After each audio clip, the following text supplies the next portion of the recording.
puts me from my winter hell.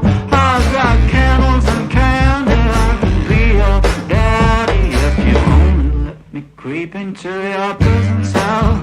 Hey baby, can you tell I'm not a criminal?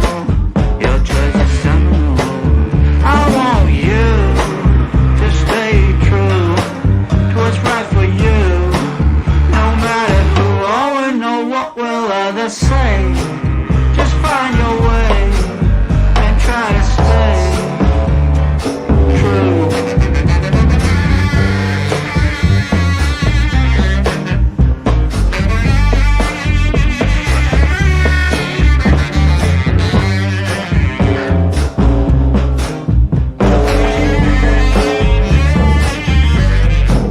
Just speak low, stand in your row, try not to show this life's a show.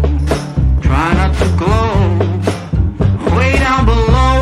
Oh, it's a lot of woe, and that's not a place where you would like to go.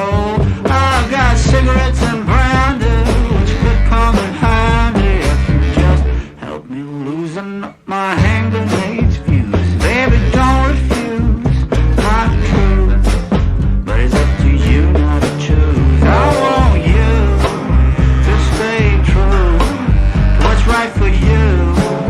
No matter who or know what will others say, just find your way and try to stay true.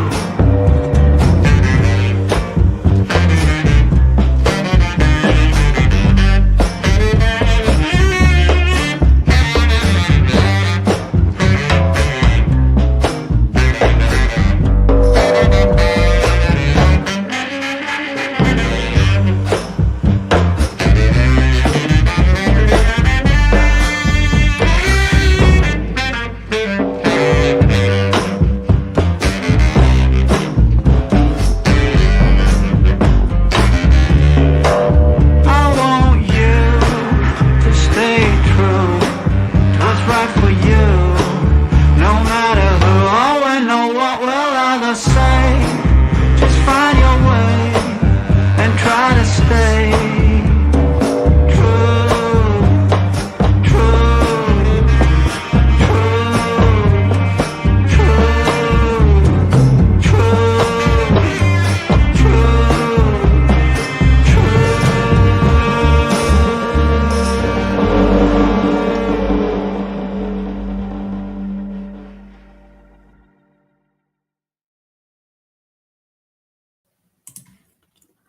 Good morning, everyone. How are you?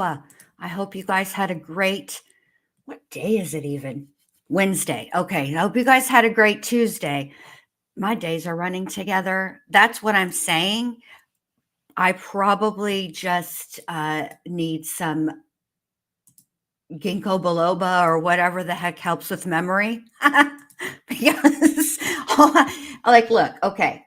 I can remember like movie titles, lines from movies, stuff like that. But if you ask me what I had last night for dinner, not so much. If you ask me what day of the week it is, not so much. Maybe I should go back to how I was when I was younger, like, and had the days of the week chonis so that I know what day it is. But then I'd probably mess that up too. And I'd probably be wearing, Wednesday's chones on Saturday or something. You guys know me. It's good to see you. I'm so glad everybody is here.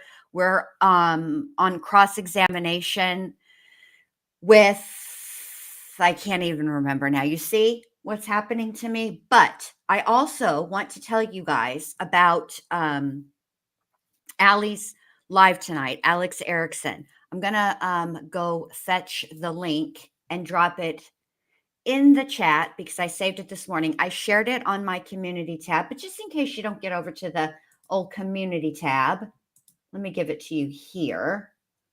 Hold on a second. I don't know why I did this because this makes no sense. Why I thought this would work. Like, why would I send it Messenger? All that's going to end up doing It's not the right thing to do. It's not the right way to share it. Just give me a second and I'll get it for you guys. Anyway, I'm really excited about this live because Guilty of Crime, who interviewed Stephen Stern's parents, will be on tonight. And I really, hold on, want you guys to go and check it out because I will definitely be there. Hold on a second.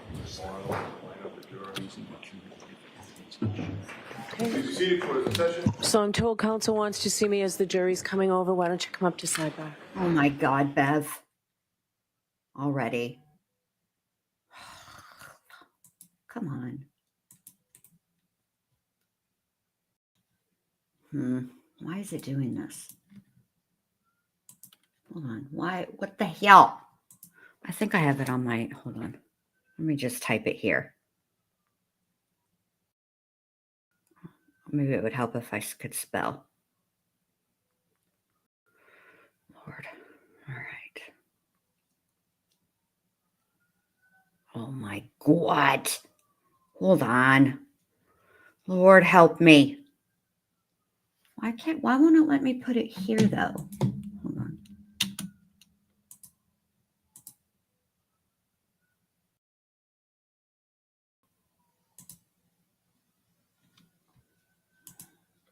What the frack? Hold on. Maybe if I can fix that. Hold on a second.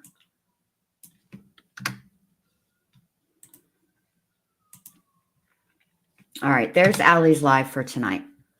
I just can't title it for whatever reason in the chat. Lame. Anywho, she's having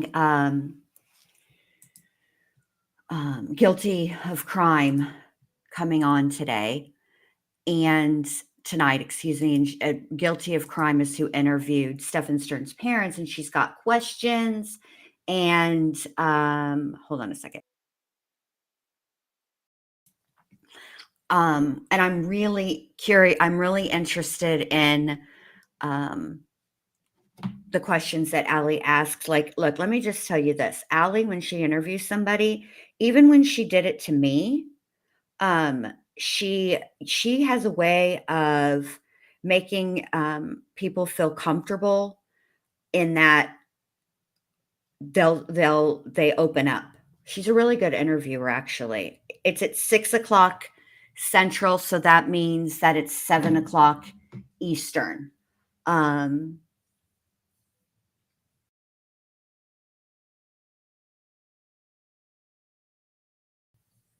So yeah, I'm very interested in that. And Lord, so yeah. Also, I was going to tell you. Oh, I did come up with a name for the second channel, and as soon as I work out the background and all the things, like that you have to put on the channel, I'll show you guys. I'm actually quite proud of it, and I will tell you that the name of the channel was inspired by a movie. Of course, I mean, it's me. How could it not be? So yeah. Also, I noticed that the defense drinks Fiji water. Now, I've had Fiji water, and it's good. It's water. But I don't, like, it's not like where I'm like, oh my gosh, I got to get this Fiji water. Actually, you know what? My very favorite water is Smart Water. I don't even know why, but for whatever reason, of all the bottled waters, right? It tastes the most crisp. I'm not even really sure if that's actually it. If that's just my brain, like it's a placebo effect. I see on the bottle Smart Water, and I'm like, oh, I need smarts. Let me drink this. I don't know. It just tastes different to me.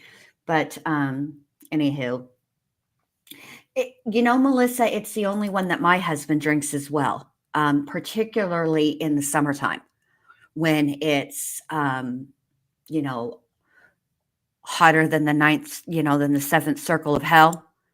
And so that's what he drinks. So yeah, I need to remember who was on the, who we finished with yesterday. So let me go look at that because I feel like, you know, what kind of nerve do I have to actually, you know, cover this trial and not even know who testified yesterday? It's not that I don't know. Let me be clear. I do know. I just can't remember the name for some reason. I don't know what's wrong with me. Hold on a minute. Let me go over here.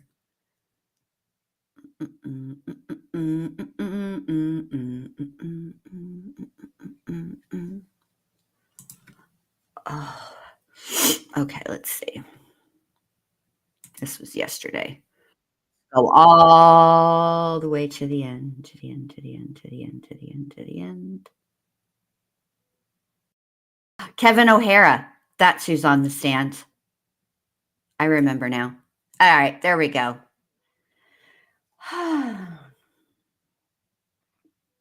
You know, MK, I bought a one of those water bottle, you know, the pitchers that you can that has its own filter. It's not Brita. I think it's Zero. And I like that as well. I do that too. Because whenever I lived in Florida, you have to filter their water. I don't know what they'd be doing to that water, but it ain't good. Okay, I'm just going to say you cannot drink the water from the tap in Florida. I do not recommend that. I mean, if you're like, nothing will happen to you if you're, you know, let's say you're like super parched and you need to, ooh, why is it doing this? Hold on a second. Anyway, if you're like super parched and there's, you know, you've got to drink right now, it's fine. Okay. Like as a kid, Medusa's right. Me too. As a kid, I drank from the water hose in the yard. Okay. So I'm sure that it's fine. Okay. But in Florida, there's like a taste to it. And I don't know what it is. It's not a good taste for me personally. Now, when growing up in Texas, because I made an exodus from Texas, growing up in Texas, and this is really weird, okay? I don't like the taste of the water from the tap in Grand Prairie, but I do like the taste of the water from the tap in Arlington, okay? So it is what it is. But here, where I live now,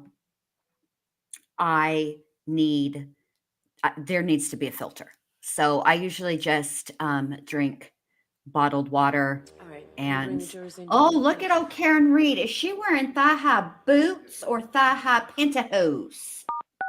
You are unmuted. Me too. Me too, Medusa. 77 here is when I was born. I have to say, I think that Karen Reed is a pretty woman. I do. I think she's pretty, but she does have a harsh look. And this is just me chatting about nothing that makes a difference to her guilt or to her innocence. But I would suggest, Karen, you need your eyeliner is a tad harsh. You got great brows. So just soften it around the eyes a little. That's what I would say.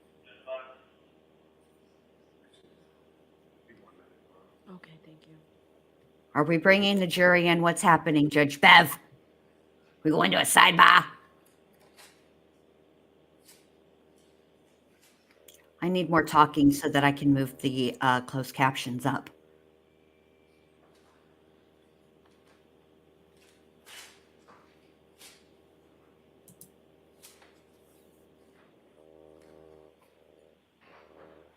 Ooh, MK Lynn. I like a man who plans ahead.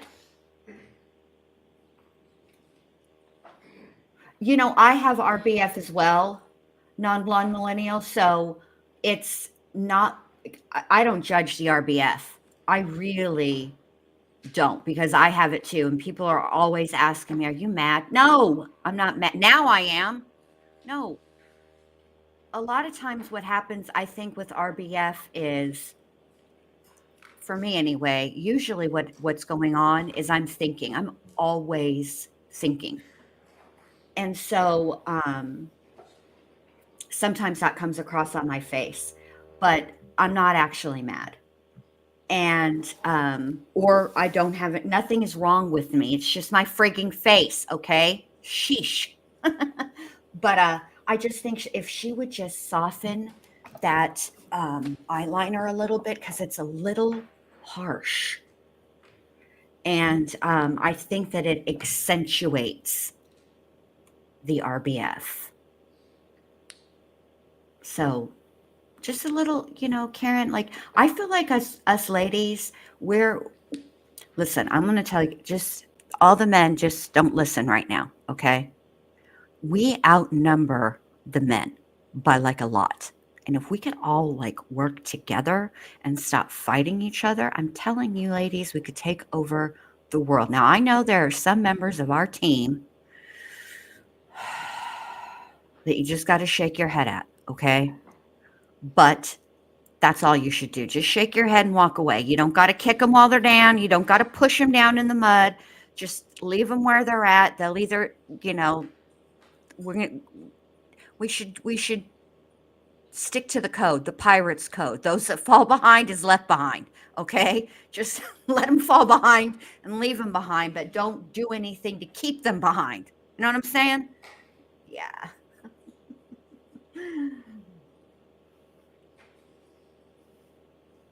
Yeah, that's what we should do.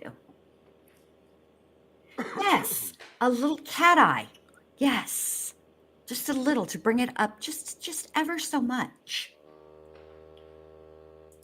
Are we giving? What's that buzzing? Are we giving? Is there a barber shop next door? What's happening? Like, where's the jury coming from? Do you guys know what I did last night? I did not do what I said I was going to do, which was to paint my toes.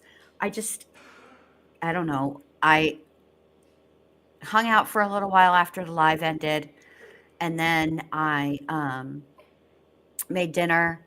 And while we were having dinner, we were watching, I don't know what made me want to watch this in the first place, probably because, it's a good movie. I don't know what made me think of it yesterday, but I was adamant that we needed to watch Jaws. So that's what we watched last night, was Jaws, all of them, Jaws 1, Jaws 2, and Jaws 3. And I had forgotten some of the parts of Jaws 3. And I was like, kind of, I remember, I said to my husband, I don't remember this part. Judge, while we're waiting for the jurors, just for the record, I think Ms. Little had an opportunity to review the redacted exhibits from yesterday, and I don't think there was any objection to them. That's correct, Your Honor. All right, thank you. I love Jaws. One of my favorites.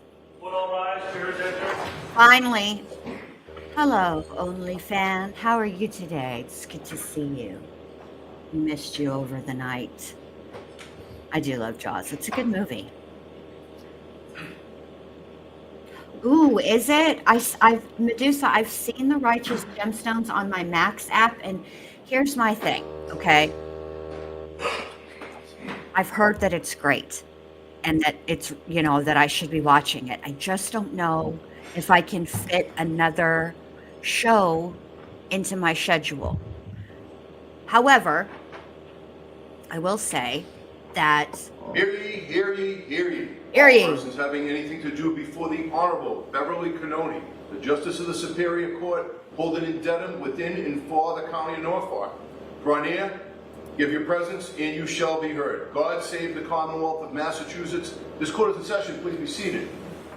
But I plan to, I will have room in my schedule once I watch the final season of You. Refrain from discussing this case with anyone since we left yesterday. Everyone said yes or nodded. you also able to follow the instructions and refrain from doing any independent research or investigation into this case? Everyone said yes or nodded affirmatively. Did anyone happen to see, hear, or read anything about this case since we left yesterday? No. No or so forth.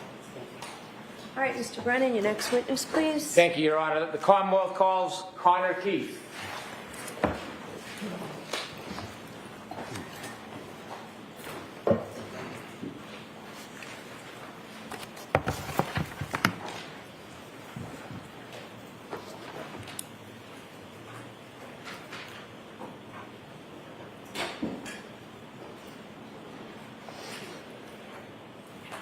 Hey, Nicholas. Nicholas says, did y'all know that Maine was Massachusetts until March 15th, 1820, when it became a state? I probably did know that back in the day. Hold on, start following.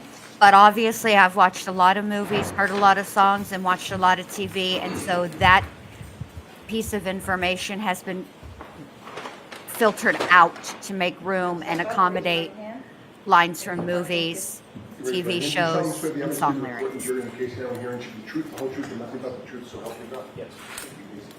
Good morning. Good morning, Your Honor.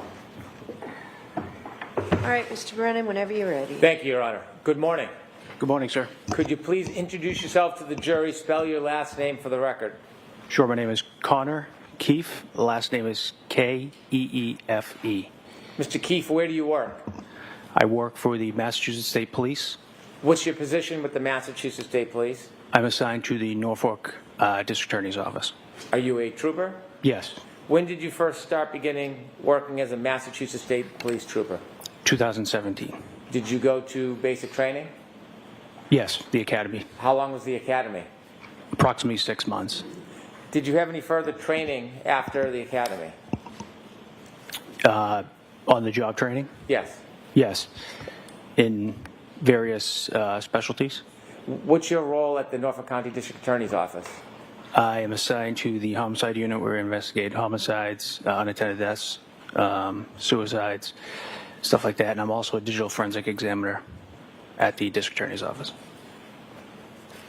Did you have a role in investigating this case? Yes. Were you assigned investigator in this case?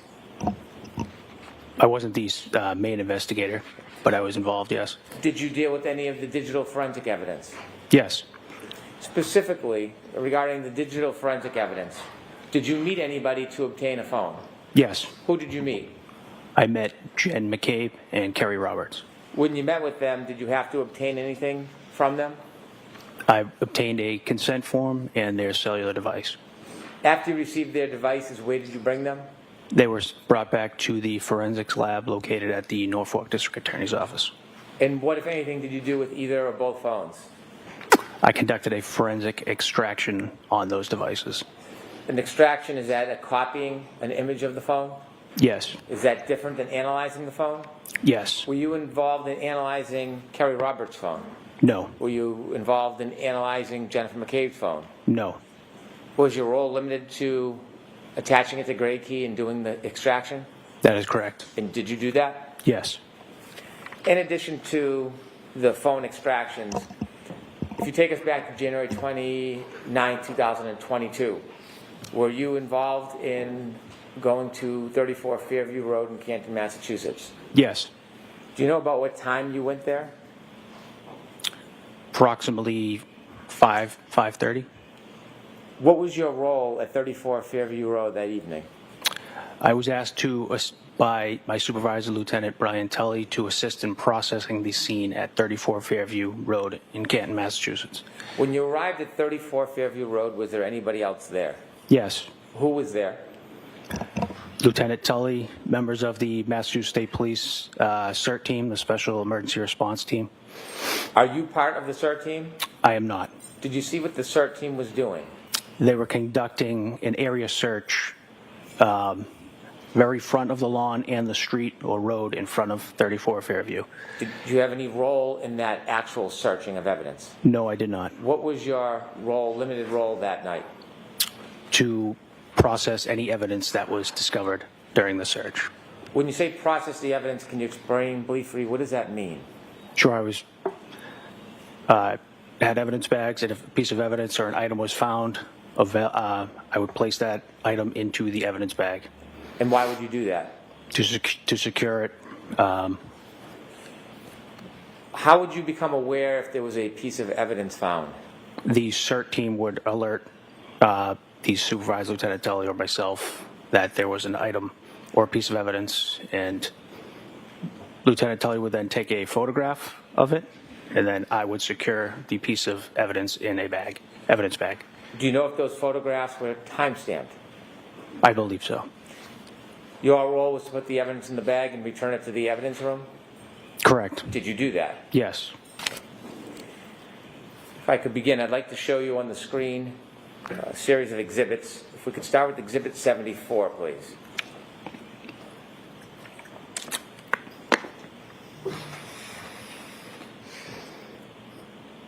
Trooper, do you recognize that item?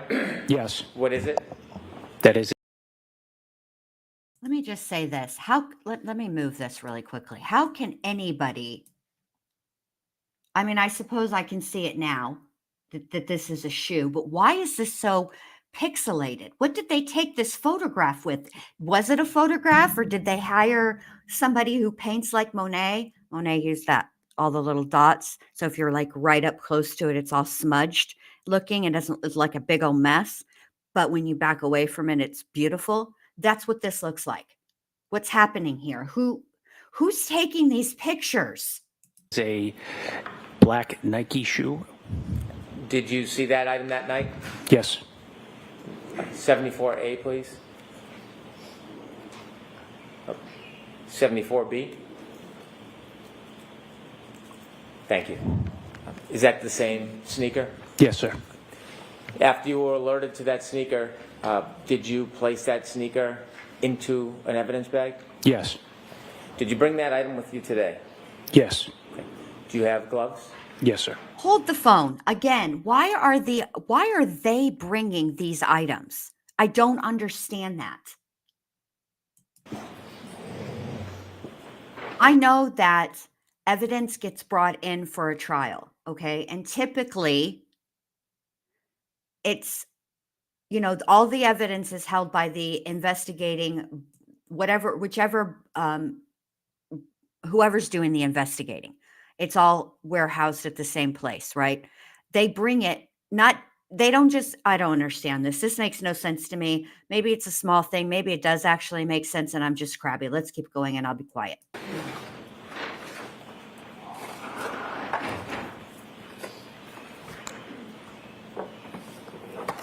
Sleazy Weasel, hold on a Please, minute. thank We're you, going to Honor. need to address this. I don't know why. I watched the exact same thing this morning, and I would imagine that we watched it from the same creator. And yes, she did say that. And yes, I was quite like, oh, when she said it. Mm-hmm. And Ms. Gilman, you can take the photo down, please. With the court's permission, I'm going to move this piece of evidence, item into evidence. Okay.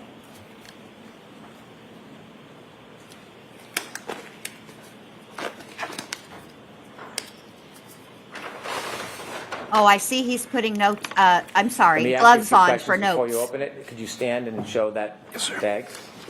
There's red tape on it. What's that for? To secure the bag closed. If the bag is open, is it then retaped? Yes. I want you to pay attention to this right here. When Gallagher testified, he said if you turned the bag upside down, you wouldn't know the difference between a Stop and Shop bag and an evidence bag. I don't give a rat's fat kneecap how you turn this thing. This is very clear. It says evidence in all caps, bold font. Okay? Come on, Gallagher. Do you write on the outside of the bag? Yes. Why do you do that? To memorialize the date, time when the evidence was collected. Could you open the bag and show us what's in it? Yes, sir.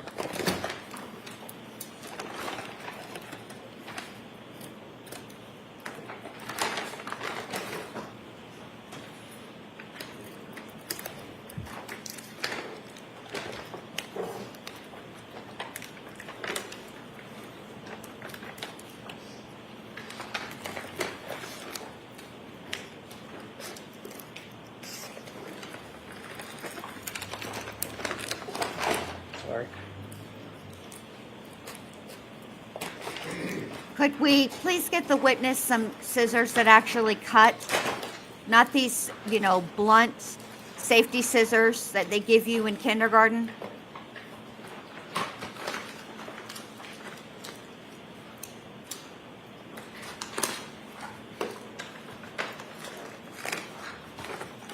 With the court's permission, can he show the item? Yes. Thank you.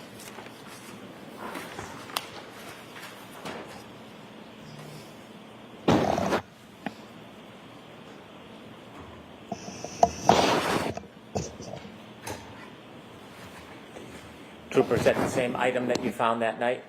Yes, sir. If you could place it back in the bag. I'd ask this to be marked as an exhibit. All right, any objections, Dean Eddy? There is no objection.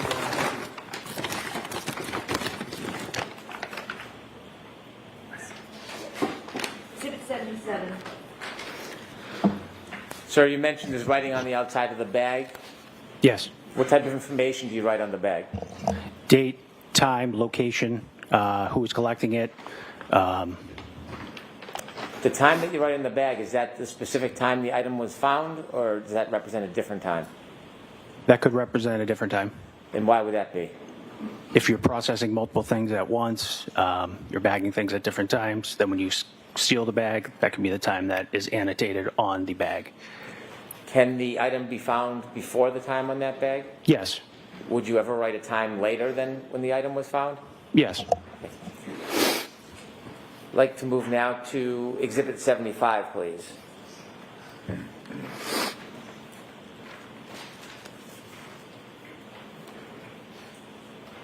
And preferably 75A, please. Do you recognize that item? Yes. Is that one of the items you bagged that night? Yes. And if we could turn to 76A, please. Do you recognize that item? Yes. Is that an item that you bagged that night? Yes. Do you have both of those items with you? Yes, sir. Could you produce those, please? Ms. Gilman, you could take that down, please. Thank you. 570. Yes, sir. With the court's permission, I'd ask the trooper to open the bag and show the jury. Oh, for Pete's sake. Get him a box cutter or something. This gentleman's having to use safety scissors that don't even work.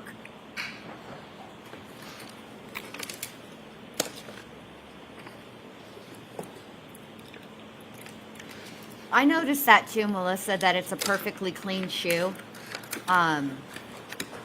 Given that it was out in the snow like that, you know,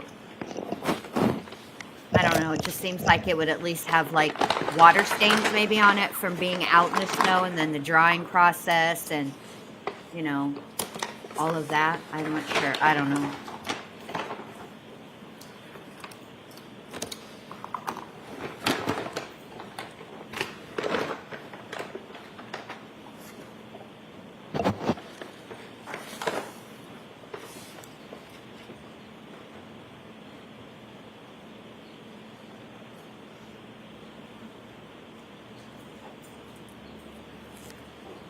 Okay, so obviously what he's taking out here are pieces from a tail light, okay?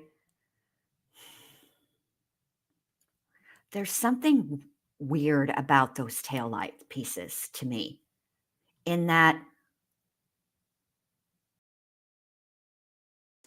I don't know, they're just, there's something odd about them. I can't quite place it. Let me be quiet or we're going to be here all damn day.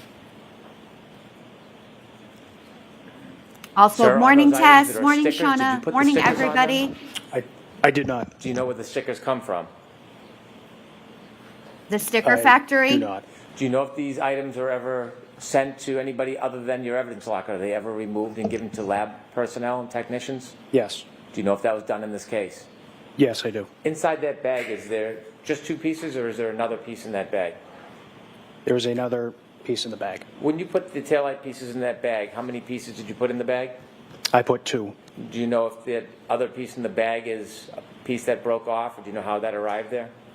I do not. Could you just pull out that other small piece and show the jury as well? Why are there 3 pieces if you only put 2 pieces in the bag? sir. Certainly there should be some type of note on that evidence bag, right? Saying, oops, I dropped it. I don't know. Is that smaller That's- piece consistent that's with the what same it color is. as the two bigger pieces?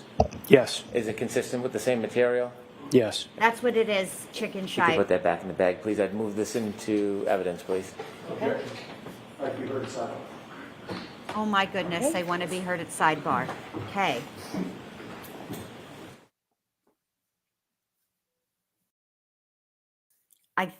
The voice that I believe that I heard asking to be heard at sidebar is Yannetti, which means Yannetti will be conducting the cross-examination. So,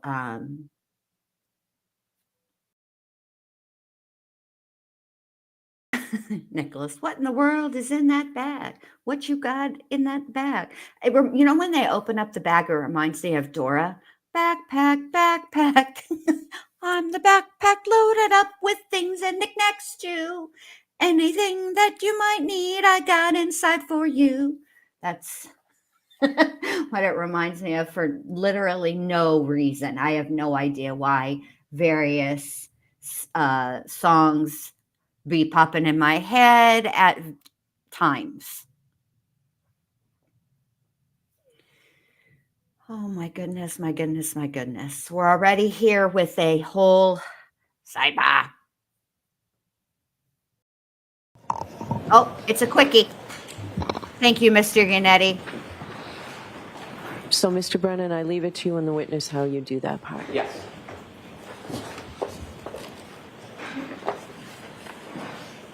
Sir, in the small chip piece, you don't know how it became chipped? I do not. I'd ask you to remove that chip.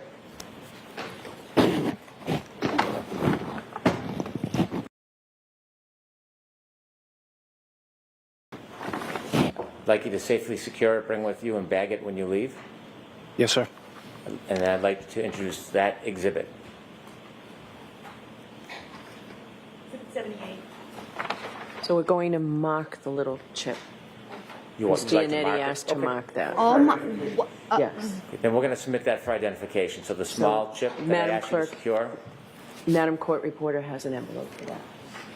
Thank you very much. While he's been handling all the other things. Exhibit 78. Put some different gloves on, bro.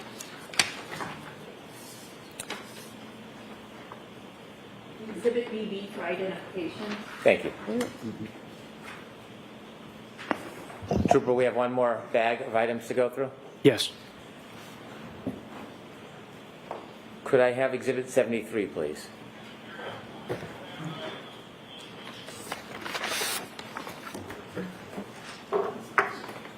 Sir, if you could look at Exhibit 73 on the screen, do you recognize that?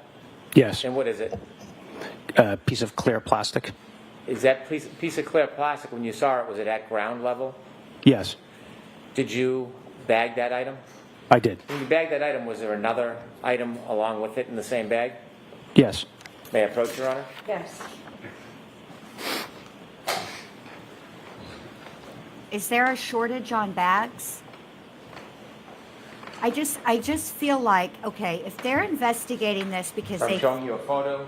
You they think recognize what's in a it? vehicle was involved and the Yes. What's in it? The piece of clear plastic. Is that the second piece in the bag, separate from the last exhibit? Yes. Fair and accurate depiction of how you saw it that morning? Yes, sir. Sorry. I'd move this into evidence as an exhibit, please. Okay. Hold on a second. Let me There's no objection, Let Ms. me Giannetti? pause this. This is what I have an issue with. Personally, I think that each bag, each piece of plastic should have been bagged separately. Here's my thoughts on that. Maybe I'm wrong, but here's my thoughts. If the reason that they were out there looking for any evidence in the first place is because now they think that there's a vehicle that was related to what happened to John O'Keefe, okay? And presumably they're thinking that the vehicle struck Mr. O'Keefe, causing the pieces to break. And they're going to want to test those pieces for potentially John O'Keefe's DNA. I think that they should all be separate.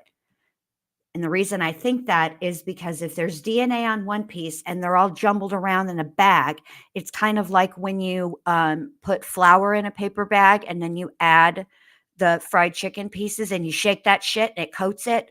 Well, then how do you know? That's my point. Like, I feel like that there might be DNA found that that is there because they were all jumbled up in a bag together and not bagged separately. Also, that's all. There's no objection, Ron. Exhibit 79.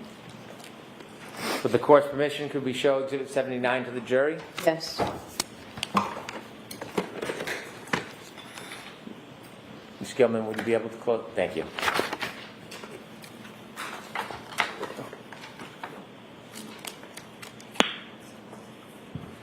You recognize that item, sir? Yes. And did you bring those two items with you, the past exhibit and this exhibit? Yes. Could you produce those, please? Yes.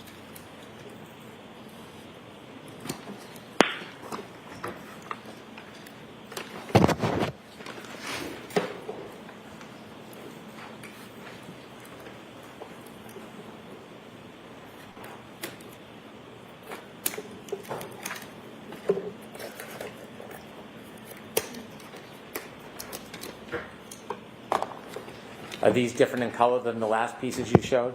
Yes. With the court's permission, could the trooper show these pieces? Yes. With the court's permission, could you get this man some non-safety scissors for the love of Pete? Clearly there's a buttload of tape that he's got to cut through.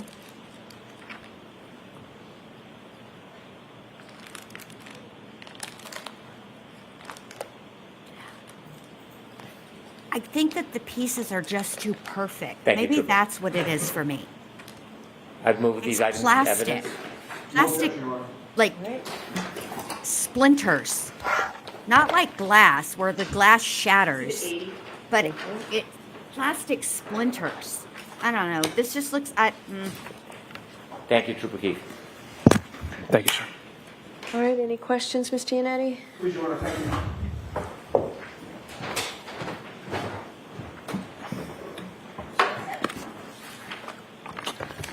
Good morning, sir.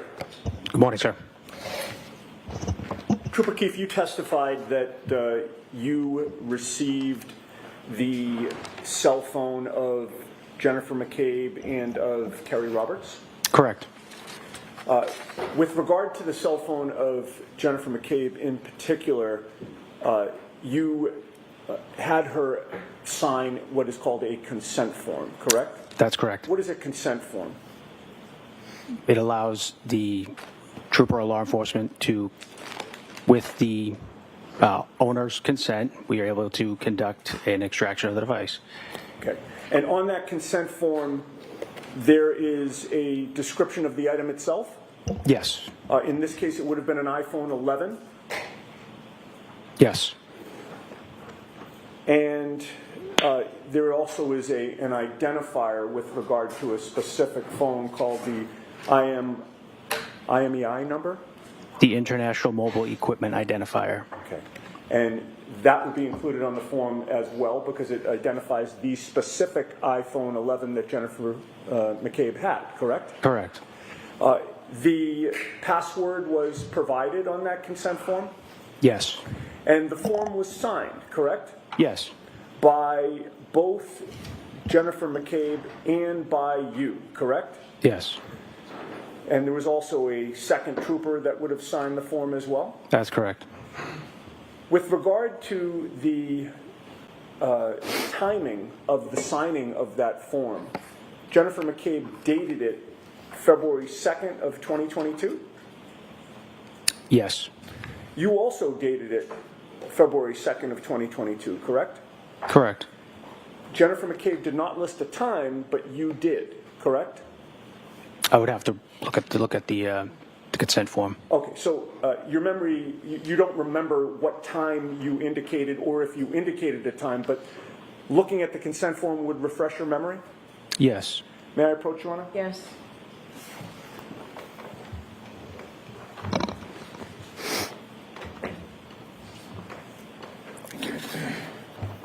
Now, I just ask you to read that silently and then look up at me when you're done, Trooper.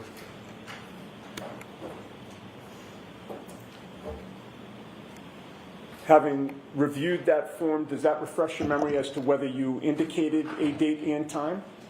I did, yes. And what was the date and time that you indicated?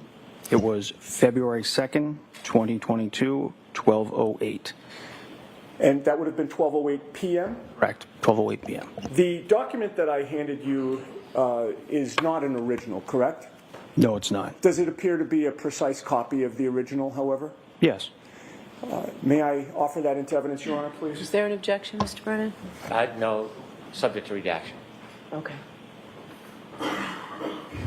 So don't put it up on the... I will not. Exhibit 81.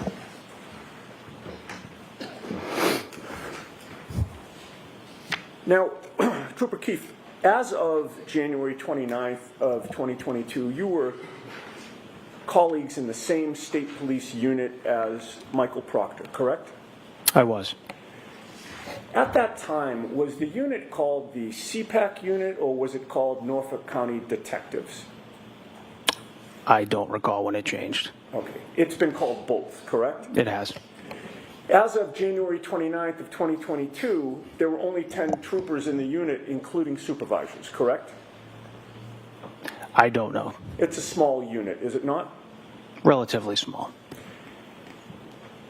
Within the CPAC or the Norfolk County Detectives, every case that comes in is assigned to one particular trooper as the lead investigator in the case, correct?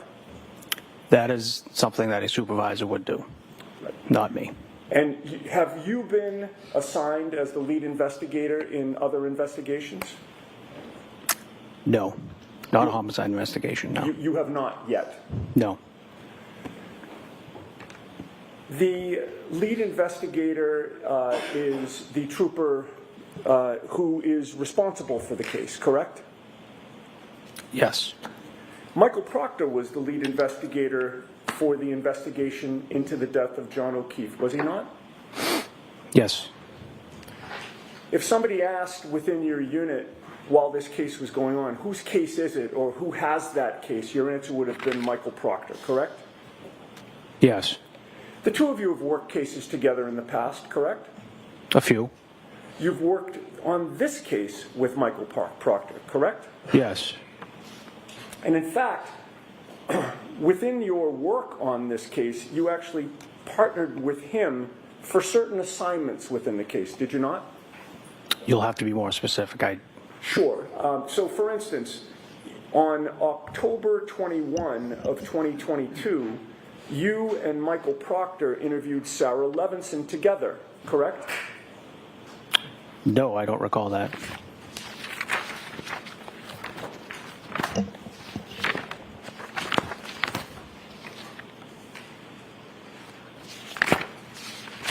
If I may just have a moment, Your Honor. Okay.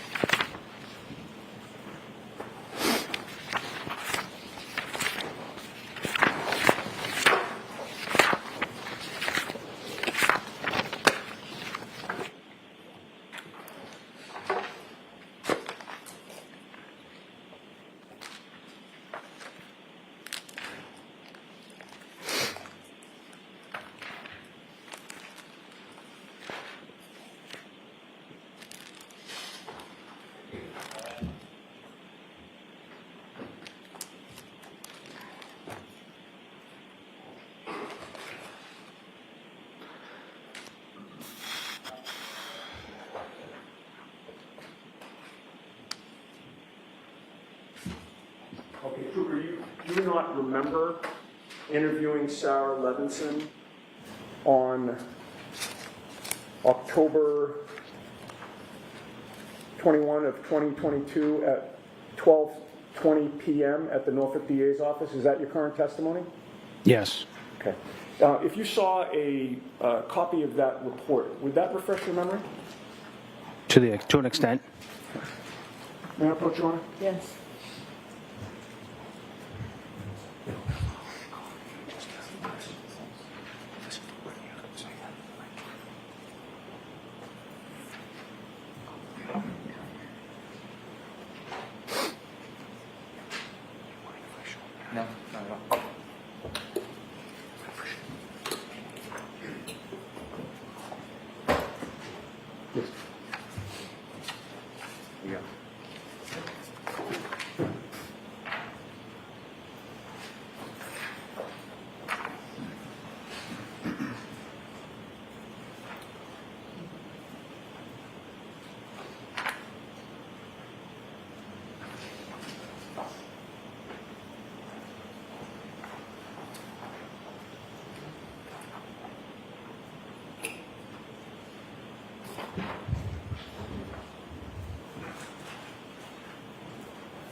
I've placed a document in front of you. I would just ask you to read that silently to yourself. Look up at me when you're done.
And Trooper Keefe, just so we're clear, I'm not going to ask you any questions about the specifics of what Sarah Levinson said, so you don't have to brush up on that. I'd just like to refresh. Take a look, sir. Go ahead.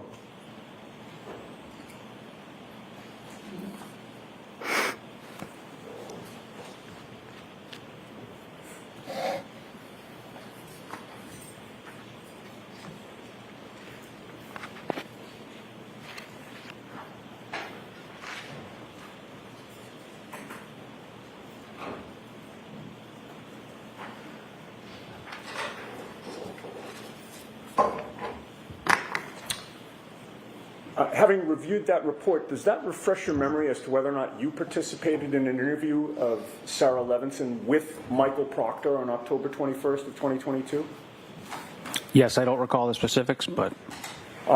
So when you say yes, is it your current testimony that your memory is refreshed that you were actually there? Yes. You guys remember the standardized tests that you had to take in school when they told you not to read ahead? That was part of the instruction.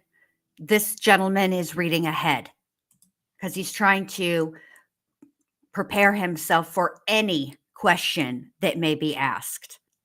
Okay. And the two of you would have participated in that interview together, correct? Yes. But you did not write the report, correct? No, I did not. Michael Proctor wrote the report, correct? Yes, he did. He was the lead investigator writing the report, correct? Yes, he wrote this report. He chose the language to use in that report, correct? I did not have any input on how he wrote this report. Right. You had no input. You weren't standing over him while he was typing it, correct? Correct.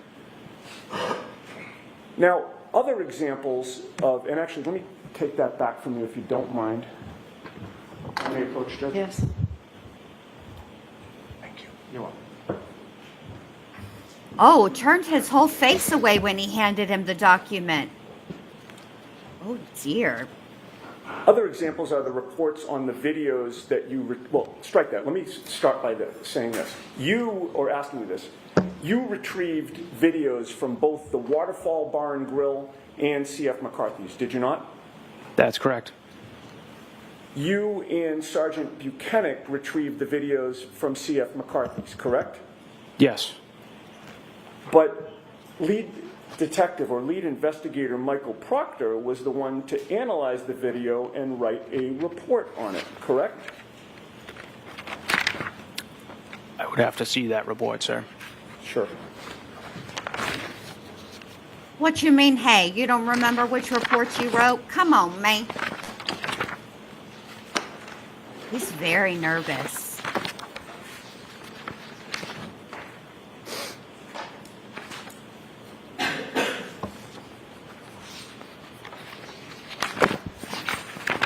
They all keep looking over Can I at approach? Okay. Brennan.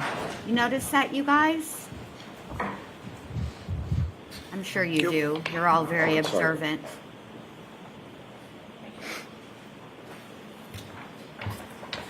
And again, if you read that silently to yourself and look up at me when you're done.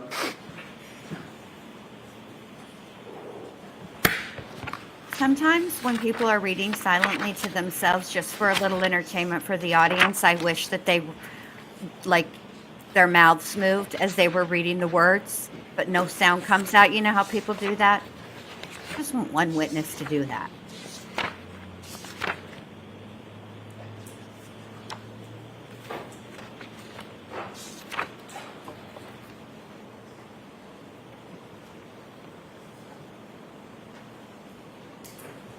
Also, good morning, Kelly. Happy hump day to you. Mike. Guess what day it is? Hump day.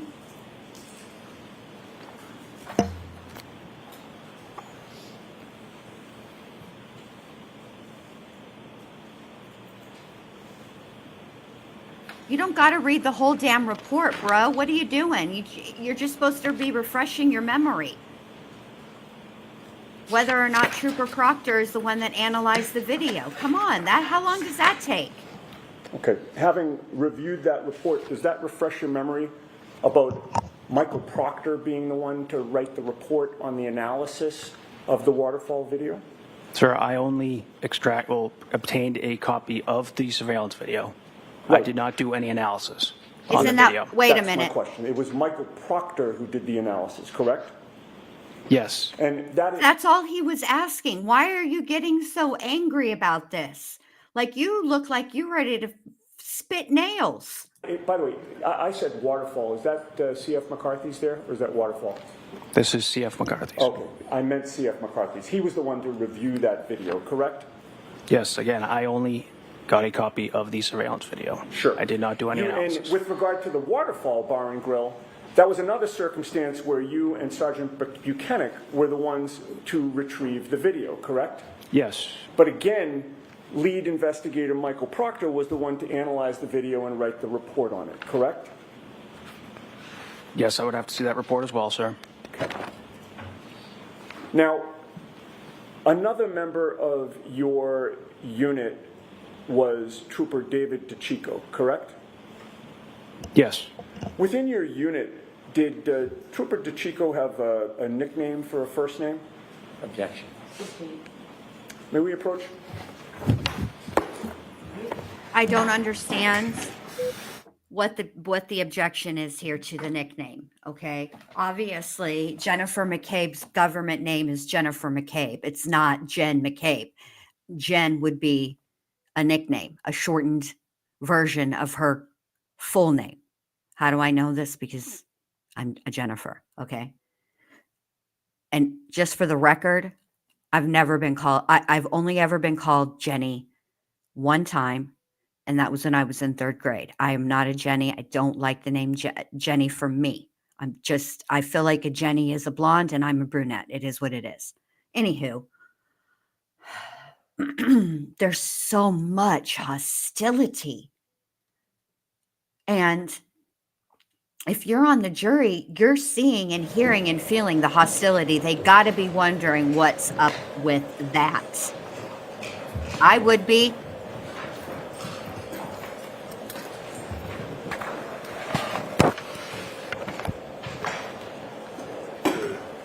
Trooper, in terms of the troopers that were in your unit as of January 29th of 2022, which members of the unit had the least amount of time in the unit at that time?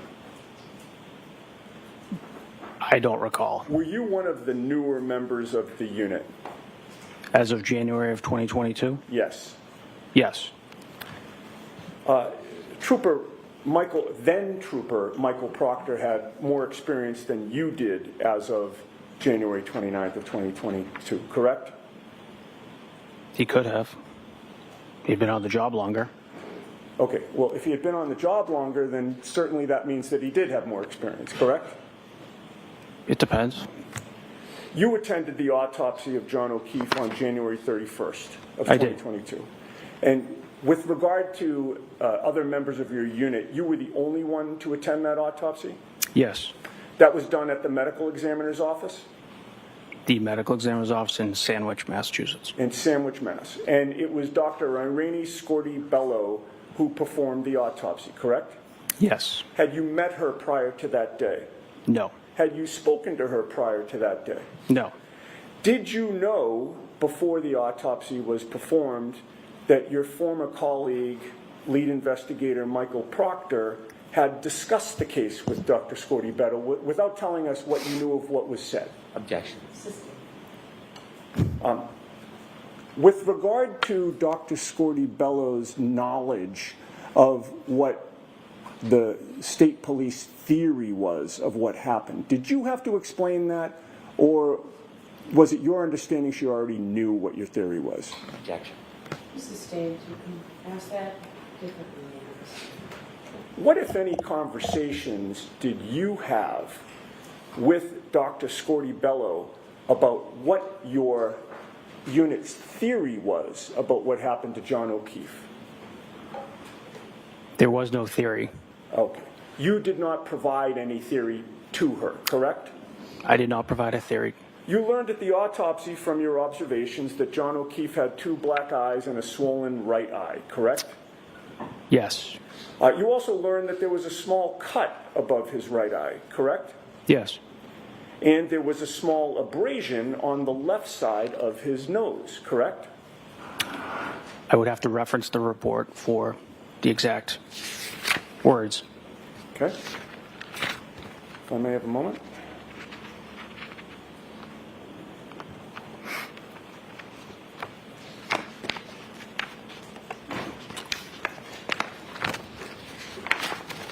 May I approach, Your Honor? Do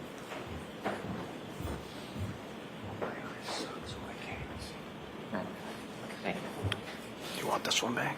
Oh, please, thank you. So I've placed another document in front of you. Just take a look, read it silently to yourself, and look up at me when you're done.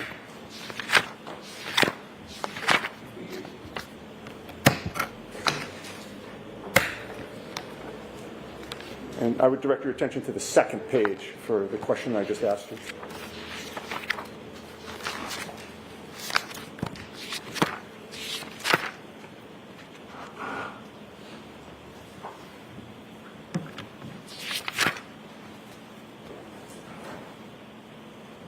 Having reviewed that report, Trooper, is your memory refreshed as to whether you observed a small abrasion on the left side of John O'Keefe's nose?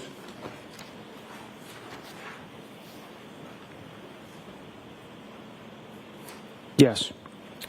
Now, was this the first autopsy that you had attended, or had you attended ones in the past? I cannot recall. It could have been the first one? Most likely not. When you're attending an autopsy as a member of the CPAC unit or the Norfolk Detectives unit, you are expecting that the medical examiner is going to examine the body, correct? Yes. And you're there to witness that examination, correct? Yes. At the end of the examination, you are expecting that there will be a determination as to cause and manner of death, correct? Objection. Not. In this case, when the autopsy ended, you left the medical examiner's office, correct? Yes. When you left, your understanding was that the cause and manner of death was still undetermined, correct? Objection. You knew when you left that Dr. Scorti-Bello had seen the scratches or bites or injuries to John O'Keefe's arms, correct? Objection. You knew when you left that in your presence, Dr. Scorti-Bello had seen the injuries to John O'Keefe's arm. Object to the line of questioning. Sustained. May we approach? Okay? Jurors, feel free to stand up.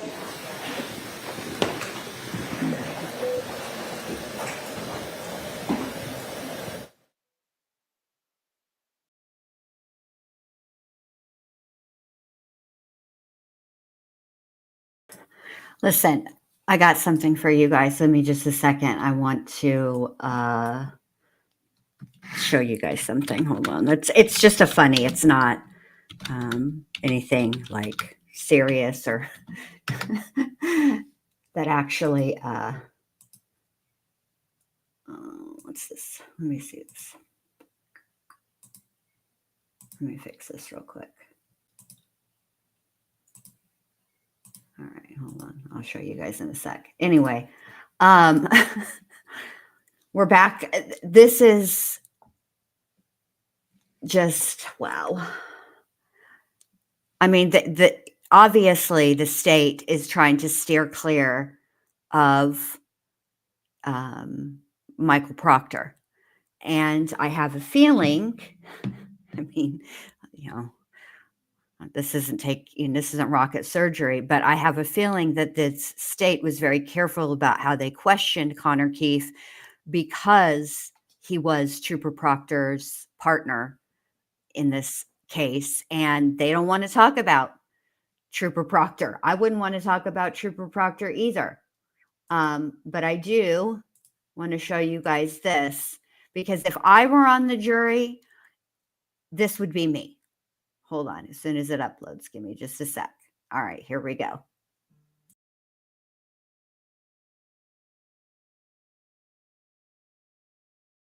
Kravitz, Abner. That would totally be me because, yeah. Hold on just a second.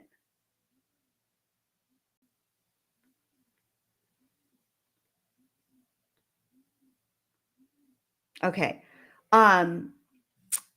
Neat is dropping a link to Chicken Lady's channel. Hold on a minute. Neat is dropping the link to Chicken Lady's channel. You guys, you have to go and check it out because she's got this chicken that she named Hen Lu, and Hen Lu is just as spicy as her namesake. And apparently there's going to be a new little baby who might look like Hen Lu, and I'm super excited about it. All right, here we go.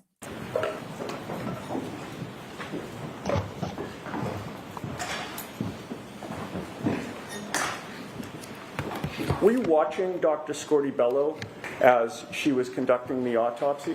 Yes. Did she appear to be looking at John O'Keefe's body? Objection. It's the same thing, just ask a different. What direction were her eyes facing when she was examining John O'Keefe's body? I don't recall. Okay. Was she looking at the ceiling, Trooper? She was doing her job conducting the autopsy. And in order to do that, body. I'm sorry? She was looking at the body, I assume. Thank I'm not in. Thank you. And looking at the body, you saw her looking at the body, correct? Yes. And looking at the body included an arm, correct? Yes. And it was at the arm was not covered up during the autopsy, correct? No. It was open for you to see, correct? Yes. And you saw the injuries to John O'Keefe's arm, correct? Yes. You didn't see any bruising on his arm, correct?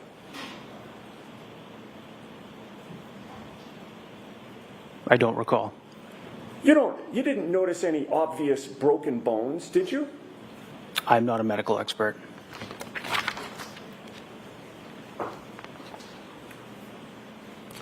And it is common practice for the state police to attend autopsies when there's an undetermined death, correct? Yes. It is not at all common for the defense to attend an autopsy, correct? I've never experienced that. Right.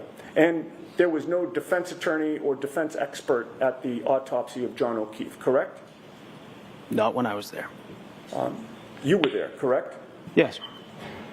And there was nothing that prevented you from giving input to the doctor as she examined the body, correct? We don't give input. We give the facts that we know so far in the case. Okay. Well, giving the facts is giving input, is it not? It's not input. Okay. Did you talk to Dr. Scortibello during the autopsy? Yes. And you gave her information, if you don't want to call it input, correct? Yes. And at the end of it, you left without her ruling it a homicide, correct? Objection. I have nothing further. Anything, Mr. Gordon? No, none, thank you. All right, you're all set, Trooper. Thank you. So, jurors, this break we're going to take now.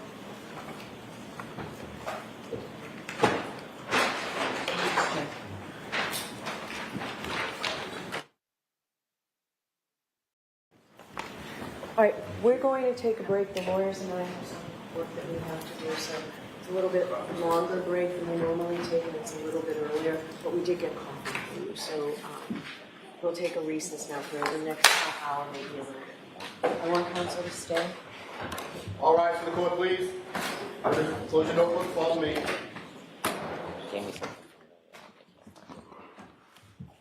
My argument.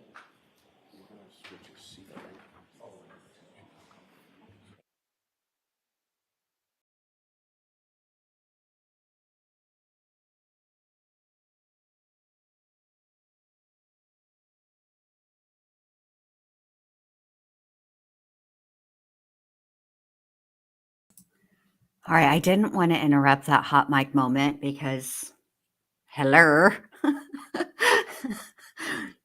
Oh, let's see what's going to happen. Okay, hold on. Seated. So I want to talk a little bit more about what we talked about at sidebar. And I read the decision from Maryland, just cursory while we were waiting for the witness. And that was a March decision. And I can't stress enough that this should have been brought up before today. So I'll hear you about your concerns, Mr. Alessi. I'll hear the Commonwealth's response, then I'll go finish reading everything else you gave me. So what are your concerns about Jessica Hyde? I don't know if she's Dr. Hyde or what, but I remember she testified the last trial, so you have transcripts. Understood, Your Honor. I first want to just get quickly the evidentiary basis. This is straightforward judicial notice. There are two separate decisions which require two separate... One's a Massachusetts case, so that's easy enough. Okay, so, and that's a shall... It's an SJC case, so yes. Yes, okay. So now to the Maryland case. So that's governed by federal, Massachusetts Rule 39A, and that is records of courts of other states or of the United States. The Act provision is the records and judicial proceedings, and of course a court is judicial proceedings, of a court of another state or of the United States shall be competent evidence in this Commonwealth if authenticated by the attestation of the clerk or other officer who has charge of the records of such court under its seal. So I have with me, Your Honor, that State v. Herrera, Maryland case. I have the certified copy with me from the clerk. All right, so we can mark that for identification. Thank you, Your Honor. Wow, Judge Bev, you're particularly Yes. rude this morning. What's up? Said CC for ID. Okay, thank you. You got the mads, Judge So- Bev? What's up? Assuming Your Honor determines that the seal is the seal, it is a mandatory under the rule that it shall be competent evidence, it shall be in evidence. And to the extent the Commonwealth seeks to argue relevancy or materiality, that argument is precluded, Your Honor. And the best evidence of that preclusion is the immediate section below in Rule 39, which is notice of foreign law, which is not this, but it says there, the court shall upon request take judicial notice of the law of the United States or of any state, territory, dependency thereof, or of a foreign country, whenever it shall be material. So the drafters of this rule knew how to put in a qualification or condition when they introduced materiality in B, but they didn't do it in A.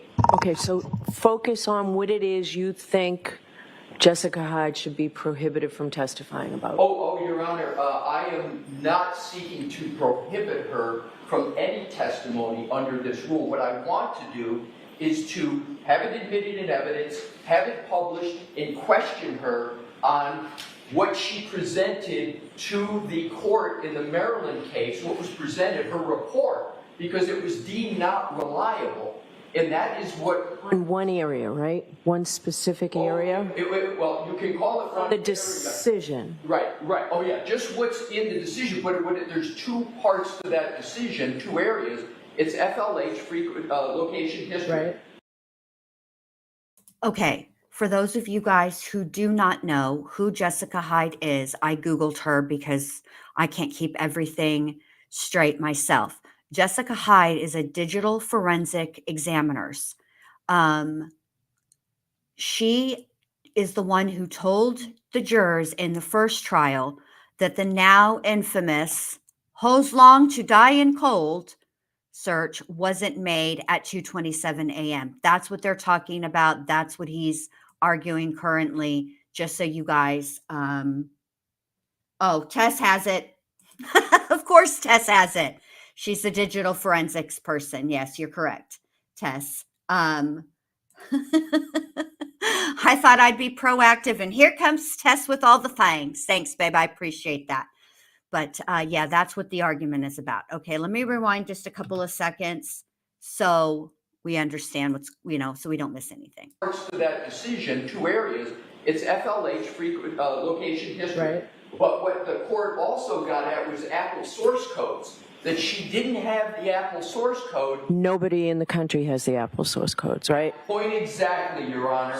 What is it so you want to put in her report and question her about a proceeding in Maryland? I need to know exactly what you're asking me to allow. If I could give you the answer, Your Honor, I will explain it. It's a very short answer. Okay.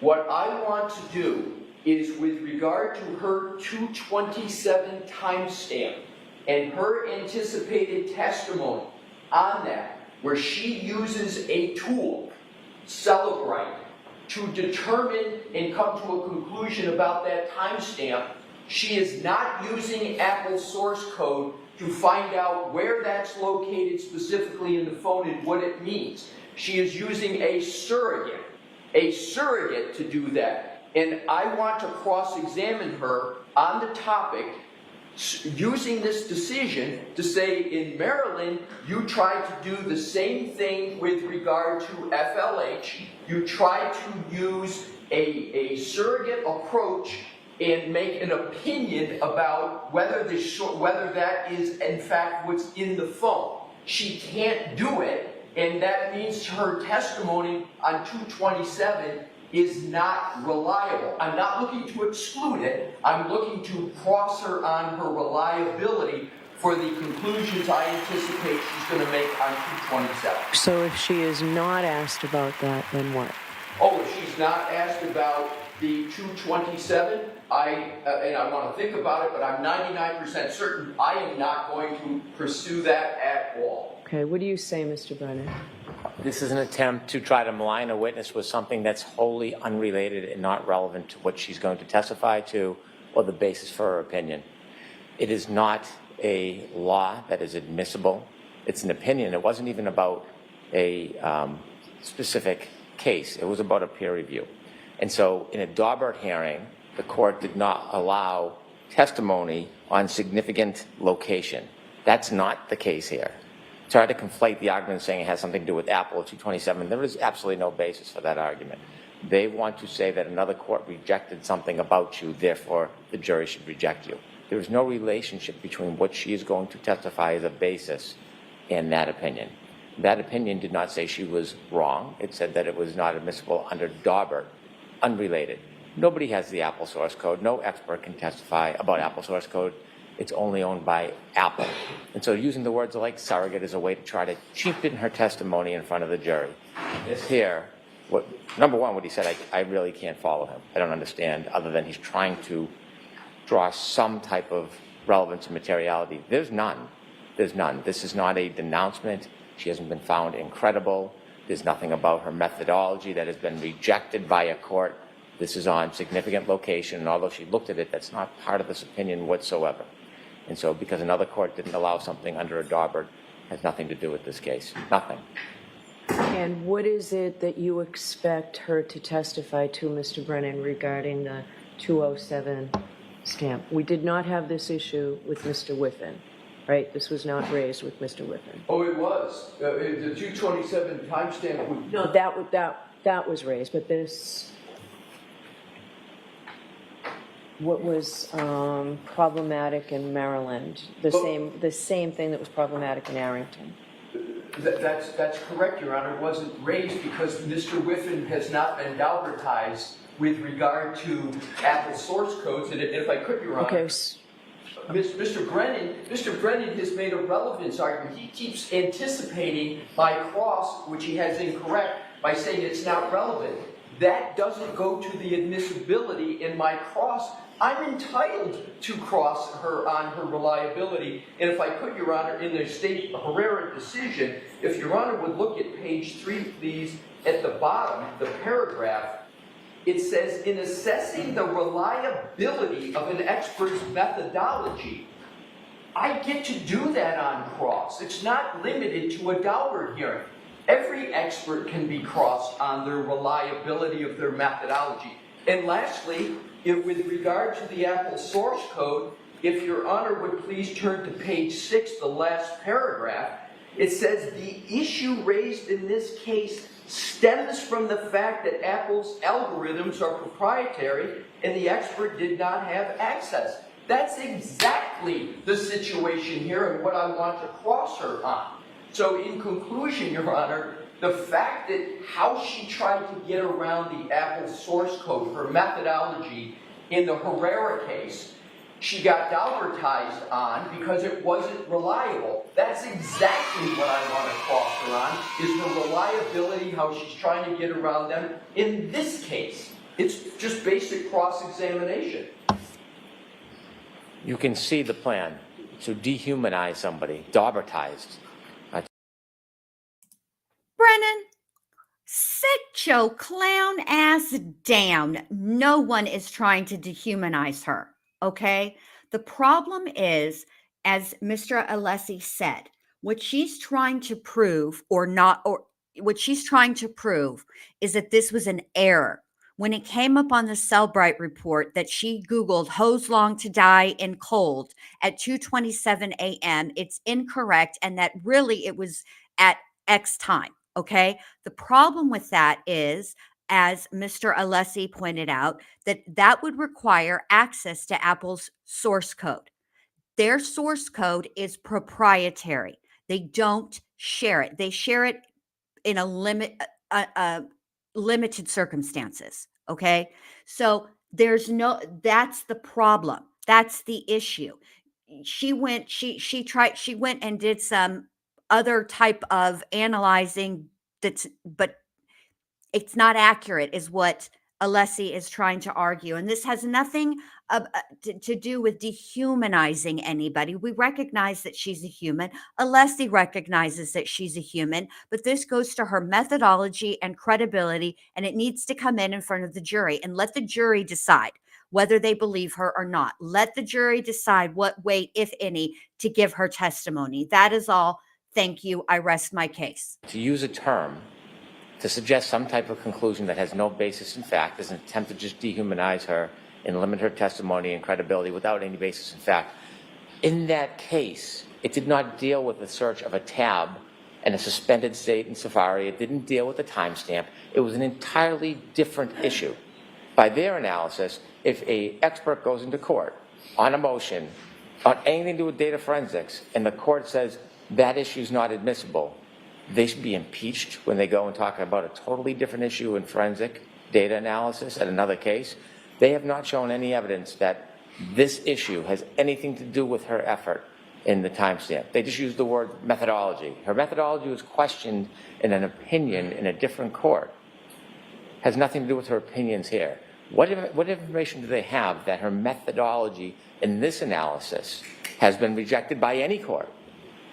What evidence do they have that the methodology used in this case is unreliable or improper? They don't have any. In fact, they called an expert themselves in the last case who tried to provide what he believed to be methodology, and they presented that. They proffered that evidence as reliable. No different on this subject. Herrera case is a totally different subject.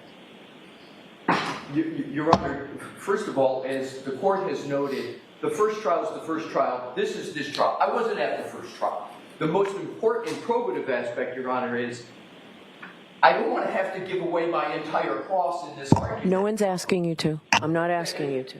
There is parts of Ms. Hyde's slide that go to location.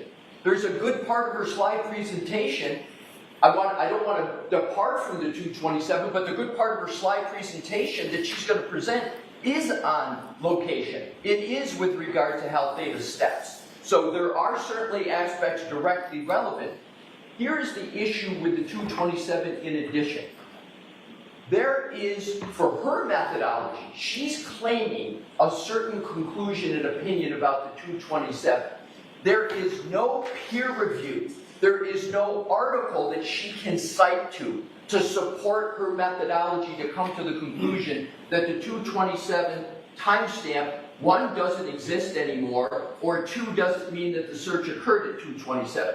That's what she's opined on in her reports pre-trial, and that's what I anticipate she's going to opine on when she takes the stand. I'm entitled to cross her on that. We can't be saddled, it's irrelevant what our witnesses said in another proceeding. It's what this witness is going to talk about in this matter, and I'm entitled, and my client's entitled to have me confront this witness on what she's going to testify and her methodology. So my point is, Your Honor, this decision, how do you impeach an expert? That one of the fundamental ways you do it is, and I don't mean to dehumanize her, I won't even use the term Galbertize anymore. She's been deemed unreliable. Attorneys who do experts all the time, that's the verb you use to shortcut it, but I won't use it. I have no intention to dehumanize her. What I intend to do is to impeach her on her reliability. So in conclusion, Your Honor, the Herrera case, she was deemed not reliable. That's competency.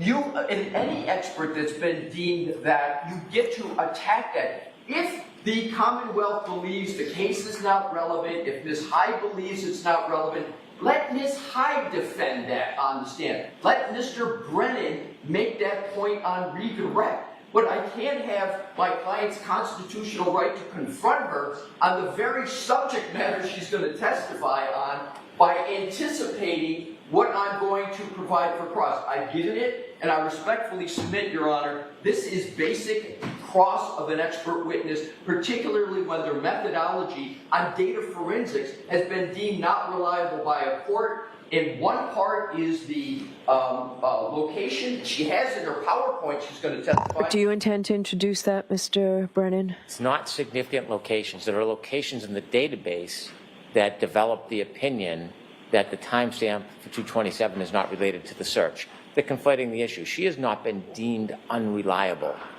It is the issue of the significant locations by that court that they found insufficient.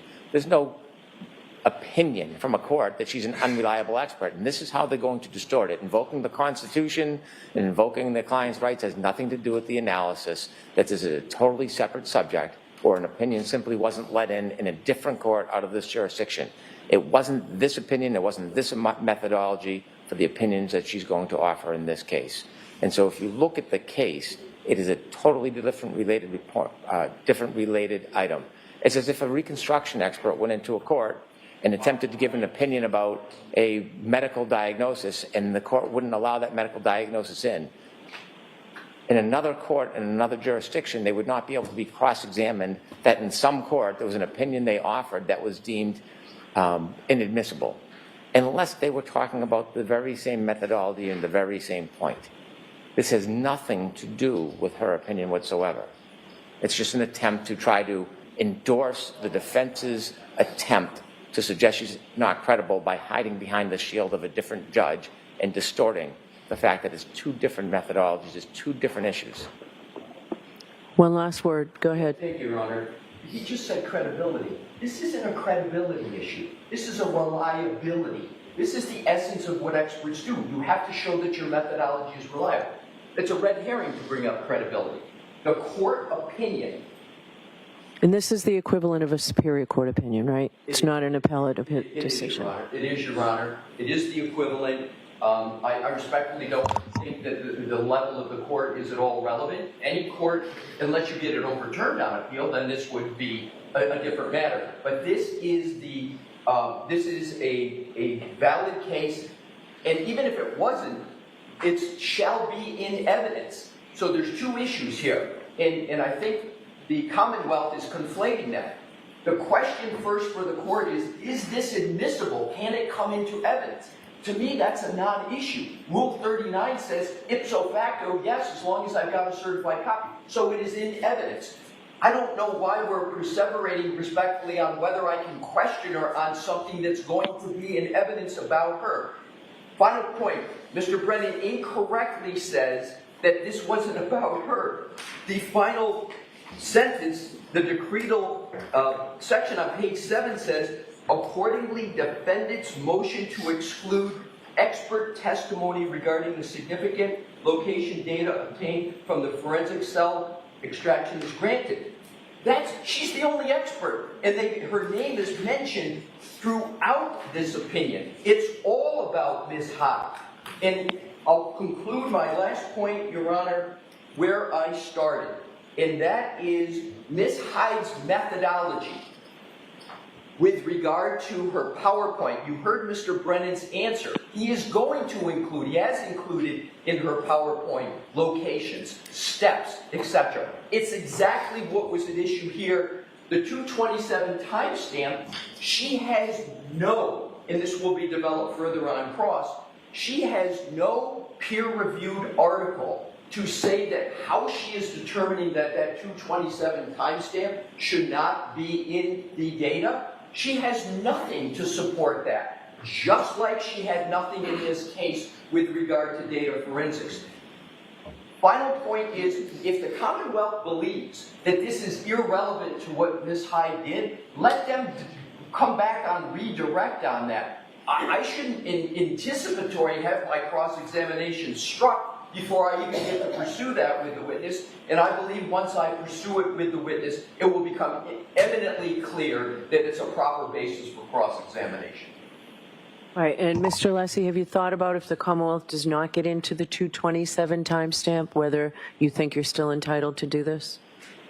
Your answer, Your Honor, my answer is I would be entitled, but I would say this. If they don't get into 227, I won't go after it. I won't pursue it. I won't pursue use of this opinion.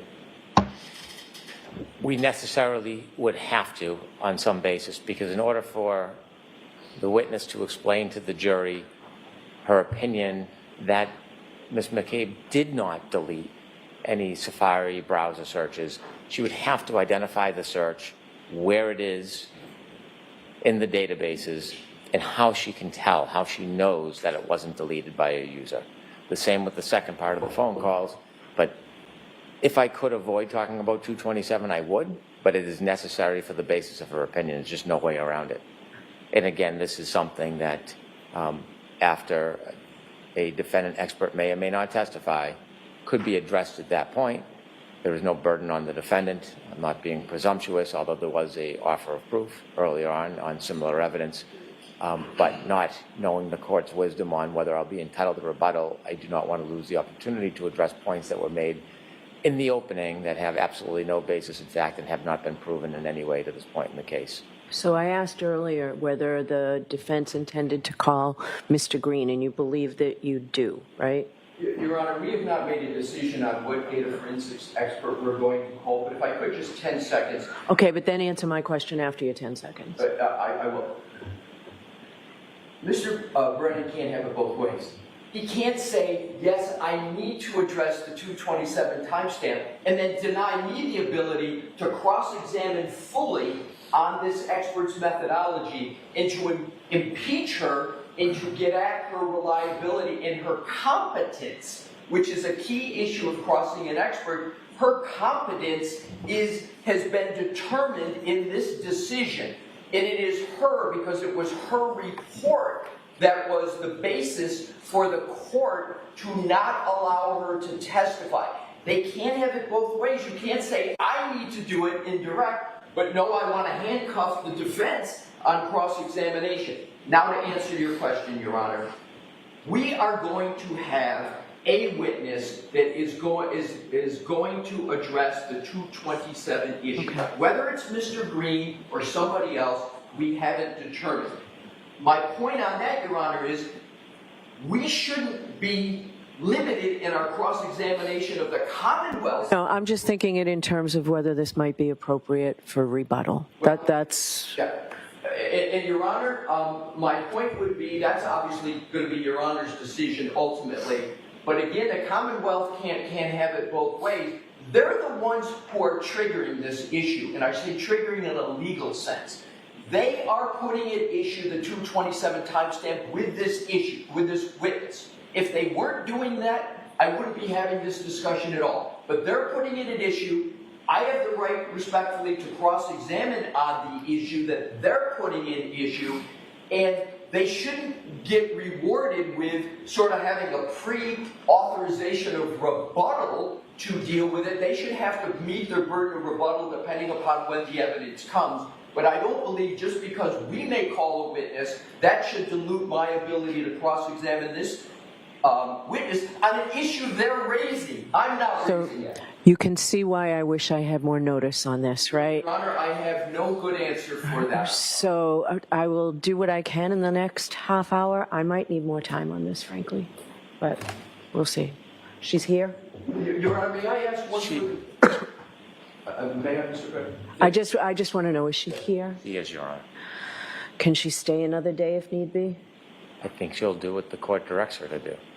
She would have to leave by Friday. She cannot be here. Well, may I approach? Yeah, why don't you come up?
Look here, Judge Bev.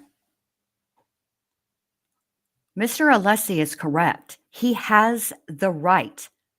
Karen has the right to have her attorney question an expert witness on how they arrived at their opinion. This is not that complicated. You need to take... Goodbye.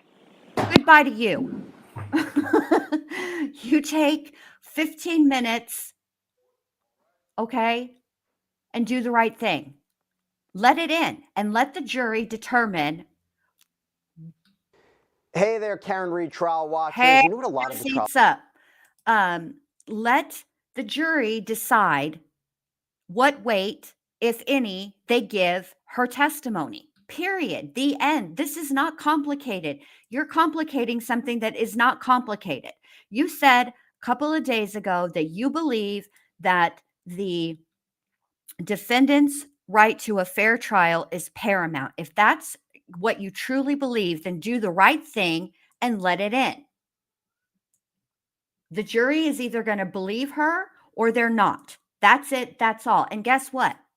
Regardless, that's how it's going to go any damn way. That's how it always goes. The jurors are the finders of facts. They're the ones that determine what weight, if any, to give any evidence and testimony. So what's the harm? Nobody is dehumanizing anybody here. Okay? Mr. Brennan, that is so dramatic. Come on, man.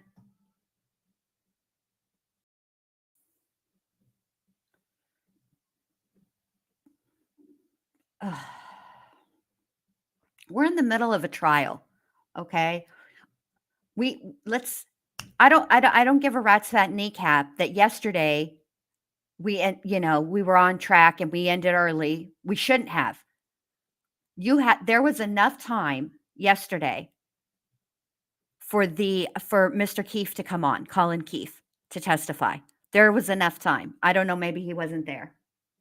But at the end of the day, 40 minutes, Neat, and I don't know how long we've been on break. Hold on, I'll tell you. Let me look.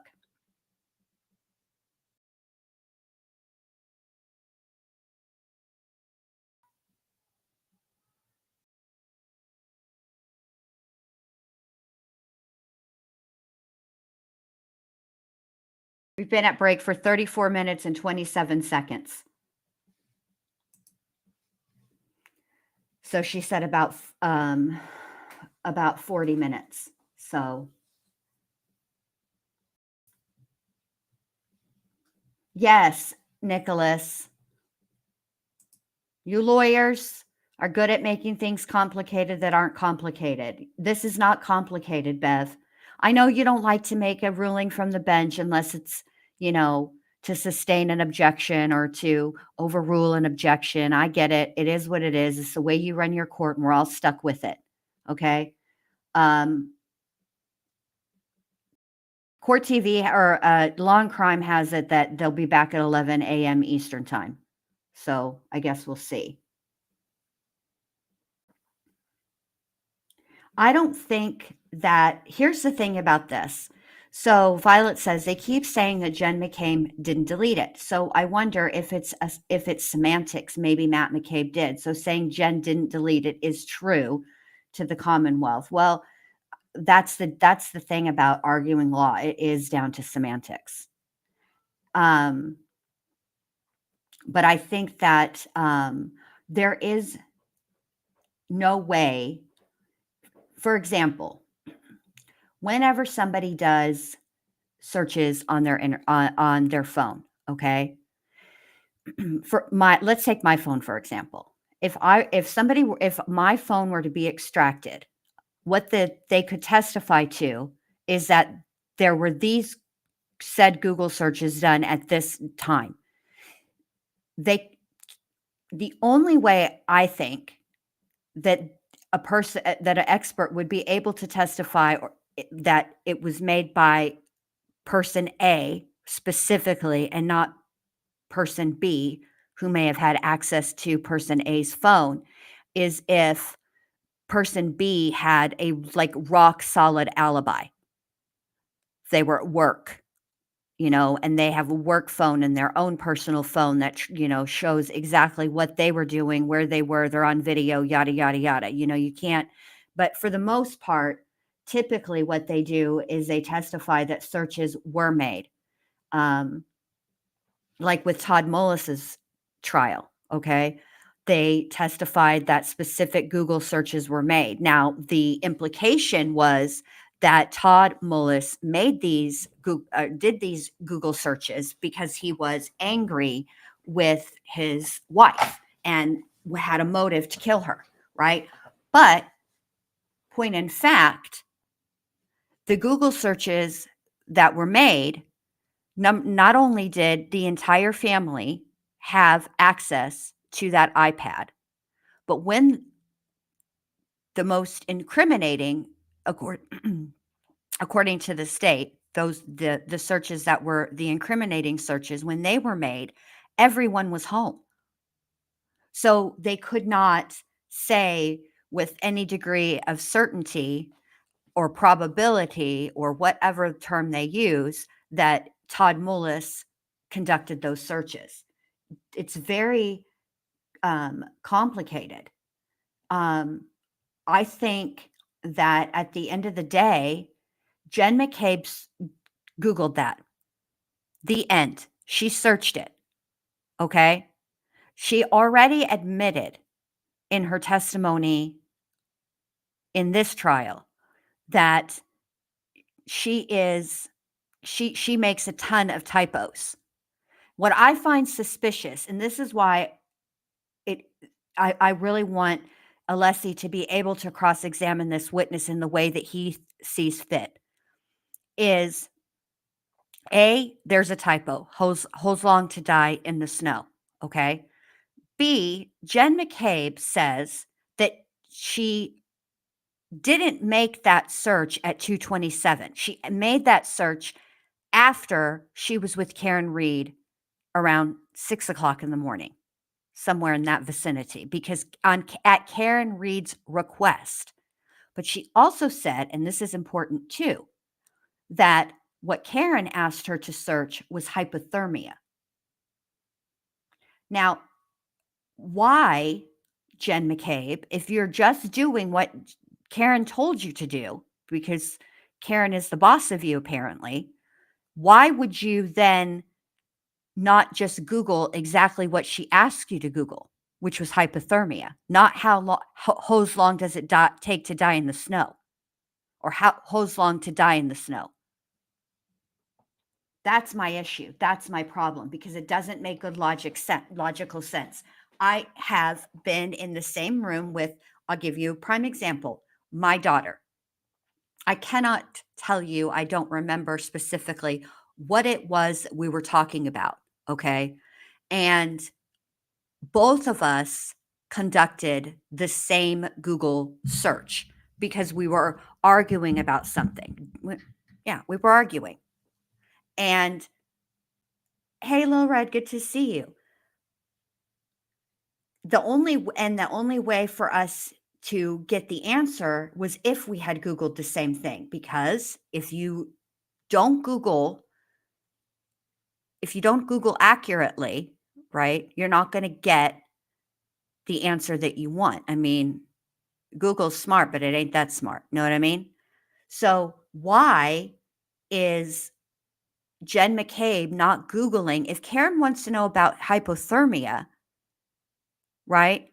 If she would have Googled hypothermia, it would have given her information about what hypothermia is, at what temperature can you get hypothermia, how long can you be outside in X degrees cold weather, before you start to get hypothermia, all those things. All of that would have come up from searching the single word hypothermia. And by the way, typing out hypothermia is a hell of a lot faster than typing out hose long die in snow.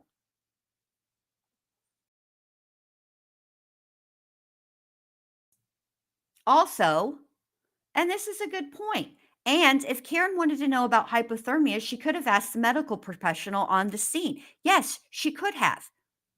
She could have.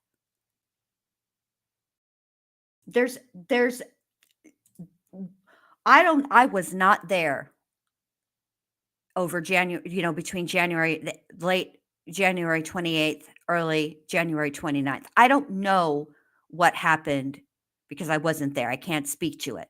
Okay. But I can speak to, even when you're in a panic state, what makes sense.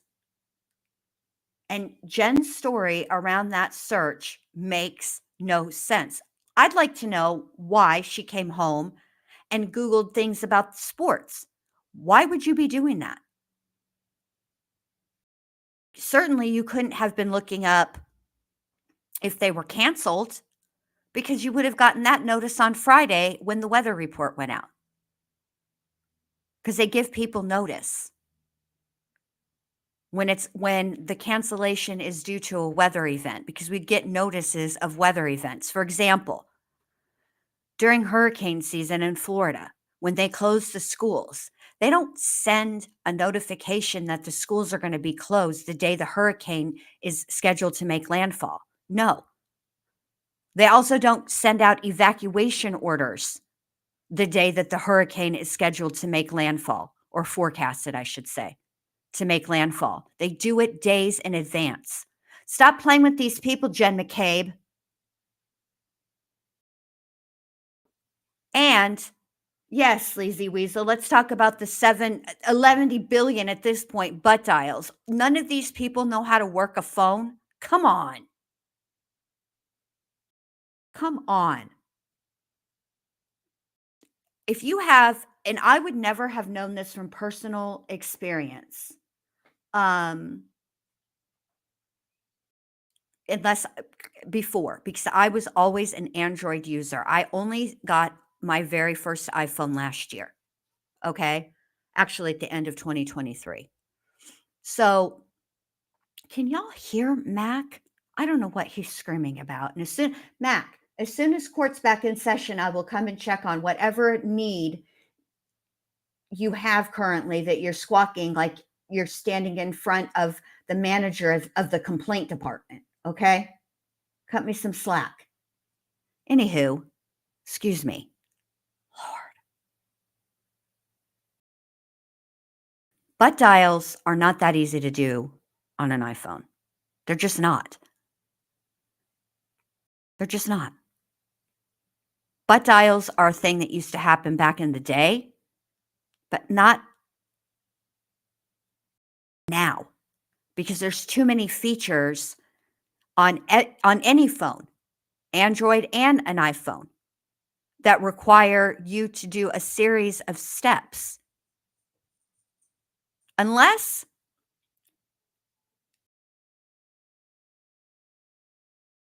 thank you, Melissa. Thank you.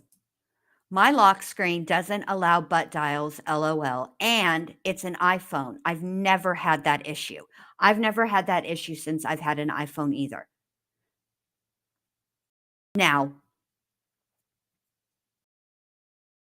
years ago, yes, butt dials were a thing before lock screens.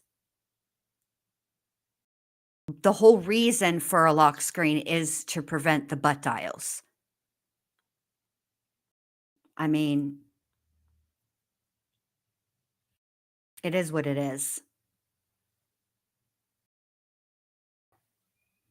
For whatever reason, Jen McCabe, stop playing with these people. You were very interested and paying very close attention to when John O'Keefe was to arrive at the Alberts house that night. I suspect, it's my opinion, it's my theory, that you knew that there was going to be a confrontation that night. By confrontation, I mean a verbal confrontation. I believe Brian Higgins was going to show John O'Keefe the text between him and Karen. That's what I believe. I believe that Jen McCabe knew this, and that is why she tried to get Karen to come with her to the Alberts house so that Higgins could show John these texts, and then she could, and then they would all show up back at the Alberts house. Karen would be there. It would be somewhat of an ambush, and she could sit back with her popcorn and watch. She's messy. It is what it is.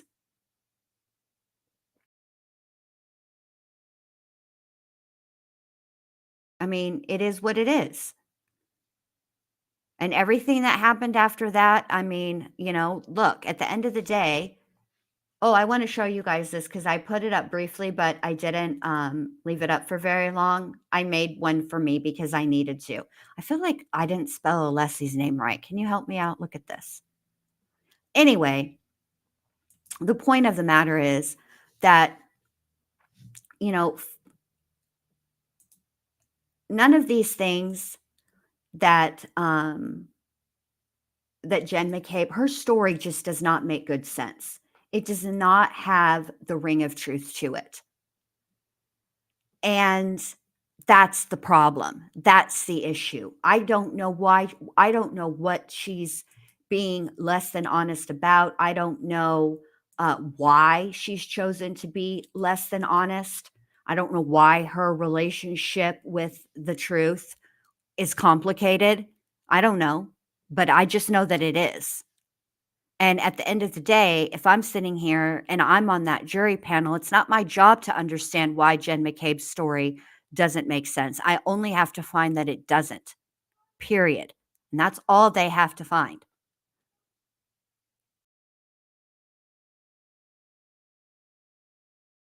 Oh, thank you, Sleazy Weasel. I appreciate that. Thank you, Tess. Is it okay? Good. I just wanted to make sure that I spelt it correctly.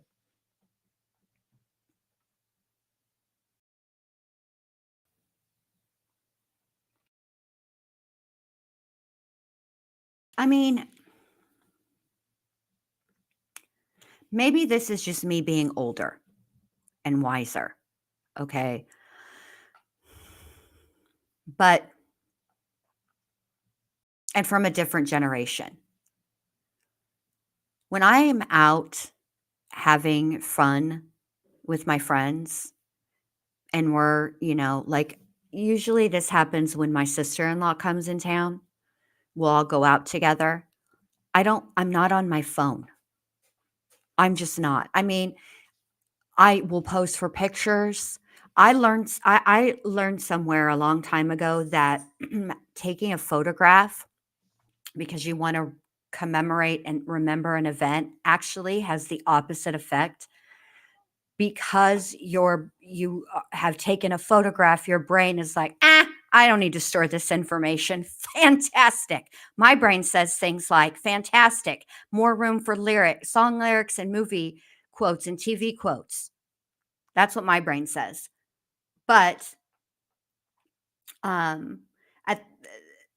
so for me personally, I don't have my phone out when I'm drinking. Also, when you're drinking, you're uninhibited. And I think it depends on the person, obviously. Some people are far more, their inhibitions are far lower, much more lowered when they've been when they're drinking. Other people, me, I'm pretty much the same person. I never like to be like out of control. Do you know what I mean? Like I don't ever like to be sloppy. That's the only way I know how to put it. So for me, I would not have my phone out because it's never a good idea to have like a deep conversation, like talk about feelings, get on social media when you're, three sheets to the wind, or in my case, drunkard and Cooter Brown. It's not a good idea. Okay. Maybe that's just me. That's just how I roll. So I think all this, butt dialing and all the things, I find it like absolutely ridiculous. I find it to be an attempt at a convenient excuse, but unfortunately, this for these people, that excuse just doesn't make good sense. It doesn't have the ring of truth with all of the circumstances. That's my whole issue, my whole problem.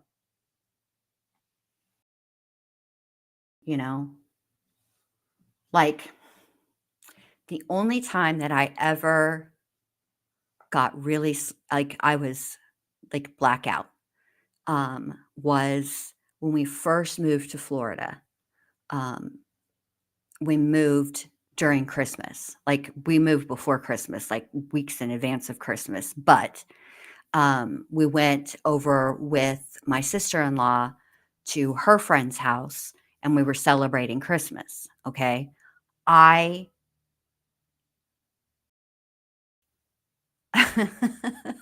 I wasn't ready about how the person that was serving the drinks was an excellent bartender, and they were extremely stout, obviously, because I got, that I was drunker than Cooter Brown.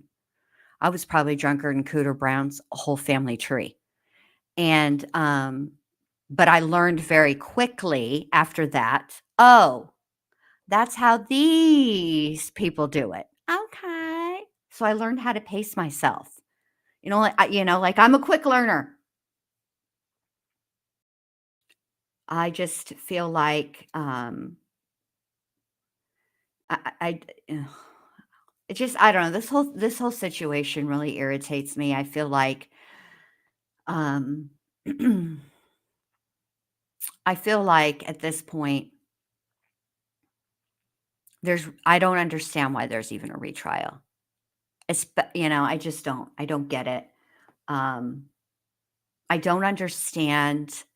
And the thing of it is that I remember from the first trial, law enforcement, Jen McCabe, Proctor, all the people were that testified for the state, respective to the investigation. They were all so defensive, like, and more than defensive,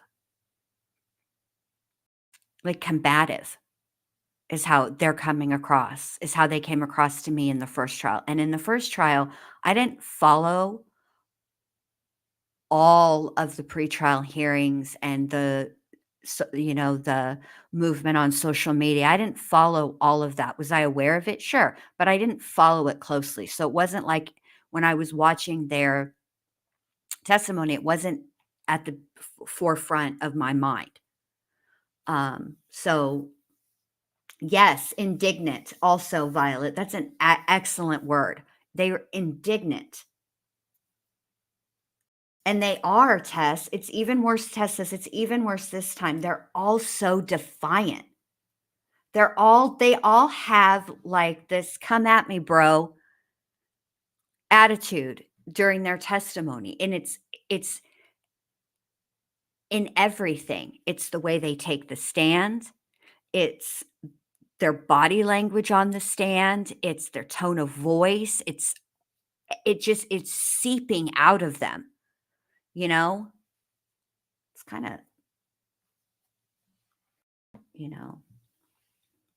it's a thing to witness, that's for sure.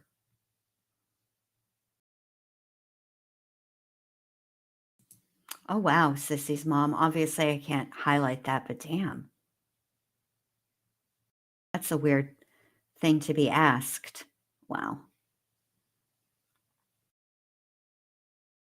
The jury has to, Tess. I'm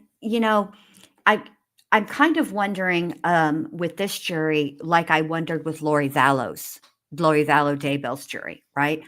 There are mentions of names. There were in Lori's trial. So,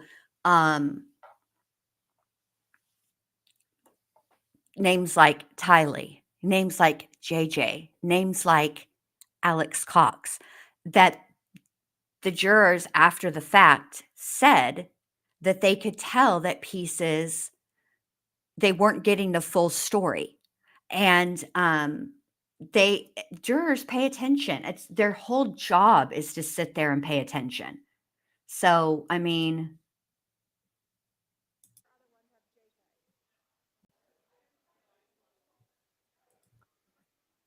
I don't know. It makes sense.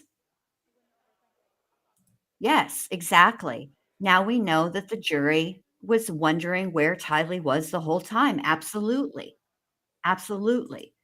Now, I think this next trial with her coming up with Brandon Boudreaux.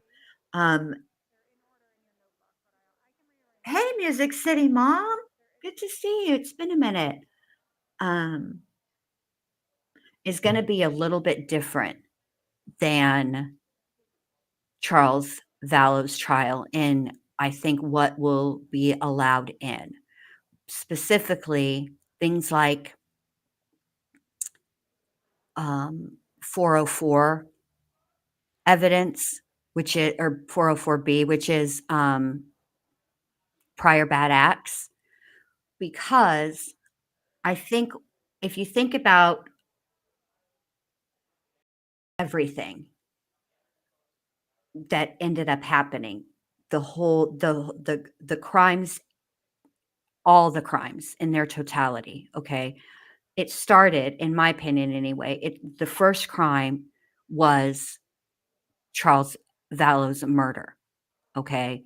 And then everything that happened after that stemmed from it started their course of criminal conduct started with Charles Vallow. And once they got away with that, it went to the next thing and the next thing and the next thing.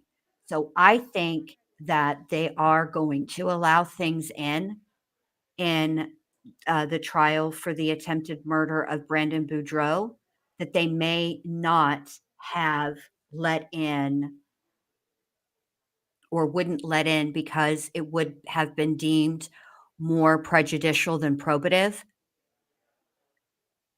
in the trial for the murder of Charles Vallow.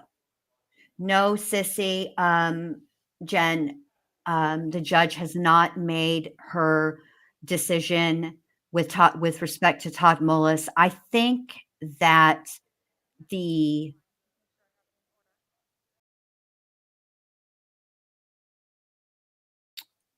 what is this talking? Hold on a minute.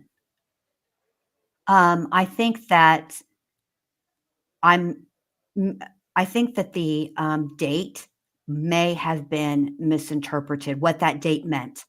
So when the judge, I've been thinking about this for a while. So when the judge said the date of April 7th or 8th, I think that that was when she wanted everything to be in, all of it, everything they intended to put in. I don't think that that date that she gave had to do with when her decision would be made.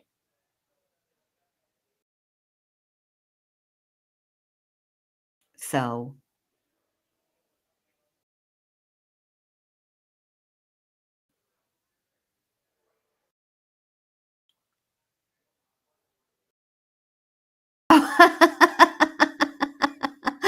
ah, Jen. That's funny. Hi, cousin. Hi. That's my thing, blonde millennial. You know, one of the friends in the doc said, "We'll try this as many times as it takes." At this point, and now it's starting, it feels less about justice and more about revenge. Now it's just for spite. And I don't like that. It should be about justice. And at the end of the day, you know, I understand that there are people that believe that Karen Reed is actually guilty, and that's fine. Everybody's entitled to their opinion and all of that. And I'm not taking anything away from those people. But I think that one thing that we should all be able to agree on, regardless of how you land on Karen Reed's guilt or innocence, is that John O'Keefe deserved better, and this investigation from jump was bungled and mishandled, and as a result, it's very likely that we'll never know what actually happened to John, and that the guilty party will be held responsible. Because even if you believe that Karen Reed is guilty, the way that this investigation was handled and conducted, I think that the state is going to have and is not able to prove it beyond a reasonable doubt. And that should make everybody mad, quite frankly, no matter what side you land on. Really.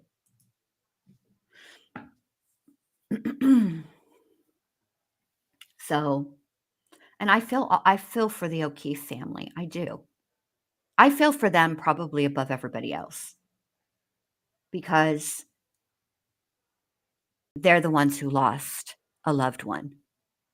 And if I'm the O'Keefe family and I'm listening to, I can understand like why they're upset with Karen because I think they feel like, um, look at her, she's got money, and so now she's finding all the loopholes, and that's all that this is. It's just a loophole. She's actually guilty. We want her to be held accountable, and you know, just take responsibility. If you love John, why didn't you take responsibility? Okay, I get how they feel. I understand it. Um, but I do wonder if there is like a little nagging voice in the back of their head, that says, something just isn't right. 'Cause I do remember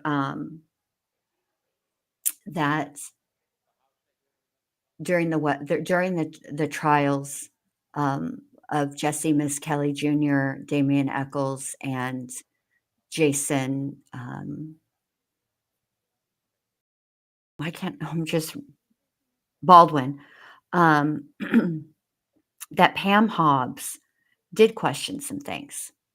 She didn't quite understand how Jesse didn't know the difference between a rope and a shoelace, and it didn't make sense to her that he would use rope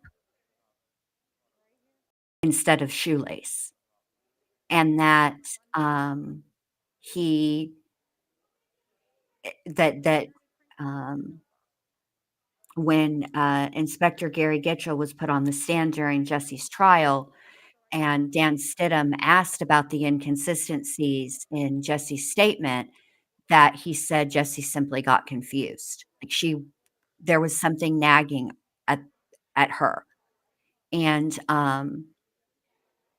so, but she would go publicly. And there's lots of footage of her from the first documentary where she believes that they're guilty, where she is like, if the jury finds them not guilty, I believe that they would have to watch out for. She says, this is not a direct quote, but something to the effect of, I believe that they would have to look behind them all the time, making sure Pam Hobbs wasn't following them. So I think, um, it's just sad.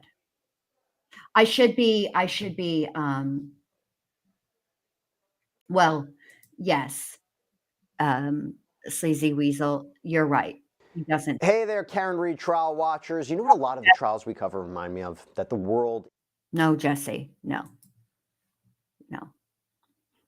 That Widow's Peak bothers me to no end. It's so distracting to me, and, I think that they're in grief, and I think I agree with this. Non-blonde millennial says, in grief, you do want someone to blame if the death wasn't natural. I mean, yeah. And I think that for them, for the family, until this part is resolved, how can they possibly begin the healing process?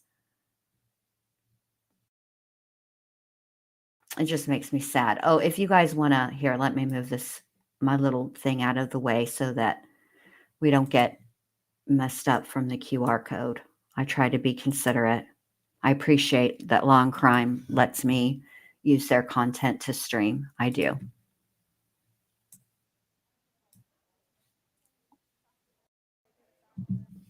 I have a feeling Judge Bev is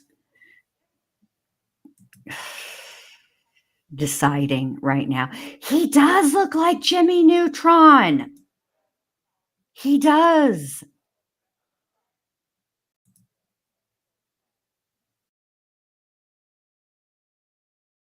All right, hold on. Let me go get him. Thank you, Tess. Hold on just a second. Let me get them.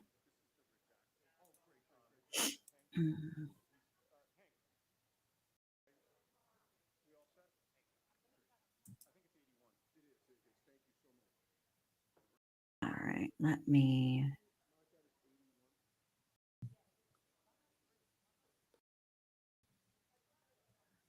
share this tab instead. Let me see if I can. Hold on a minute. Ah, Shiza. Hold on.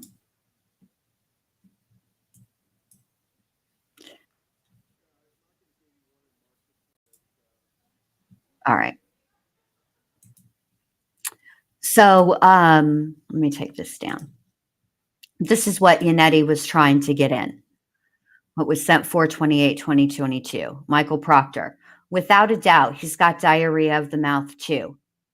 DD. Rookie move not meeting with the ME and getting that homicide determination. Michael Proctor. Yuri and I had 2 conference calls with her, had numerous photos, etc. We laid out the entire case for her. DD. Should have had me or Jeff do it. Michael Proctor. If YouTube did it, she would have made it accidental or natural causes. Michael Proctor. Of course it's undetermined. She was a whack job. DD. Dear God, what the fuck is that? What the fuck? What the hell is inconclusive about the whole thing? Wow. Not a good look. They were very upset regarding the ME not ruling it a homicide. And that's sad.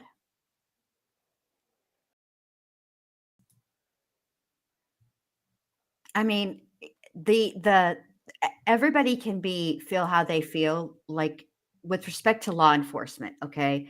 I'm sure they're salty over the fact that the Department of Justice conducted an investigation, okay? But the people that they should be salty at because there was a Department of Justice investigation is not the defense. All they did was do their job in defending their client, okay? You don't have to like it, but it is what it is. That's what their job is, okay? And when certain things were brought to light, and also I can't imagine that. I was just thinking that, Rachel. Hey, listen, babe, if you're going to be up in my head, could you tidy up in there? It's a little cluttered. Rachel says, imagine the text we haven't seen. Bruh. Can you?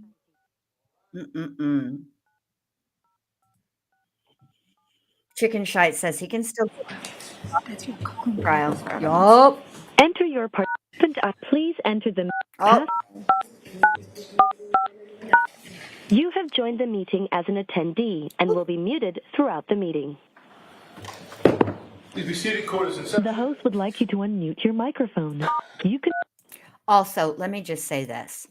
I feel for the entire O'Keefe family, including the children, because they had lost their mother, then they lost their father, and I think they were just coming around to some stability, and they lost their uncle. And I just, the whole situation is just awful and sad.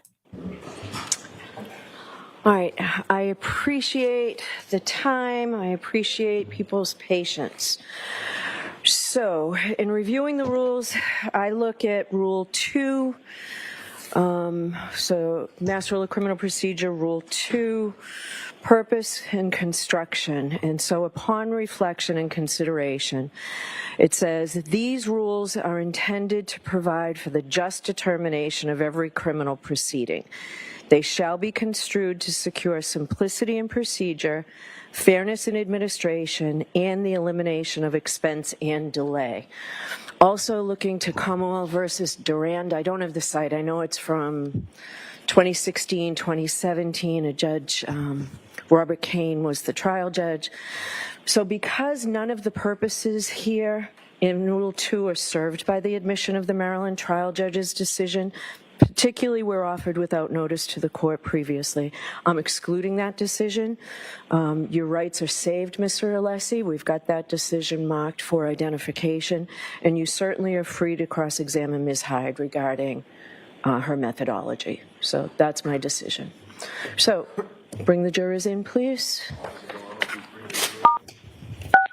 You are unmuted. Chrissy, do you want this under that? No, that's all. Okay.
Put it back in session. You may be seated. Jurors, I appreciate your patience. So your next witness, Mr. Brennan? The Commonwealth calls Jessica Hyde.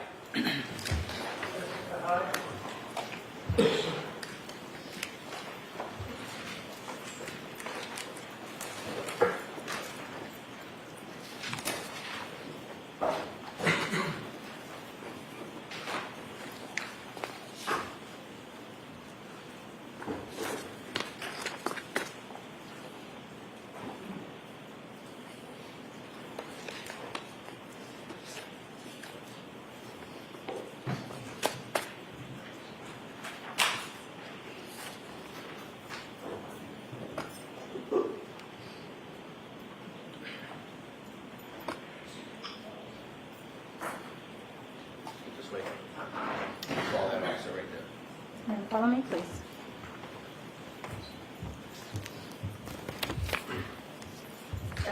Face the clerk and raise your right hand, please.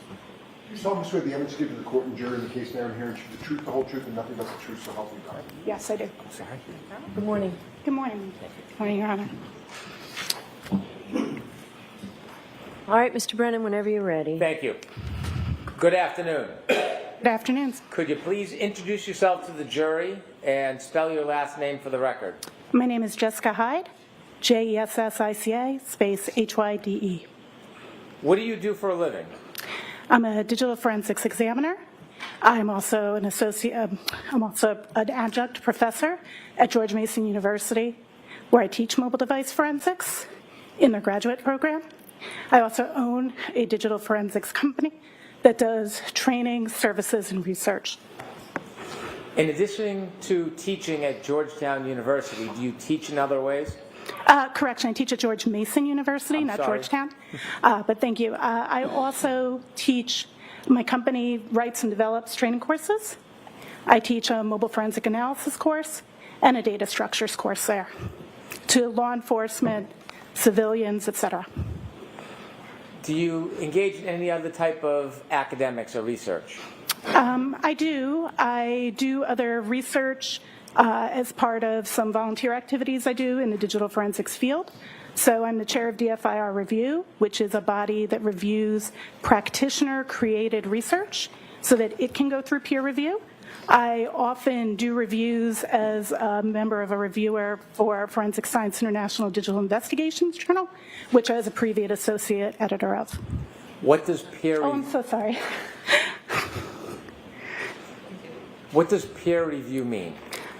Peer review means that when a study is done or a research paper is done on a topic, that an assessment is done of it. There are 3 types of assessments that can be done. One is a methodological assessment, where you read through the methodology of the academic or practitioner-created paper and state if it is acceptable or not. The second is you conduct your own testing using the same methodology to conduct a peer review with your own generated data sets. And the third is if the original author has shared their data sets, reviewing their data sets and checking that against their work. Has any of your work been peer reviewed in the past? I've had 2 peer-reviewed journals. I've had an article that was peer-reviewed and published in Forensic Science International Digital Investigations regarding the standardization of file classification of recovered items. The layman's term of that would be talking about what deleted means. And then I have another paper that's been accepted that I was a co-author on in terms of timelines and correlations of forensic evidence. You mentioned you work in forensic data analysis. Generally, what does that mean? It means that I look at evidence of digital forensics devices, be them mobile phones, computers, Internet of Things devices, and do analysis to provide meaning and context to the data that's recovered from them, as well as performing data recovery of those same computer-related devices. Did you have any specific education or training to learn about forensic data? Absolutely.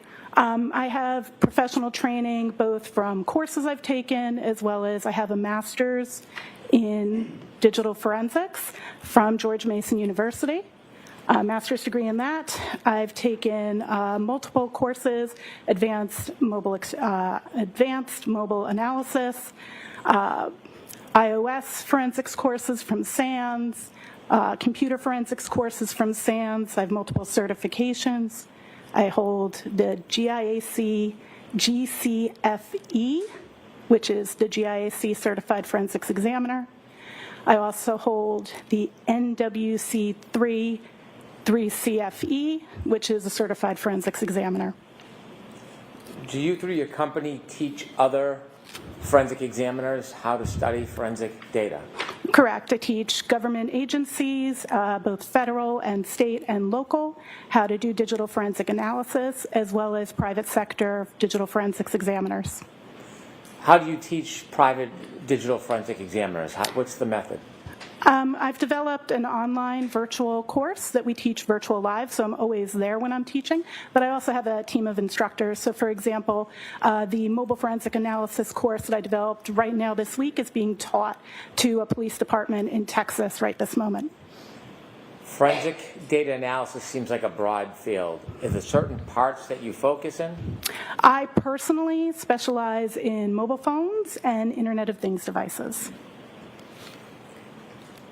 I want you to just give us some very basic, very general and brief background.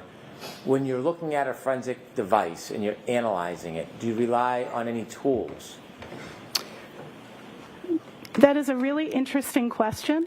Reliance on tools is not precisely what we do. We utilize tools to extract data from a device, and then we utilize a variety of tools to attempt to parse results from those devices.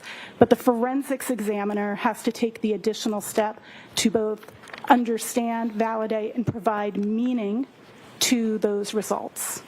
Is there any shortcomings or dangers in simply relying on a forensic tool for a result or an opinion?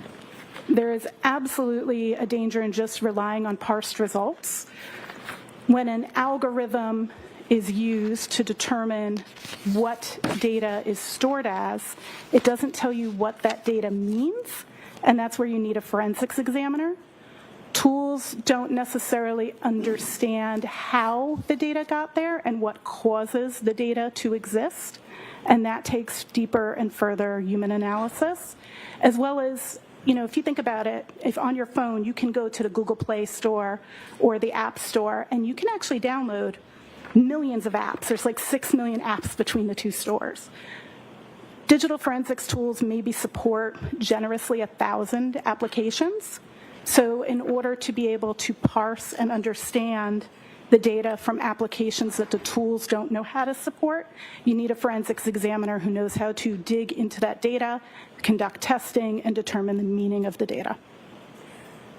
Were you asked by the Norfolk County District Attorney's Office to look at and analyze a phone that was related to a person by the name of Jennifer McCabe? Yes, with a very, very specific scope to a specific date range. Were you asked during that scope and date range to analyze it and provide an opinion about whether there were any user-initiated deletions of any web searches or Safari-type searches? Yes, I was asked to look for deletions of Safari searches within the scope of the time frame that was dictated by the purpose of the exam.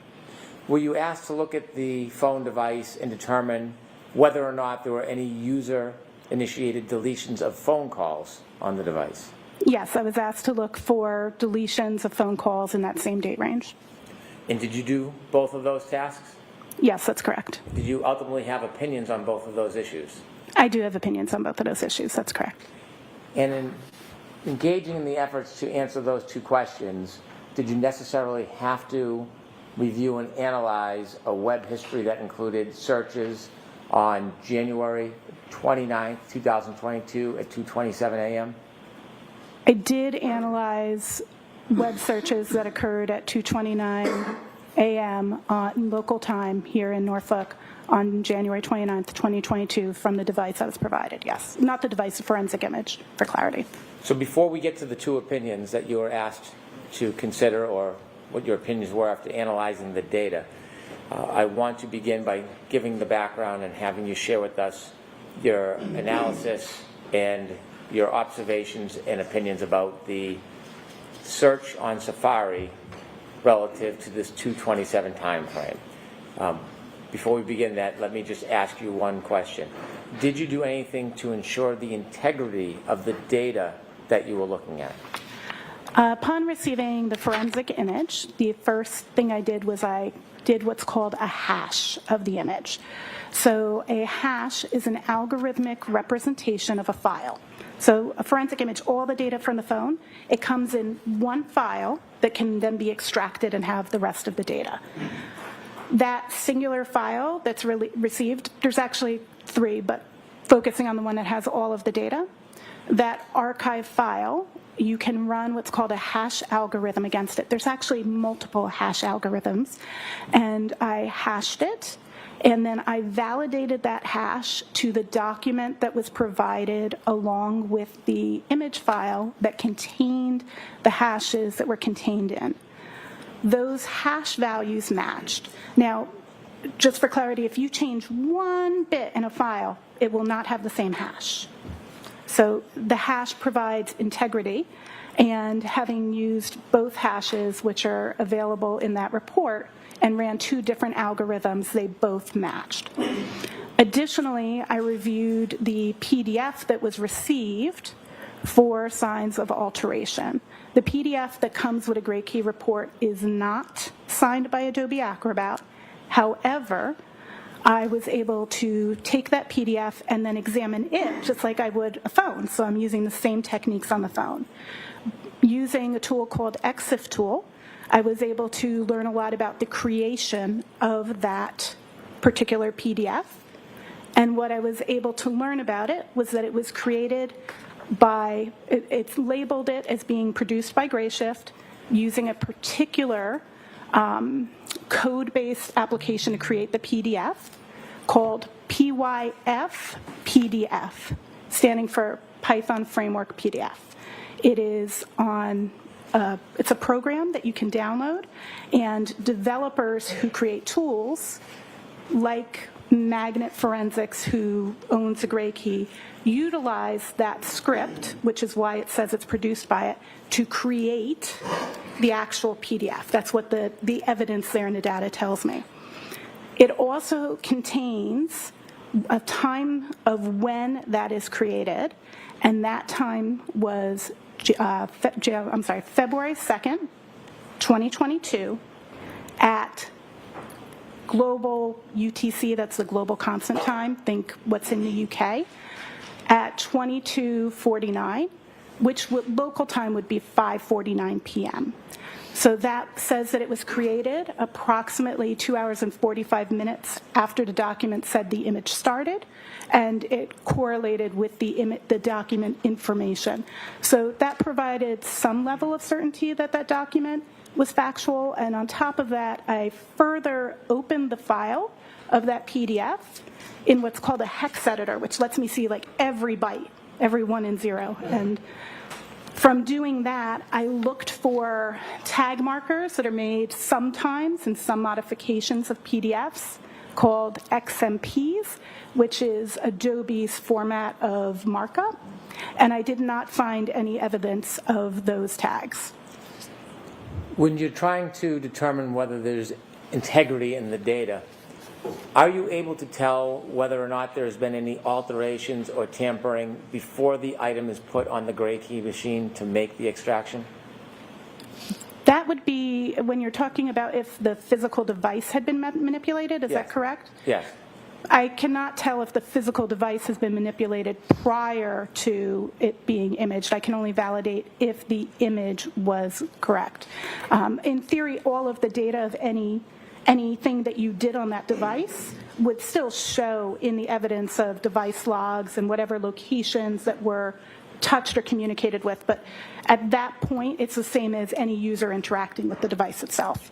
After the phone's extracted, or at the time it's extracted, does it have the history of the device on that extraction?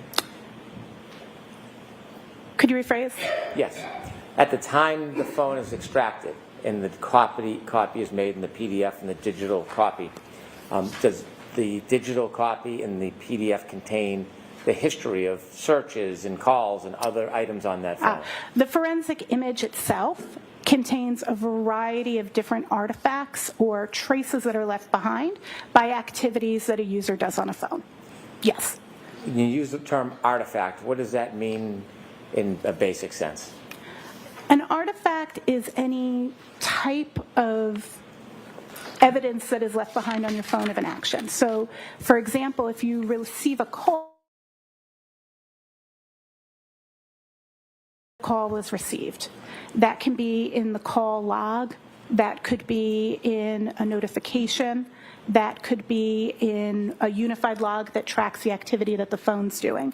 There's multiple locations, and each one of those residue of the fact that the call came in, that's what I would refer to as an artifact. So you could have an artifact not just about a call, about a web search, about taking a photo. Any action you take on your phone may create an artifact. Before we get into those two questions about any alleged deletions from Safari, a Google search or an internet search, and any alleged deletions of phone calls, I want to start with your explanation or your sharing how the timestamp works relative to that search beginning at 2:27 a.m. on January 29th, 2022. So, for clarity, there's more than one search that happens actually at 2:27. There is some activity that's looking at, and I don't want to mispronounce the name of the town, I'll try Hockomock Sports, looking at activities for the sporting events at that school system, I assume, or county location. There is a timestamp for the search Hoslong to Die in Cold. However, that timestamp isn't about active searches. It's about the time that a tab was either opened or moved to the back. To Die in Cold is the most current search in the tab that you opened at that was opened at 2:27. So if you're using your phone and you go to your browser, you have some choices. You can just open an existing tab, or you can open a new tab. A new tab was opened at 2:27 a.m. and that search was done there. Another tab, actually at 2:27, was moved to the background, and its last search at the time it was moved to the background was for, I believe it's Raining Men, the YouTube video. So those two searches both exist as what's called browser state searches, but that's browser state isn't about the time that it was searched. It's about the time that the browser tab that you opened either went to the background or, if it's never been moved to the background, the current search. So the time, in the instance of the It's Raining Men video, is the time that that video was moved to the background and the new tab took over as the tab that's active. And that tab, the last search done in that tab is How's Long to Die in the Cold, because that database holds the current search. It constantly gets updated, and the time that the tab was either opened, if it's the first time it's opened, or moved to the background if it's an existing tab. Did you put together an exhibit that would help explain some of the different databases? I did put it together an exhibit that would show that. May I approach? Yes.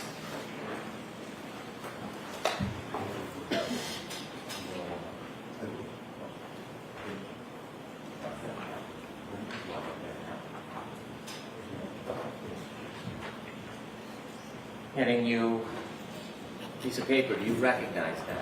I do. This is table 1 from the first report I created on this case on the phone that I was told was for Jen McCabe.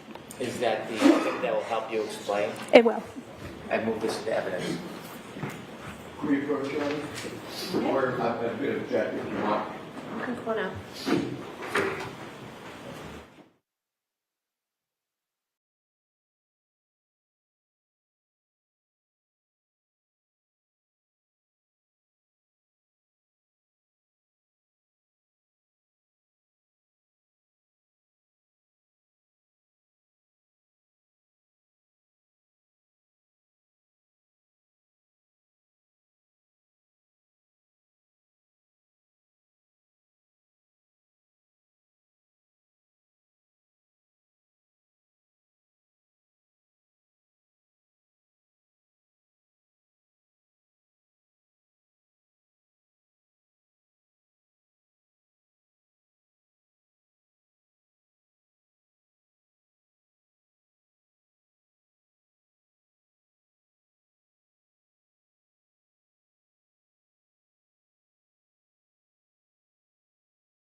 Okay, sorry, you guys. I knew that if I sat and just sat here at the desk, I would be distracted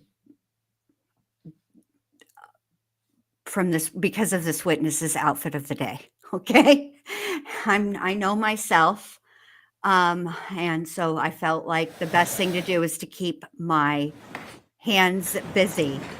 But Professor Quirrell, roll in the basement. Thought you should know. Before we look at any chalk, I want you to explain the entire basis for that chalk and your ultimate opinions that are reflected in the chalk. So let's start from the beginning. May I look at my copy of the chart, or no? Why don't I just Your ask Honor, you? See if you can answer the questions, and if you can't, let us know. Yes, Your Honor. When you looked at the phone to analyze it, were you trying to determine when a particular search was made, specifically the search, how long to die in cold? Correct. I was looking for two searches, both how long to die in CIKD and how long to die in cold. So as a forensic examiner, how do you begin the process to try to identify and determine when that search is actually made? So the first thing we would want to identify is what application was being used at the time to make the search. So looking at that date time stamped, it was able to, on that date, be able to determine that Safari was the application that was being used as the Google browser.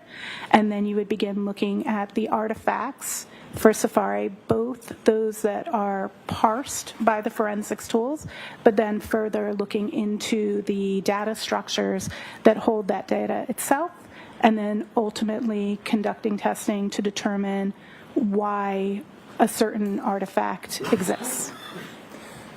So you mentioned the beginning step is the forensic tool or tools. Did you use forensic tools to get information or parse any data regarding this potential search at 227? Yes, I use multiple forensics tools. Can you share with us the multiple forensic tools that you used? Absolutely. I used Celebrate Physical Analyzer. I used Magnet Axiom. I used just the tools I used at first. I used iLeap. There are further tools I used later, but those were the three that I started with. What tools did you use later? Later, I used specifically, I've used Sanderson's Forensics Toolkit, the forensics browser in Sanderson's Forensics Toolkit, which helps exploit SQLite databases. And then I further reviewed in a tool called Rabbit Hole.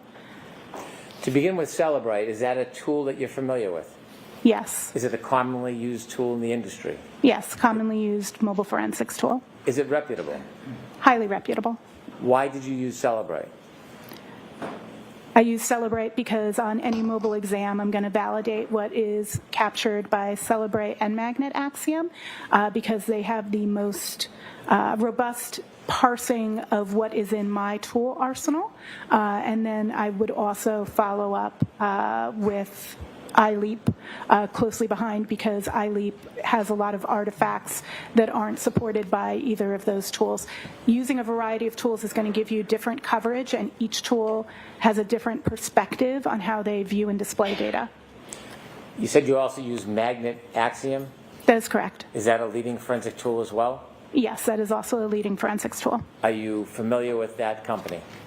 I'm very familiar with Magnet Forensics. I was actually their director of forensics for 5 years, then continued to consult for them for an additional 2 years under my company Hexordia, and my company continues to be a reseller of Magnet's products. You mentioned different tools may present information a different way.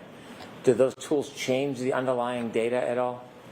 That's a great question. So when we're talking about the results that a tool shows, the tools maintain the integrity of that original forensic image, and that's actually something we verify as we continue through our exams to make sure that the underlying data hasn't been changed.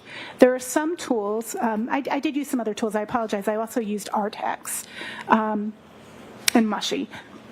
But ArtX is capital A, lowercase rt, capital E, lowercase x, and then Mushy is M-U-S-H-Y.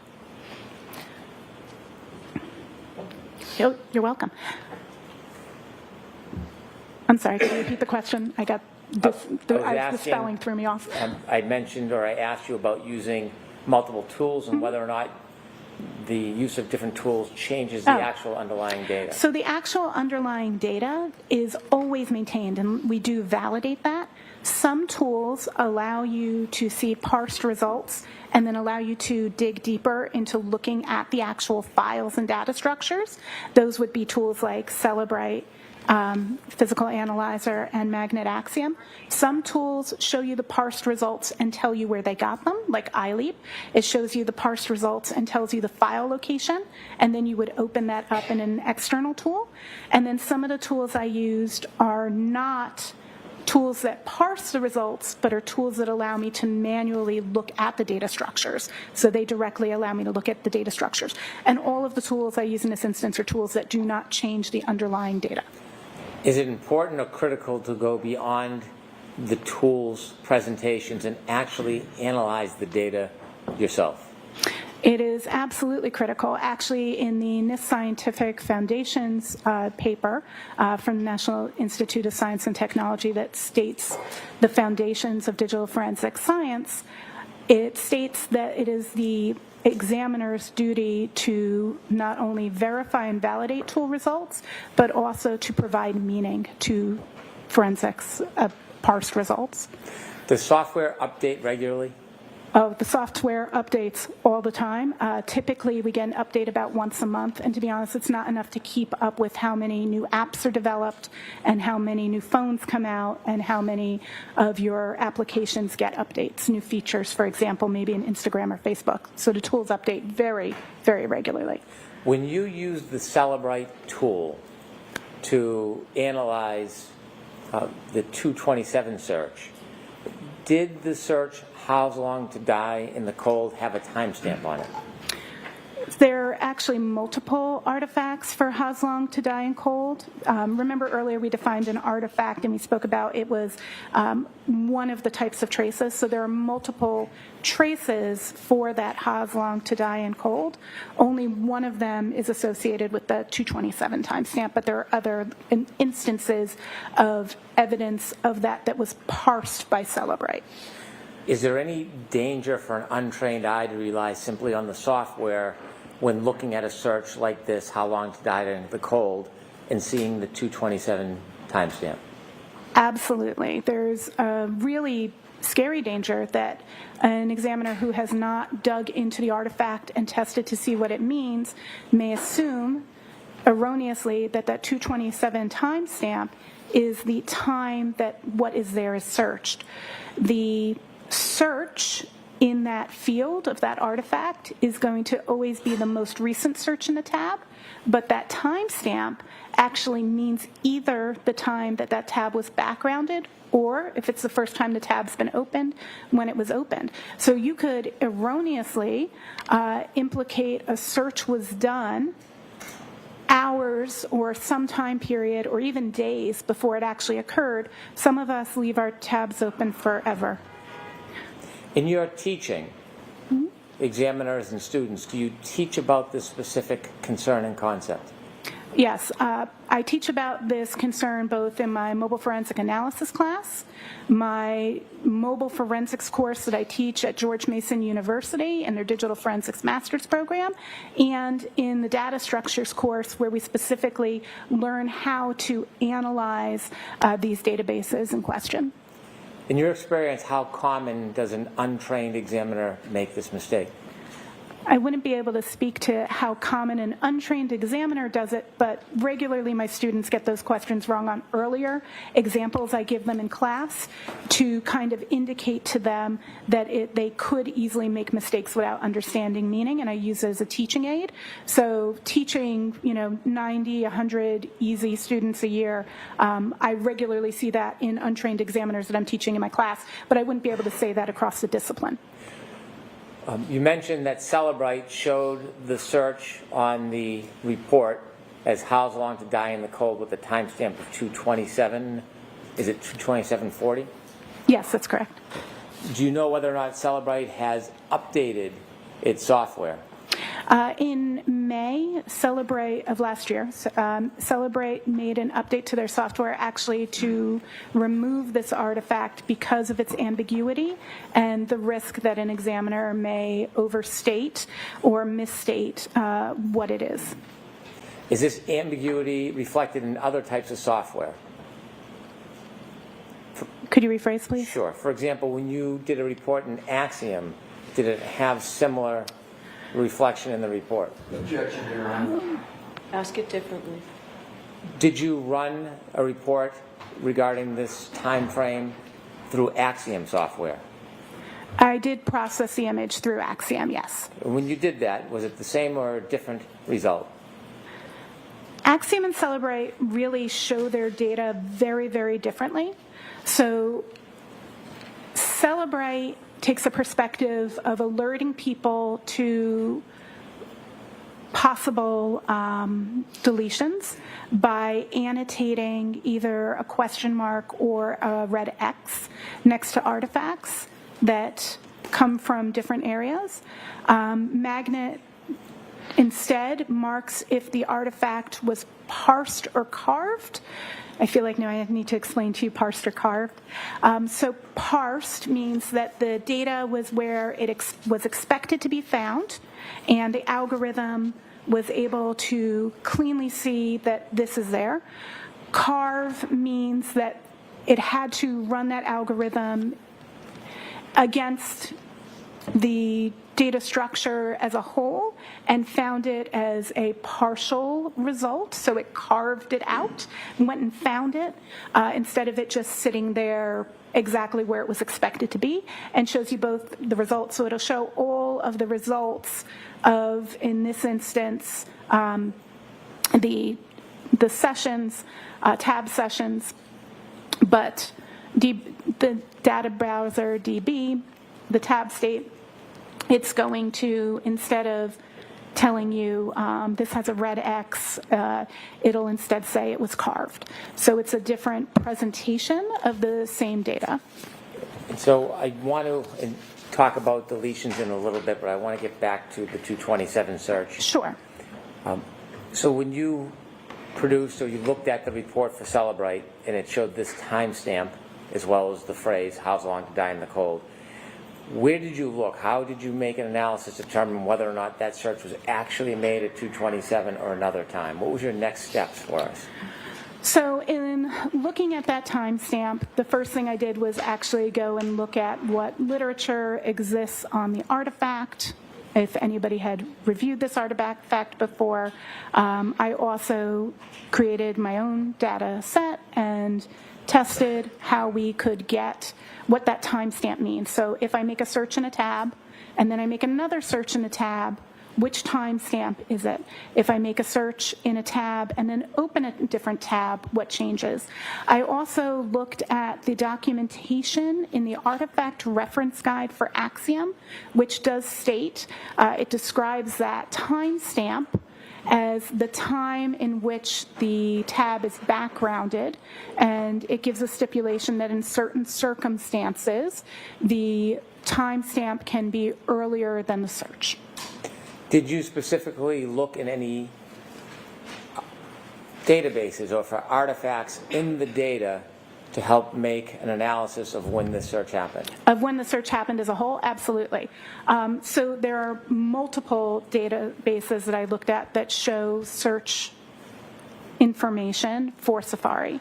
So I looked at the plist, the mobile Safari plist. I looked at the browser state database. I looked for the history database. I also looked at the Knowledge CDB. The Knowledge CDB is a little bit different. That isn't a database for Safari. It's a database for all of Apple, so it can predict your behavior. So it takes in information that Apple wants to take in, including browser history, and it saves that information so it can make predictive information. I also looked at the caches in the Safari, which is the things that Safari is trying to make quick reference to. This would include suggested terms for commonly searched items. When a URL or a search through Safari is typed in, or if it connects, does it leave a trace in different parts of the computer or of the phone? Yeah, so when you actually do any search, you're going to leave traces. Now, it does depend if you are in private browsing or non-private browsing. So non-private browsing is what most of us use regularly. Private browsing might be what you elect to use. Well, some people would elect to use it if they're doing searches they wouldn't want their spouse to see, like maybe they're looking at porn, or maybe you're doing something secure like looking at your banking information. You may intentionally use a private browser. For Google users, this would be the equivalent of incognito in Google Chrome, and you may intentionally use that. And so the artifacts for that are more limited than the artifacts for non-private searches. So some of these artifacts only exist for non-private searches, and some exist for private searches. And in this case, this phone, was it on non-private or private? So specifically the two searches we're talking about, how long to die in cold and how long to die in CIKLD, excuse my differentiation there, both of those searches were done in non-private browsing. So they weren't hidden? I don't understand the question yet. Okay. Was there any applications on to mask those searches? Not to the best of my knowledge. I did not see any. We began with the 22740 timestamp. The next recording on that tab, do you recall what time that was? I believe the next, and I'm trying to remember the chart from memory, if that's correct. So I believe the next thing we're looking at is the 623 suggestion from Apple search terms for how long to digest food. Am I matching what you're seeing on your chart? Well, let me ask you. Okay. When you saw that, do you look on the same tab or a database? Where do you find that information? Fair. Understood. So all of those databases I was just mentioning before, we're looking at all the parsed results from all of those, and I was looking in the entirety of the scope from the time of midnight till noon. That was the time frame of my scope of all of the content that was done in the tabs for Browser State DB, Cloud Tabs artifacts, History DB, Mobile Safari plist, Knowledge C, each one of those, and then I was combining them to timeline out the activity. At 62351, did you look into how long TIDIE in CIKD? So that would be the next thing that we see after the Apple suggested term of how long to digest food. That's the next thing we see an entry of that. There's two immediately next to each other. I don't remember the precision on the seconds of which one's first off the top of my head, but one is in Knowledge C and one is in the Mobile Safari plist.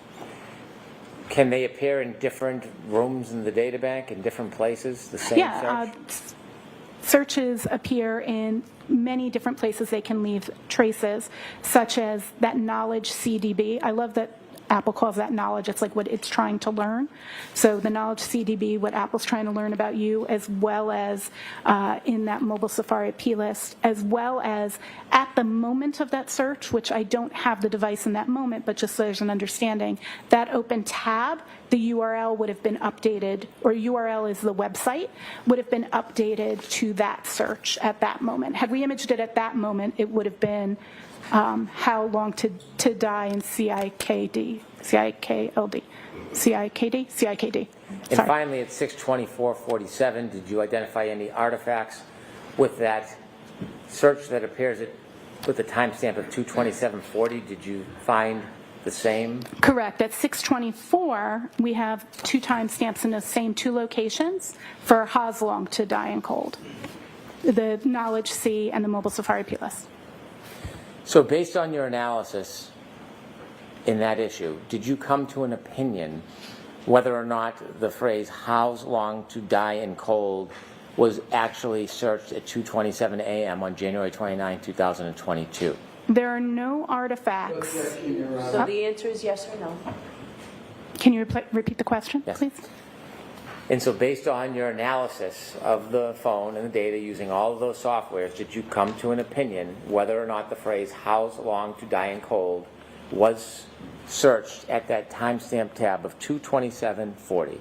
Yes, I came to an opinion. And what is your opinion? Objection, Your Honor. Rephrase the question as to the opinion. I'm sorry? I'll see you at sidebar, Mr. Leslie.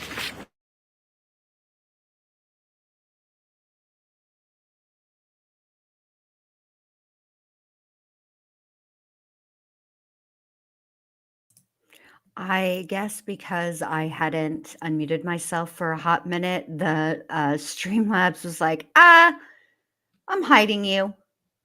Thanks, Streamlabs. I think, from what I understand, to answer Chicken Shite because this explanation I think is more than the 150 characters I'm allotted by the YouTubes. It's a private search that keeps. So let's say you're doing searches on your phone. It works on your browser. I mean, on your desktop or your laptop as well, especially if you have both, if you've got them all linked together under one Chrome account, Google account. So it keeps, so say I'm looking up stuff on my phone, okay? Because I am lazy AF, sometimes I bounce back and forth between my phone and my desktop and even my iPad. This is why I use Chrome on my Apple products as well, because they do link up, okay? And let's say I'm doing research for a case on a video I want to make, okay? And there's some things I'm fuzzy on, all right? So because that search is coordinated, I can do a search on any of my devices. They'll all be in my search history, okay? But let's say I did this search on my phone a week ago, and I remembered that I did the search, and but there was a specific result that came up with that search that I don't remember. I can go through my search history and I can find that search, okay? But if I were on incognito, I would not be able to do that.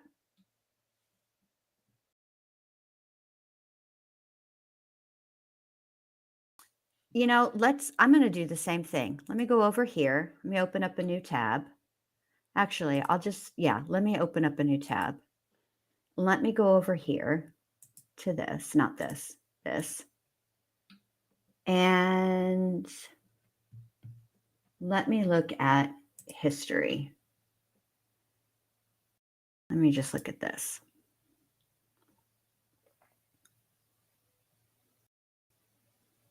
Interesting.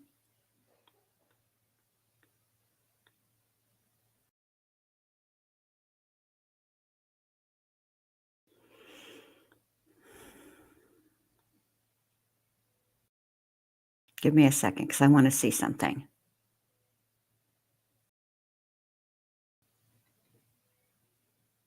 All of mine have a timestamp as well for everything that I did today. The only thing that there's not a timestamp for is, give me a second here.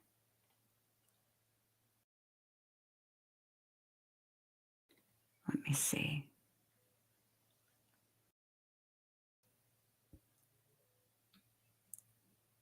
I am missing one timestamp. I should have a timestamp from when I opened Talk Studio this morning and scheduled my live. I don't have that. And I know what time I did it because I can see from my search history or from my tab history that I can see when I went to YouTube to change settings. So that's interesting because the way it has here, I didn't open the Talk Studio live streaming studio until 8 o'clock in the morning, and I know that's not right because I know I opened it before that. So I'm sure if Cellbrite was to extract it, they would probably be able to get the correct time. But, you know, there's that. And I think that Alessi is objecting to her being able to give that opinion because he's not going to be allowed to. He can question her on her methodology, but he can't talk about the case in Maryland where her opinion was, I guess, ruled inadmissible, is the way that I understood it. Remember, oh, thank you, Tess. Let's go over there and see what that is. Give me just, oh, wait, yeah, one moment.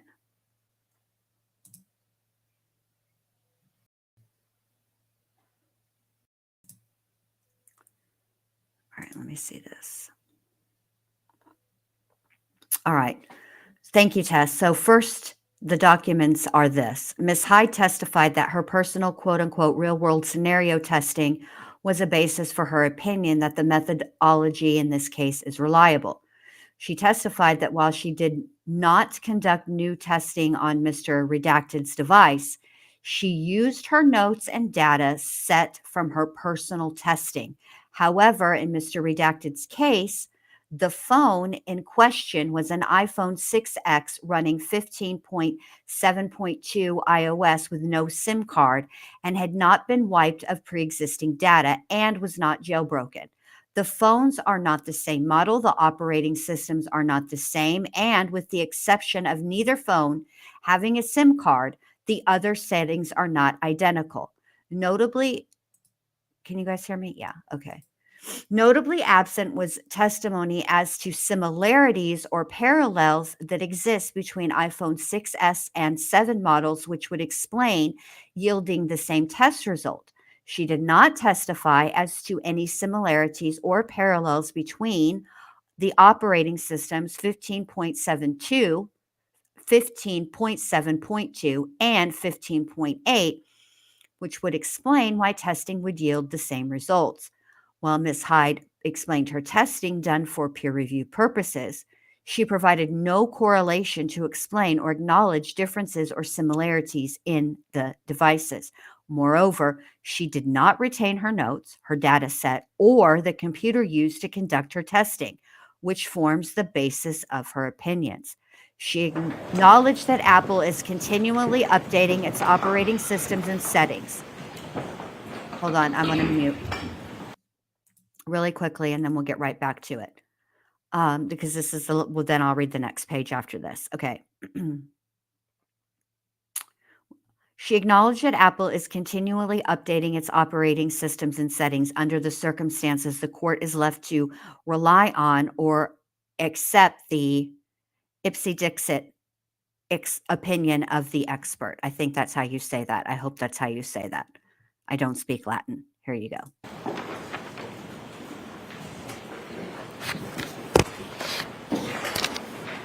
You've explained to us the analysis you engaged in the process you engaged in.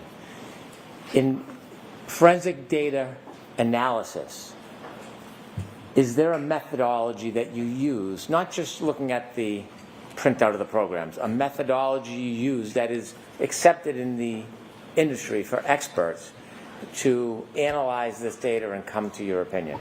Absolutely. Beyond looking at what was in the tool results, I further looked at those databases independently and conducted testing of the artifacts. And in addition to what you did, can you share with us how and why this methodology is accepted in your practice as forensic analyst? This methodology is accepted by NIST. and by organizations like the Scientific Working Group of Digital Evidence.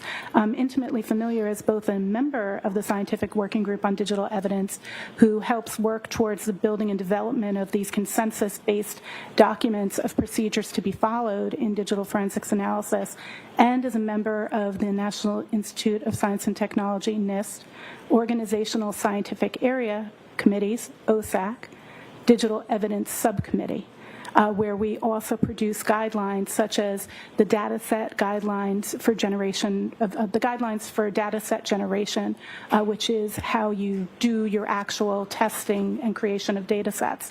And I was also a part of the subcommittee that drafted that. So I'm intimately familiar with the accepted policies and procedures because I am also a member of the groups that help author these, as well as review them and look and use them.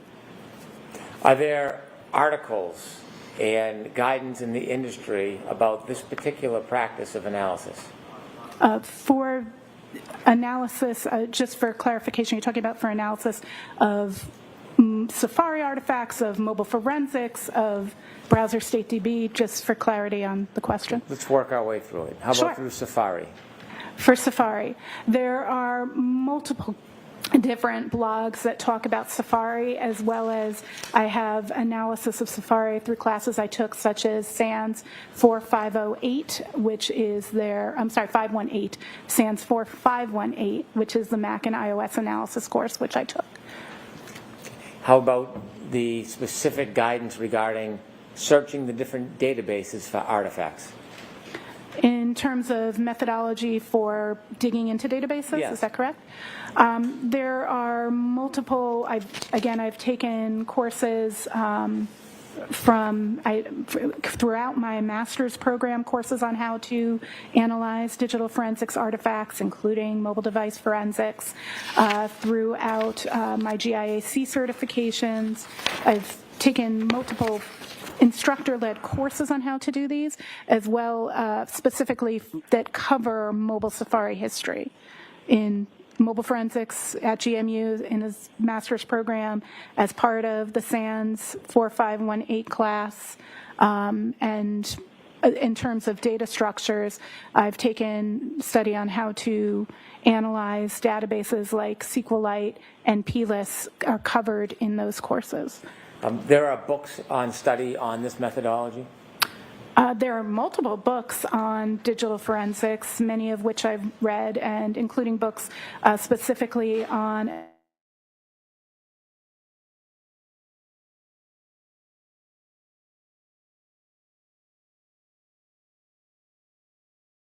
the most authoritative, because not only was it written by Sanderson, who makes a tool, it was tech edited by 3 renowned forensics examiners, as well as Dr. Richard Hipp, who created SQLite itself. The methodology, the technique you use to look past the reports and actually look at the data to make your determination and arrive at your opinions, is that methodology regularly accepted within the forensic data community? Absolutely. Again, using the methodology from the consensus-based documents from the community, from the Scientific Working Group Digital Evidence on best practices for analysis, as well as specifically for the SQLite databases I was looking at. I do that deeply verifying and in accordance with the understandings from Sanderson's book. Now, you share with us that you had an opinion regarding the timestamp and whether that was applicable to the search term, "How's long to die in cold?" That is correct. Now, I want to ask you, to a reasonable degree of forensic data, scientific certainty, what is your opinion about whether the phrase "How's long to die in cold" was made at the time of the timestamp 2/27/40? It's the last time, Mr. President, on this issue, okay? Uh-oh. Judge Bev is crabby. She did the sigh, and she said this is the last time. Why does it sometimes feel like Judge Bev makes her rulings based on her favorite child? You know how some moms have a favorite child and it's really clear because they favor that child over all of the other children, and regardless, they always rule in favor of their favorite child no matter what. That's how it feels. I mean, hey, Justin, good to see you. Any update on the pupster? I responded to your email. I don't know if you got it yet, and I apologize. I'm not getting my notifications on the emails again, so I need to go through and clean it. What up, Crafty Peep? How you doing? That's how that's how it comes across. Is she likes Brennan better than she likes the entire defense table, and therefore that's who she rules for in favor of. I thought her ruling today, it wasn't a complete shutdown, but I do think it's important that if you're going to let her testify about her opinion and how she authored all the things, right? Trust me, bro. If you're going to let her opine that, if you're going to let her testify that way, then you should also allow the defense to impeach that specific testimony with how, no, trust me, bro, ain't gonna work because looky here what happened. So your methodology and, you know, your methodology and all of that was basically poo-pooed by the higher courts. I say, Crafty Peep, I say, I don't give a rat's fat kneecap. That's what I say. A lot of people like that one. I don't know where it came from. I know it's a family thing. Like my mom didn't say it. My sister says it. My dad says it. I say it, but I don't know where it came from. But my dad's really good at stuff of making sayings like that. Like I remember one time over Christmas, my sister's 16 months younger than me. Okay. So I was already, I feel like I already had kids and she didn't. And she was also still in high school because when I had my son, I was 18 and my sister would have been 17 and still in high school. Anyway, she wanted to go out like on Christmas Eve with her friends. And my dad was giving her like a rash of shit about it. And, you know, he said, oh, I see how it is. So basically what you're telling me is you've hung out with your family and now you're done and it's Miller time. And it just made me laugh so much because, you know, my dad's funny like that.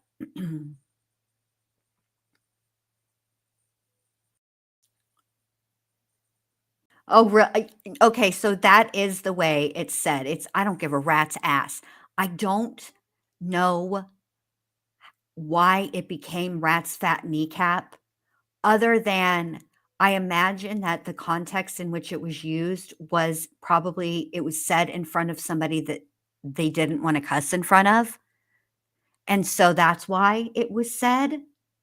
I have no idea because let me just say this. In my family, things fly out of like I'm not the only one like this.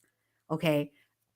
My dad is like this, my sister is like this, and I would imagine that we get it from my dad. So actually, my dad's whole family is like this, but it's funnier a lot of times when it comes out in Spanish. I'm now going to ask you for your first opinion. So you shared that you have an opinion about whether that timestamp 22740 was, whether or not that was the time the search "How long to die in the cold" occurred. Can you tell us to a reasonable degree of scientific certainty your opinion about whether that search, "How long to die in the cold," occurred at 2:27:40 a.m. on January 29th, 2022? Same objection, Your Honor. Okay, the objections are overruled. What I can state to a scientific degree of certainty is that that search occurred at 6:24 a.m. and was the last search in the tab that had been opened at 2:27. Do you have an opinion to a degree of scientific certainty whether there was any other searches similar to how long to die in the cold that evening on that tab? Objection, Your Honor. I'm going to allow it. May I first inquire, you meant morning, I I'm sorry, assume? that morning, yes. Just clarifying, I did not look at evening searches. And can you repeat? I apologize. I disrupted my own train of You have thought. an opinion to a reasonable degree of scientific certainty whether there were any other searches on that tab before the final search at 6:24:47, how long to die in cold. Same objection, Your Honor. Overruled. Just ensuring that I have the question correct. Please. You're asking if what else occurred in that tab. Hold on a prior? minute. Yes. How in the actual F can you analyze all this data with a reasonable degree of scientific certainty, but somehow cannot understand the question that's being asked of you? That I cannot say with a clear degree of certainty. Okay. Did you develop a chalk that I showed did. you earlier? Yes. Like to approach? Yes. Again, I show you. Same document, you recognize it? Yes. What is it? It is the exhibit that I created that was labeled Table 1 in the first report I had delivered. And does that provide information that will assist us in understanding your opinion? Yes. I'd move, subject to redaction, that this be introduced into evidence. Your Honor, I have no issue with regard to the redaction aspect, but consistent with my prior objections, I would object to that. Okay, I'm going to allow this into evidence. Of course you're going to allow it, Judge Bev. Of course. Madam Clerk, 82? Exhibit 82. Thank you. With the court's permission, I'd like to show Exhibit 82 to the jury. Okay?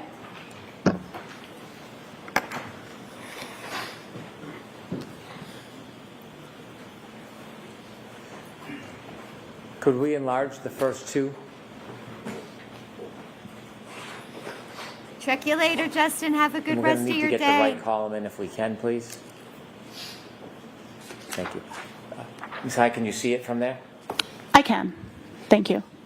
If you can walk us through how this exhibit assists us in understanding your explanation and the basis for your opinion. This exhibit shows the Safari artifacts and artifacts of Google searches in Safari related to the two searches in question, how long to die in CILKD and how long to die in cold, that occurred on the morning of November 29th, 2022 on the device under examination. If I look at this chart and I see in the top left it says 2:27:40 a.m. and then under the search term it says how long to die in cold. How do I understand your opinion that that search didn't happen at 2:27:40? This document is showing you the data that is the parsed result. The source of that artifact that you see in the last column, it's a little bit cut off, the browser state db-wall file, that database does store how the data is stored, the search term how long to die in cold with an associated MAC absolute epoch timestamp that translates to 2:27 a.m. That is what is physically stored. That does not annotate the meaning of that artifact.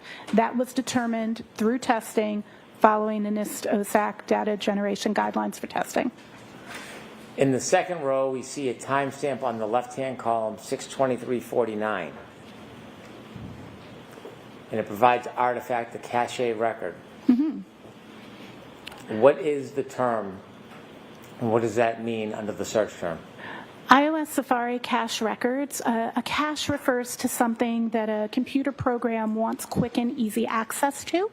When we search on our phones, anything, a lot of times, be it in Google or in Safari, depending on what type of phone you own, it'll suggest what it thinks you're going to type in, right? So you can click it. It's trying to be helpful. In this instance, at 6:23:49, we have a cache record that indicates that Apple suggested the phrase, how long does it take to digest food? And then under that, 6:23:51, it appears it says a recent web search, and the spelling is changed. How long? TIDIEINCIKD. So this, in reference to these two search terms, this is the first actual search that occurs at 6:23:51 a.m. Upon beginning the typing of that phrase, Apple provided the suggested search, and the person inputting into the phone at that time continued to type out a phrase and finished it as how long, TIDINCIKD. Hold on a minute. Hold on a minute. Now I'm looking at this, okay? This is a cache record at 6:23:49 a.m., which is before these, right? And 49 seconds is before 51 seconds, 57 seconds, and 56 seconds. Am I wrong? Is it possible that Jen did 2 searches, realizing, holy crap,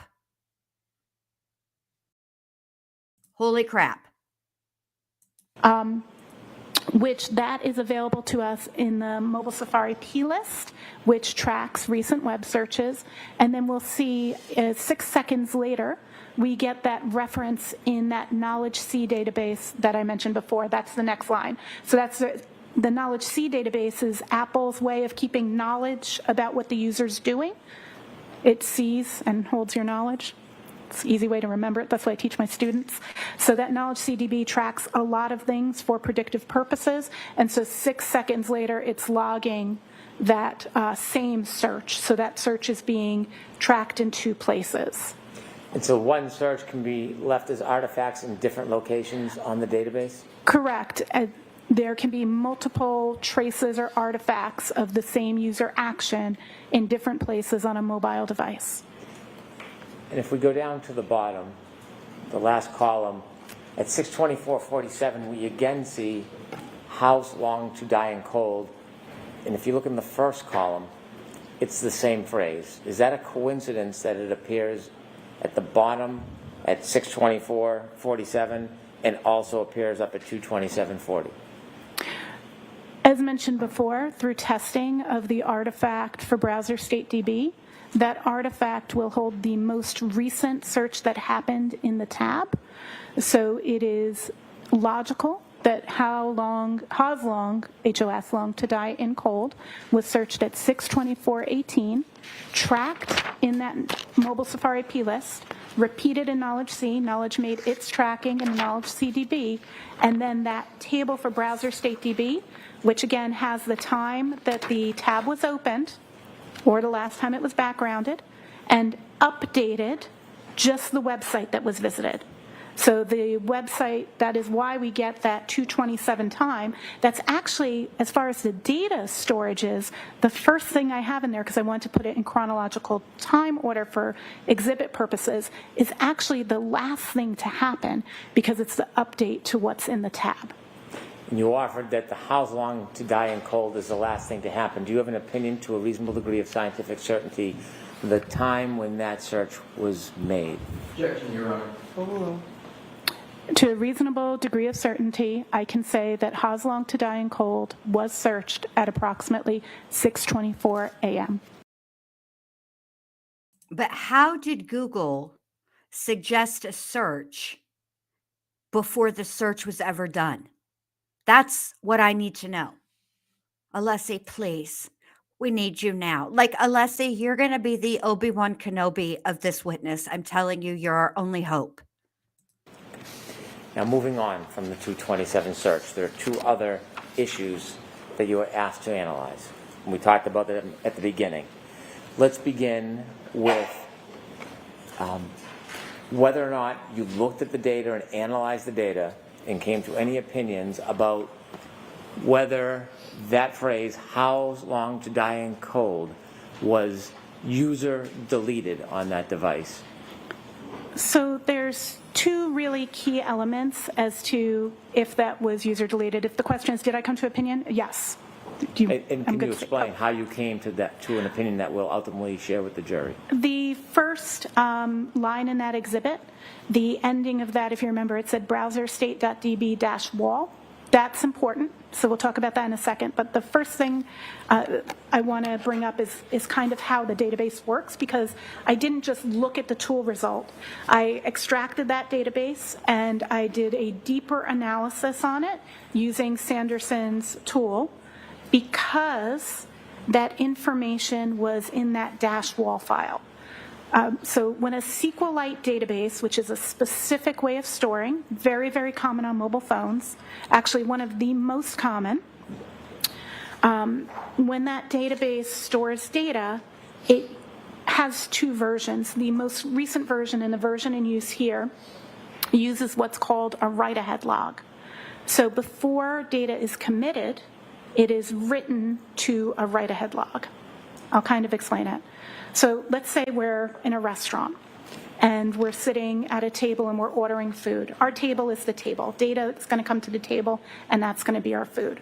So when we order food, let's say we've got a chicken sandwich, a burger, and a pizza coming to the table. The chicken sandwich, the burger, and the pizza, the kitchen puts it in the warming area. It's the write-ahead log. The server grabs it from there. It's where data sits before it goes to the table, just like your food goes to that serving station before your server brings it to your table. Server brings it to the table. That table's got its burger, its chicken, and its pizza. Another table orders waffles and pancakes. They think it's breakfast. The waffles and pancakes are made by the kitchen. They're put on the serving area. Objection. Breakfast can be eaten at any time of the day. In fact, I would point out that breakfast for dinner is delicious. That is all. Waitress comes over. This pizza has pepperoni. I don't eat pepperoni.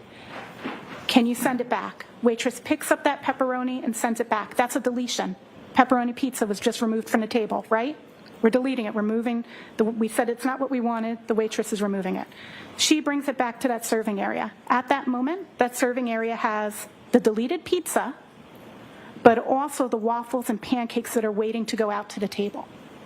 That's how a write-ahead log works. Any changes that are happening sit in the write-ahead log until the database is closed, and then when it's reopened, all those changes are made, both additions and deletions. So often when a phone is imaged, when we make a forensic image, the applications are still open, so we have those WAL files. When we look in our Safari browser, the database knows to read it to you in its current state. So it tells you where the waffles and pancakes are going. They're going to that table. So it shows it as if it's in the table. But it's not in the table yet. So if when we parse the data and we look at the restaurant and we don't look at the back kitchen, we would only at that time see the chicken and the burger, right? Pizza got sent back, waffles and pancakes haven't come out yet. So when we get the data, we get two files. We get the restaurant, that's the database, and we get the serving area, that's the WAL file. Just because it's in the WAL file does not mean it's deleted. It means that that record wasn't where it naturally sits yet. It could be. That WAL file can contain deleteds and food or data that hasn't yet been delivered to the database. So the WAL file consists of both. So an assumption that the data was deleted just because it's in the WAL file is actually not true. And the peer review paper I mentioned earlier that I had accepted in Forensic Science International actually has a section that explains this exact presence for SQLite databases about how we refer to that as recovered and not deleted. Actually, through that entire document, we don't use the phrase deleted. We refer to things in statement of recovery because we need to determine why it's there. So we can't say that it's deleted just because it came from the WAL file. Some tools will automatically indicate to the examiner that they need to dig deeper into that. I did do further analysis by looking at the WAL file. That particular item is a little bit more complex, actually exists on multiple pages because it moves as the database is being created, but all of them have the same unique identifier. So it's the same entry. It's not more than one search of Ha's long to die in cold. If there was more than one search that had occurred where it became the top element in that database, we would see that. There are, as I mentioned, other carved from the database, from the wall file, elements such as the search for the YouTube video, It's Raining Men. Because at some point that was the last viewed item in a tab when that tab was retired right before, also at 2:27 a.m., but a couple of seconds before the Ha's long to die in cold search. So we can see that that table is put to the rear. The newest tab that's open, which is why it's in the wall file, it's the most recent thing because it's like our waffles and pancakes, hasn't been delivered to the table yet. So it can sit in the wall file for that reason. That doesn't indicate it's deleted. The second reason is there is no user interaction in the interface to delete a tab. You can open and close a tab, and open and close tabs are tracked in that database, but you cannot delete a tab. There's no, if you were to pick up your iPhone, I know you don't have them right now, but if you were to pick up your iPhone and look, that wouldn't be a physical option you have in the interface. So it could not be deleted by a user through the interface for that most basic reason. So a user, could they delete a tab if they wanted to? There's no actual option to delete a tab. For your web history, you could clear the cache, for example. Most of us are familiar with clearing the cache in your web history. You might do it because you don't want your kids to see what you searched, or maybe your kids don't want you to see what they searched, so they'll delete it. But you can't delete the tab history. It's just what tabs are there. The device is tracking that. When you looked at the software, whether it was Axiom or Celebrite, when you look just at the report, not the data itself, do either of those reports have any indication noting that that web or that Safari search is characterized as deleted? Tools Celebrite denotes it with a red X, which means that it is recovered. Axiom indicates that it is carved. In the same paper that I referenced earlier that I authored, there's a chart in there that shows the distinction between how different tools, some will use red X's, some will use question marks, some will list carved or parsed, so every tool chooses to do that differently. That does not mean deleted, it means it needs further analysis. Should an examiner who looks just at the reports of the software assume that if it is marked as recovered in Celebrite or carved in Axiom, should an examiner should never assume something's deleted without doing a manual examination.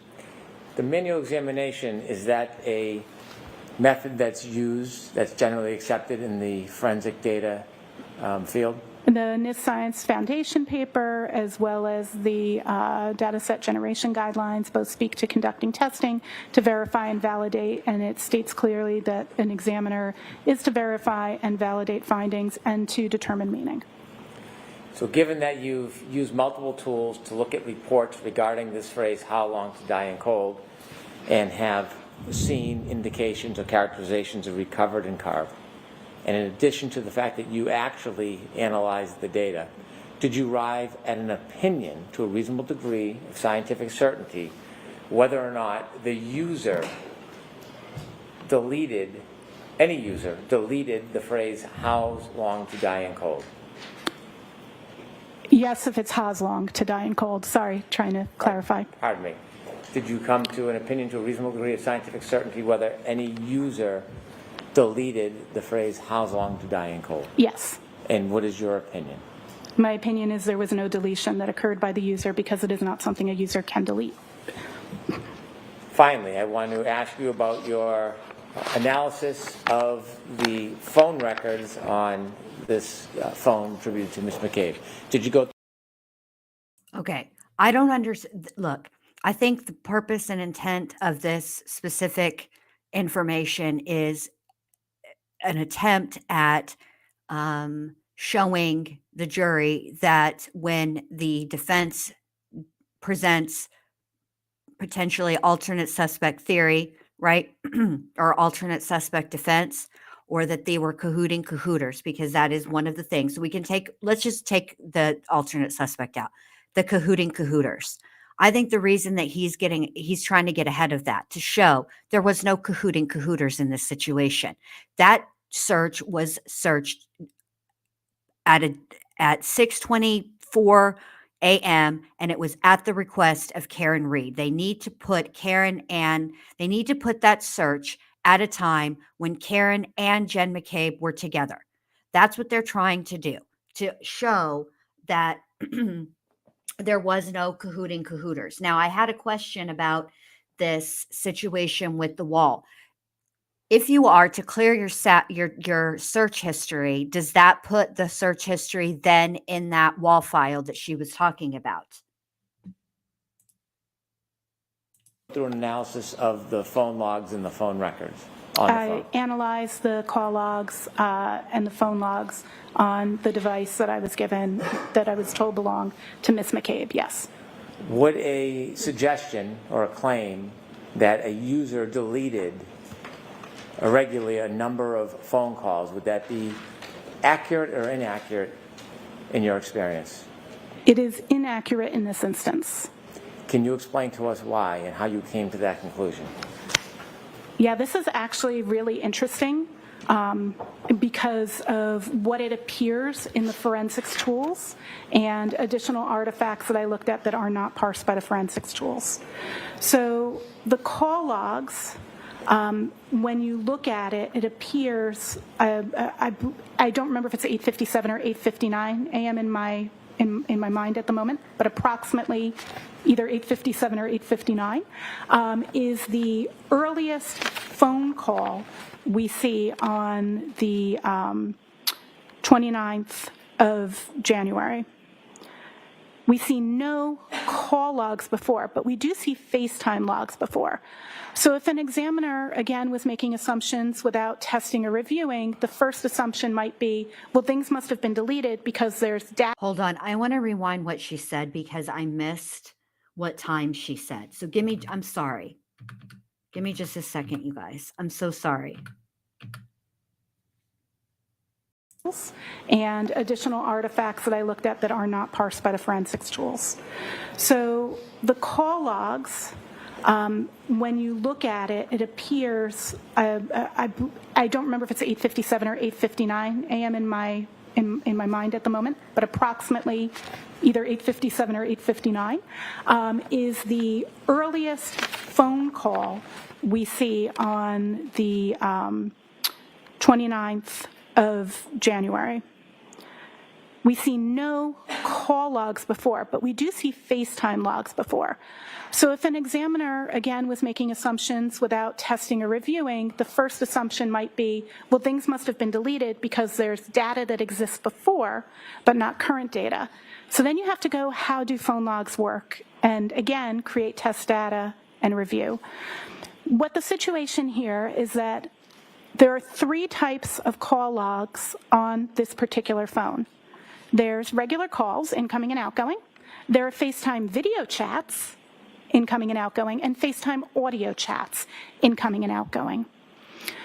The storage for that is actually 200 records. So you can only store up to 200 of each. Now, if you were a user of, let's say, WhatsApp, or Signal or Telegram, those would each count 2 and they'd get their own logs. So when we look at the database for the number of calls between 8:59 a.m. or 8:57, again, I apologize, I'm not looking at that precise time, on the 29th of January in 2022, there are exactly 200 calls still in that record from then until the imaging of the phone. There are 199 FaceTime video calls and only 27 FaceTime audio calls. So the question is, how do you validate that that's what's happening?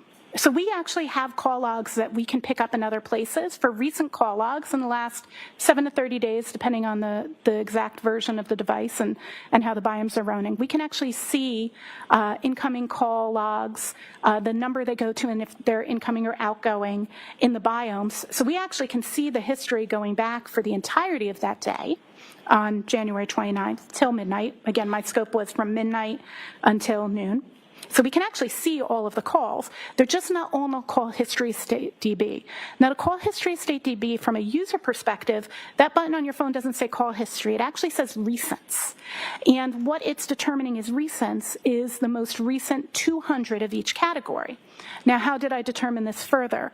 There is a running log that exists in a phone. It lasts about 3 days. It's called the unified log. The unified log tracks multiple things that are happening on the phone. In manual analysis of the unified log from this phone, I can clearly see each time a 201st call comes in, the 200th call gets deleted. So it's constantly just the last 200 calls. It may not be typical that we see 200 calls in 3 days, but on this device, we do see 200 regular phone calls in the 3 days between 8:59 a.m. on the 29th and when the phone was imaged. So do you have an opinion to a reasonable degree of scientific certainty whether there was any user deletions from the phone call log that morning? Yes. And what is that opinion? The opinion is that I can see that it's done by the device itself utilizing unified logs, that the system is deleting the 201st call every time a new call is received or outgoing. Thank you. I have no further questions. All right, can I see counsel at sidebar regarding scheduling and a few things?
Okay, Gretchen, this is says I'm so lost. Is this a half day or full? Oh crap, I forgot to turn my phone down because I was listening in the other room. Okay. Yes, this is supposed to be a full day as I understood it from yesterday. Now, Taneet, we were talking in the chat when she first started testifying, and I was saying, I don't understand how this situation with Cellbrite and the data, not the data, because that's not the right word. I was saying I didn't understand how this has not been a thing in 11 billion other trials. Think about all the trials that we have witnessed. Hold on a minute. Give me just that.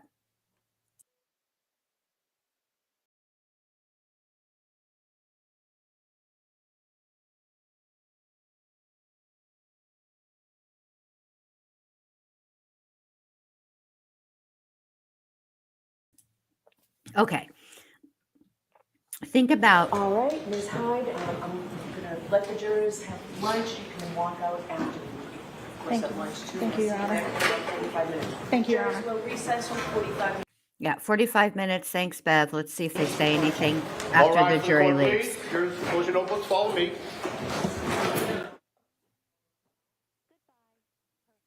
Nah, there's nothing else. Okay.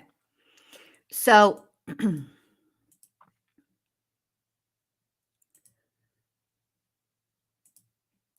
okay, let me focus. All right. Now, I didn't understand how this whole situation with data reports generated from Cellbrite and the interpretation of those reports, specifically timestamps, hadn't been called into question before. I'm doing the full day test. I didn't understand how has this not been a thing before? And because the thing that interested me is in how many trials I have watched that the crime was said to have taken place in 2022. Therefore, any extraction that was done on any device and then the interpretation of the extraction was interpreted, okay? How is it that this has not been an issue before? And I did not understand that because I thought, how has there not been some type of precedence being set? And what she's essentially testifying to, if I understand and her testimony correctly, is that it is a misinterpretation of the report because the way that Safari timestamps searches is not by the search itself, but by the tab that is used. That is how I understand that testimony.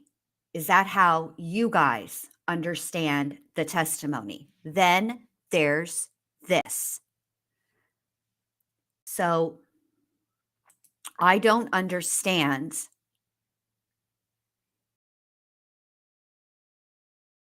Hold on, let me go forward just a little bit because where he scrolls and where she explains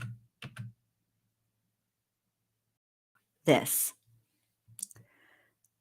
At 6:23 a.m., there's an iOS Safari cache record. And the Apple suggested term is, how long does it take to digest food? Then, so she's saying that the search actually occurred at right here or here, close to 6:24. Okay.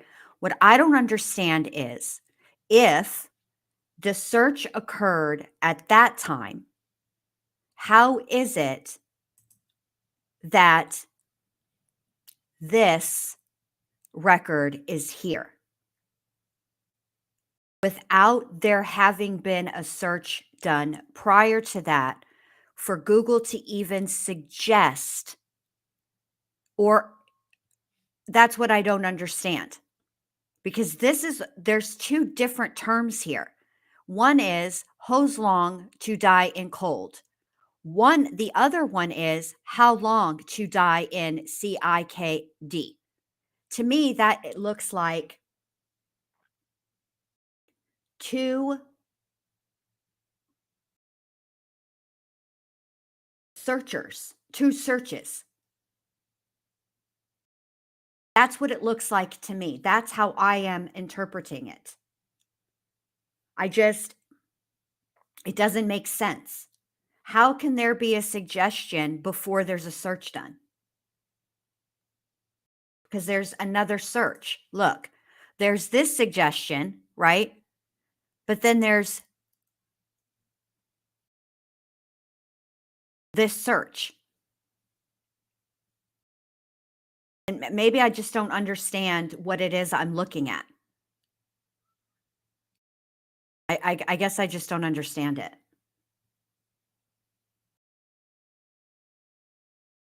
And I don't think, but more to the point, I don't understand. I know that they're trying to get ahead of the cahooting cahooter situation even without this. Let's say, for argument's sake, that her interpretation of this is correct and that Jen McCabe actually Googled that at a time when she was with Karen Reed because Karen Reed asked her to. Let's just, for argument's sake. Okay? Let's say that happened. Ooh. Hold on a minute.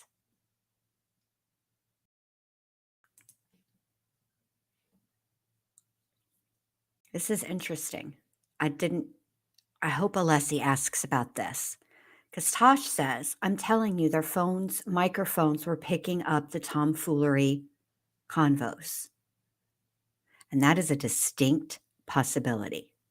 We all know how it works if you have your microphone enabled, how many times you've been talking to somebody, whether that is over the phone or in person, you're having a conversation about things, and all of a sudden you begin getting ads, you start noticing that when you go to search something, that the suggestion is relative to a conversation that you were having, all of those things, right? We all know how it works. Okay. That's actually a very, very good point, and one that I hope Alessi, let me just do something really quick. Shout out to Alessi. Hi. One that I hope he asks, because I think that's an important point to make, because I definitely know that my phone was doing that in 2022. Now, Violet says, let's all try it on our phones tonight and report results tomorrow. I will take screenshots. I'm going to try with Google and Safari on my phone. Okay, in order for us, in my opinion, this is my suggestion. You guys tell me what you think. In order for us to, we have to in my opinion, we have to do this correctly. What we need to do is recreate the situation exactly as it's alleged to have happened. Okay. So how can we do that? How can we recreate this search exactly as it was done? Do we do a search with how long to die in cold, hose long to die in cold, and we do it with using the same browser, like an old browser. For example, let me look at my Chrome, because I have to shut it down. I have to pay attention. I close my tabs after a while. Currently, I have 39 tabs of Chrome open. Okay. So what do? Do we take a screenshot of the actual timestamp that we're doing the search, the time that our phone registers, the time at the top that will show when you take a screenshot, and then go through our search history and see what time it's time stamped? Because I'm curious about that. Or are we going to, yes, let's recreate it and do exactly how Jen McCabe did it. Okay. So first, we will use both Google, Chrome, and Safari. The first thing we're going to search, which, by the way, why is she using Safari to search YouTube? Does she not have the YouTube app? I'm curious about that too. But okay. Non-Blonde says, pull up a tab, search something, and leave that tab up. Then go back and use that same tab to search something else and check history. Perfect. That's what we'll do. All right. Let's do it like that.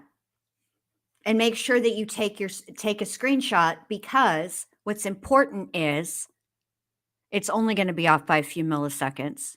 All right. Between the time that the phone is registering, like the actual clock that shows on the top of a screenshot, and the search history. So like, that's not going to make a huge difference. So let's do it like that. And I'll do it too. And yeah, but why can't, okay, but sure, she's searching for a video, right?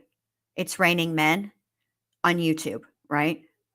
So why couldn't she just go to the YouTube app and search? You can search inside the YouTube app too. I do it all the time. If you guys could see my YouTube search apps, it's full, my YouTube search history, it's full of, I pull up when I just want to go quickly to like Allie's channel or Melissa's channel because I want to share something, I'll search their channel name and go right to it, right? And then share what I need to share from there. It's also full of 11 billion searches for different tutorials on how to do stuff. So let's do it like that. We're going to do it for science. But I do think that this potentially, like Neat Noodle says, and other people in the chat have also said, this potentially opens the door for problems. In previous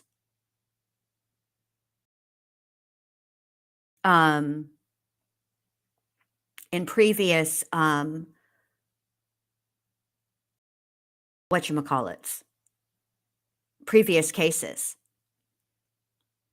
Because if they've used data, not data, if they have used a Celebrite report from an extraction of a phone to say that a specific person did that a specific, on a person's phone, there was a specific search made at a specific time.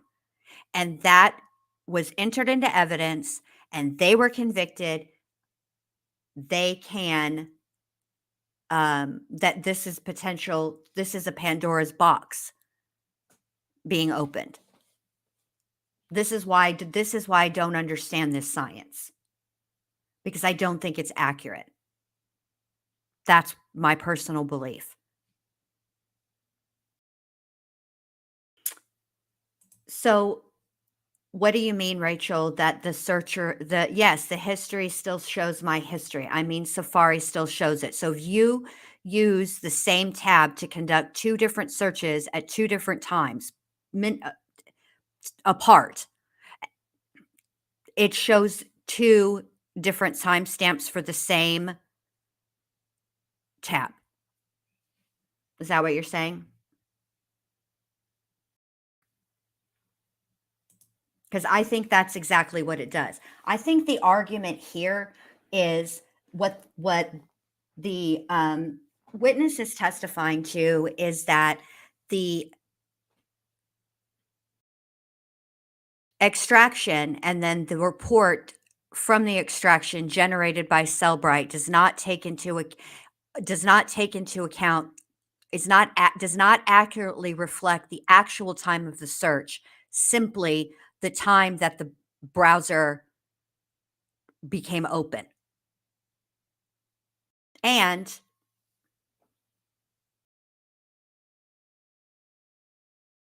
oh, hold on. Okay, Rachel's getting back to us with the results. I'm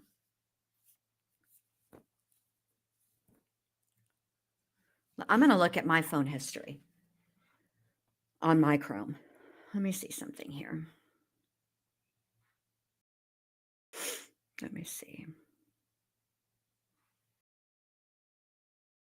History.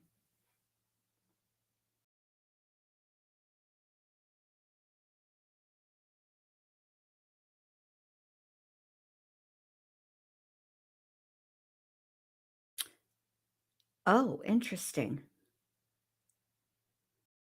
Hold on. Let me see something else.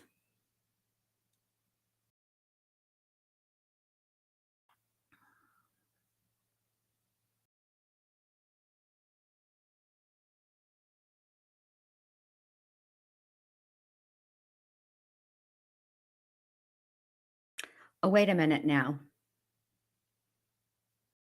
Interesting. Okay, so on Chrome, it does differentiate. Because I looked up a specific search, okay, at 7:52 a.m., okay? I haven't opened up my phone to Chrome until 11:42 a.m. and it's noted, both timestamps are noted. Okay. Now, let me go to Safari. I never use Safari. So let me see something here.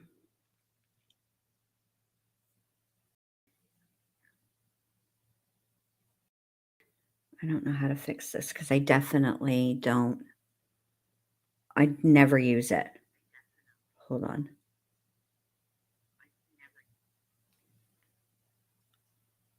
All right, hold on. I don't. Yeah, oh God, hold on a second. Let me close this. Okay. All right.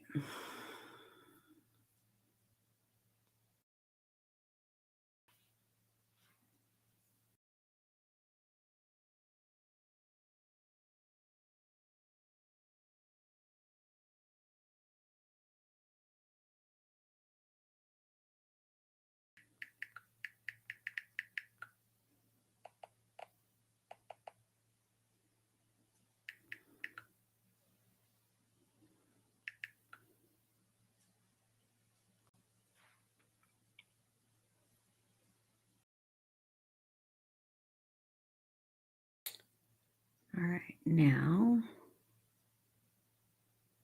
what does this do?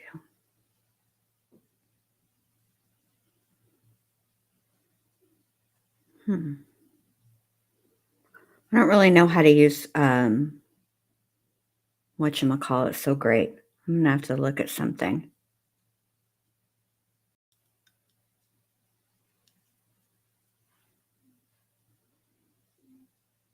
I'm gonna have to figure this out, you guys, because I don't know how to really. Oh wait, hold on. Maybe I can do it this way. Sorry, you guys. Oh, okay. Thank you. Ah, found it. Thank you so much. Interesting. It doesn't timestamp it the way that Chrome does. You can see what you searched.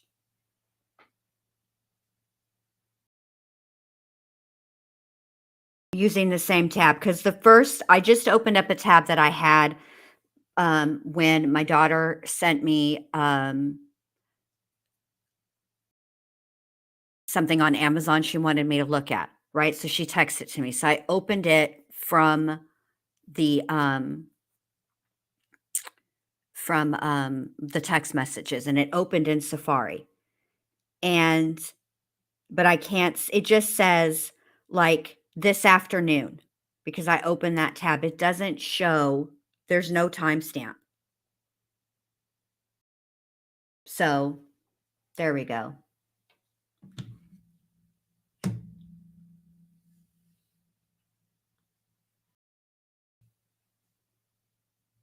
Hold on a second.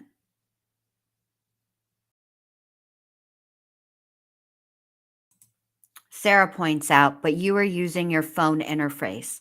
Cellbrite et al. Are looking at all, are looking at the minutia data and very granular information within various quote unquote hidden files and databases. That is correct. You are right about that. So, hold on a second.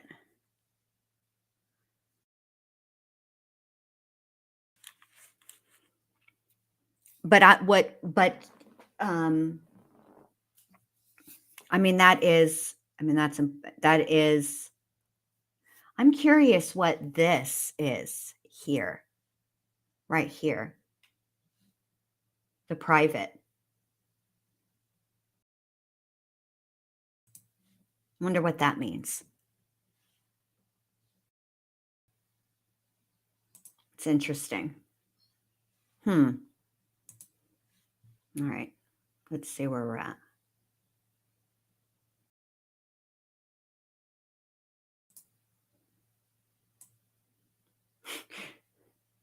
Where's Angie? Where I can't find it again. Anjanette Levy's like putting her head like that. Just let me see what's going on here. Hold on. Be equipped with a crime scene. All right. I may hide this on the stream. All right. So it is okay. I want to make sure, because they don't ask these questions, right? And it was going to be Mr. He passed the witness. It's Mr. Alessi's turn, excuse me. And here's my thing. Because that table that was put into evidence, that means the jury can take that back with them if they want to. They can ask to look at it. And I'm curious because of her test, if that is how she did it, if it's incognito but on Safari, okay, then how is it? Because she testified that you're limited on what you can retrieve from an extraction report when you use an incognito or private tab. So I just feel like what's the argument here is the interpretation of the data. And this is what I think happened, because this is what makes most sense to me. Let's be honest. Jen McCabe, as messy as she is definitely not a rocket surgeon. Okay. I think there were 2 searches done. I think there was a search done at 2:27 a.m. when she said it, when the one that she doesn't want to claim. We know she was on her phone. Be different. I would say, oh, wow, that can't possibly have happened if there weren't other searches that she acknowledges that she did around the same time, right? If there was no other phone activity prior to that for like minutes even, or hours even, okay, I would be like, okay, maybe something happened. Maybe there's been a mistake. Okay. All right. I can understand that. But she was clearly using her phone and acknowledges that there were other searches that she actually did. This one search is the only one that she didn't do. And that doesn't make sense. This is what I think. I think that she actually did 2 searches, one at 2:27 a.m. as the extraction report indicates, and the other one at the 6:23 a.m. when she was with Karen Reed. And I don't believe Karen asked her to look up anything. She may have, I don't know, because it just doesn't make sense why you would be looking up how long to die in cold if your testimony is that Karen wanted you to look up hypothermia. It's way quicker to type hypothermia than it is to type how long to die in cold, period. Because just because you have hypothermia doesn't always mean not, people survive hypothermia. So see what I'm saying? Like, that's a weird, whatever. That's what I think happened. And I think that this is really not what the state, in my opinion, should be focused on. I think what the state needs to be focused on is putting John O'Keefe outside of that home at the Alberts and Karen Reed's car, SUV, hitting John O'Keefe and resulting in his death. That's what they need to be focusing on, not this. Not this. It's ridiculous, in my opinion.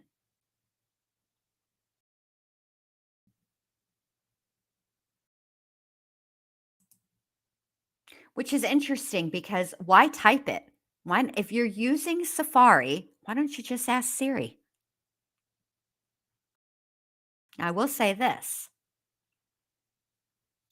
One thing that's interesting is there have been a few times when I first started using Apple. Okay. And I didn't know how to, I know how to take a screenshot from an iPad. I didn't know how to do it from an iPhone. And there's been other times, and I was holding down the power button, which makes Siri come on, by the way. You didn't know this. And Siri would pop up with, "How can I help you?" or whatever the hell it is that Siri says. And I'd be like, "I ain't even talking to you." I kind of wonder, why didn't they just use Siri? I don't know. I just think that this is going to be this is a situation that's much ado for the state. I don't understand why they're spending the time, the energy, or the resources on this particular thing, because this is a dangerous road for them to go down, considering how many crimes they have and people they have prosecuted using Cellbrite and the extraction reports. So I need a human moment. I will be back. I'll let you guys listen to this. And then we will come back. I'll come back and I'll read the whole document that Alessi was trying to get in. Sure, I think he was, and as Austin said, could there have been someone out there who was better? Possibly, but I don't think in the grand scheme of things that particularly matters as far as whether or not his credentials were sufficient, or whether or not there's someone out there who's more credentialed. I think there's always someone out there who's more credentialed, but that doesn't necessarily mean that the person who's testifying shouldn't be able to. Let's get to our next poll question. This is, do you think the evidence was improperly handled by the police in this case? So that's our next poll. So everybody get into the chat on YouTube and vote in that, and then submit some more questions. We have probably about 13 minutes left in our lunch break here.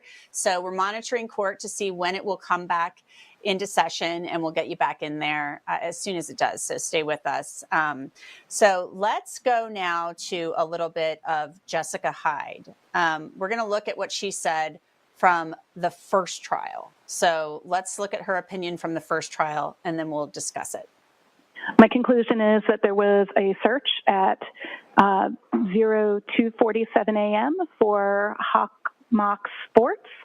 That browser was in use, and there were continual searches due through the night. The phone was, I do agree with Mr. Green's findings that the phone was in use at that time at 02:27. Later, the phone a web search is done at 6:23 a.m.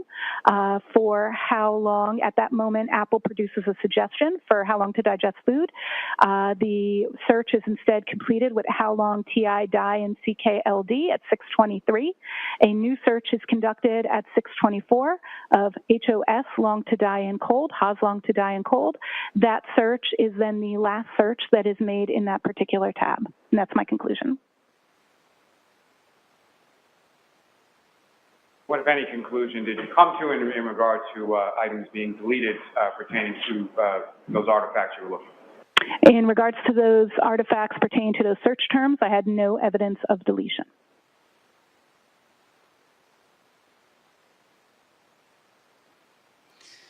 Okay, so Austin, that was Jessica Hyde during the first trial. So, I mean, what do you think the jury is going to make of all of this? We're going to have another expert on the other side. Well, the defense will call its own expert to testify that she's wrong and that Ian Whiffen is wrong, and they believe it happened at 2:27. So, I mean, do you think that it's going to come down to, will it just boil down to whether or not the jury believes Jen McCabe or not? I think it does. Do they believe Jen McCabe? Do they believe the circumstances surrounding it? And what makes logical sense? Does it make logical sense that Jen McCabe is at home searching about her kids' sports and then decides to search for how long it takes somebody to die in the cold because she knows somebody's dying in the cold? Or does it make more sense that she's doing this at the behest of Karen Reed at 6:30 in the morning? What makes sense to them? Because when it comes down to the experts, like we've already talked about, they're both going to be paid. They're both going to have an agenda coming in. And oftentimes that can result in them washing each other out, especially when they're testifying about complex things that just are not clear to the jury and they have different opinions. Maybe they toss the experts out and they just rely on Jen McCabe and the other evidence surrounding the search. Mm-hmm. It'll be interesting to see if that's what the jury indeed does. Let's talk now about how you can keep up to speed on what is going on in this Karen Read retrial. We have a podcast out right now. It's on Wondery Plus and also available on Apple Podcasts. It's called Karen the Retrial. It's produced by Law and Crime. We did one for the first trial. Now we're doing one for the second. You can check it out, as I mentioned, on Apple Podcasts and Wondery Plus. Great podcast. So new episodes drop, I think, every week or so. Check it out and let us know what you think. Give it a listen. So there you go. Our next question, William, is for you. This comes from My 2 Cents. Why didn't they do an accident recreation? Well, we're still not there yet in the case, so it's possible we still see something like that, right? It's possible. I think it would be surprising this go around. And I don't think they did anything like that then. Accident reconstructions are tricky because you can never quite get the exact same format. You can never quite get the exact same scenario. So I think they're difficult. And in a case like this, where how the accident happened, I would have been surprised. Okay. I want to change my last comment, which was, I bet the jury washes them both out, because I need to wait until I hear from the other expert.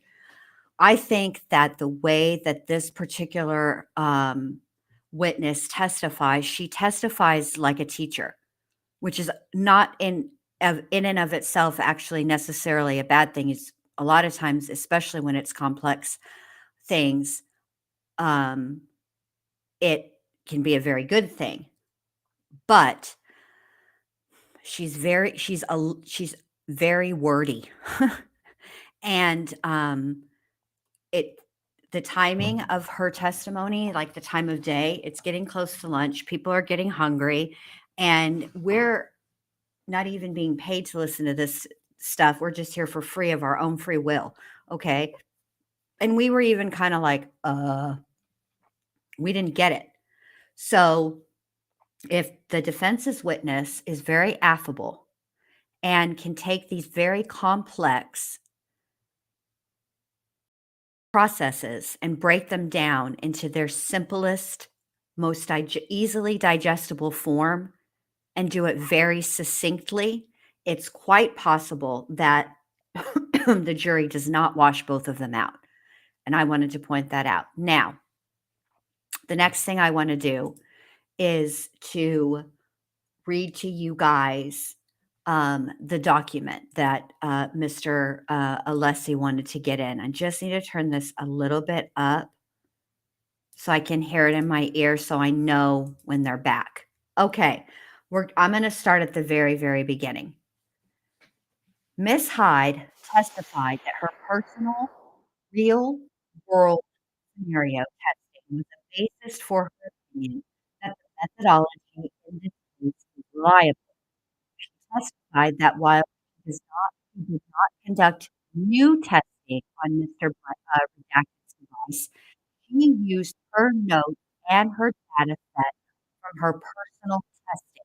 However, in Mr. Redacted's case, the phone in question was an iPhone 6S running 15.7.2 iOS with no SIM card, had not been wiped of pre-existing data, and was not jailbroken. The phones are not the same model.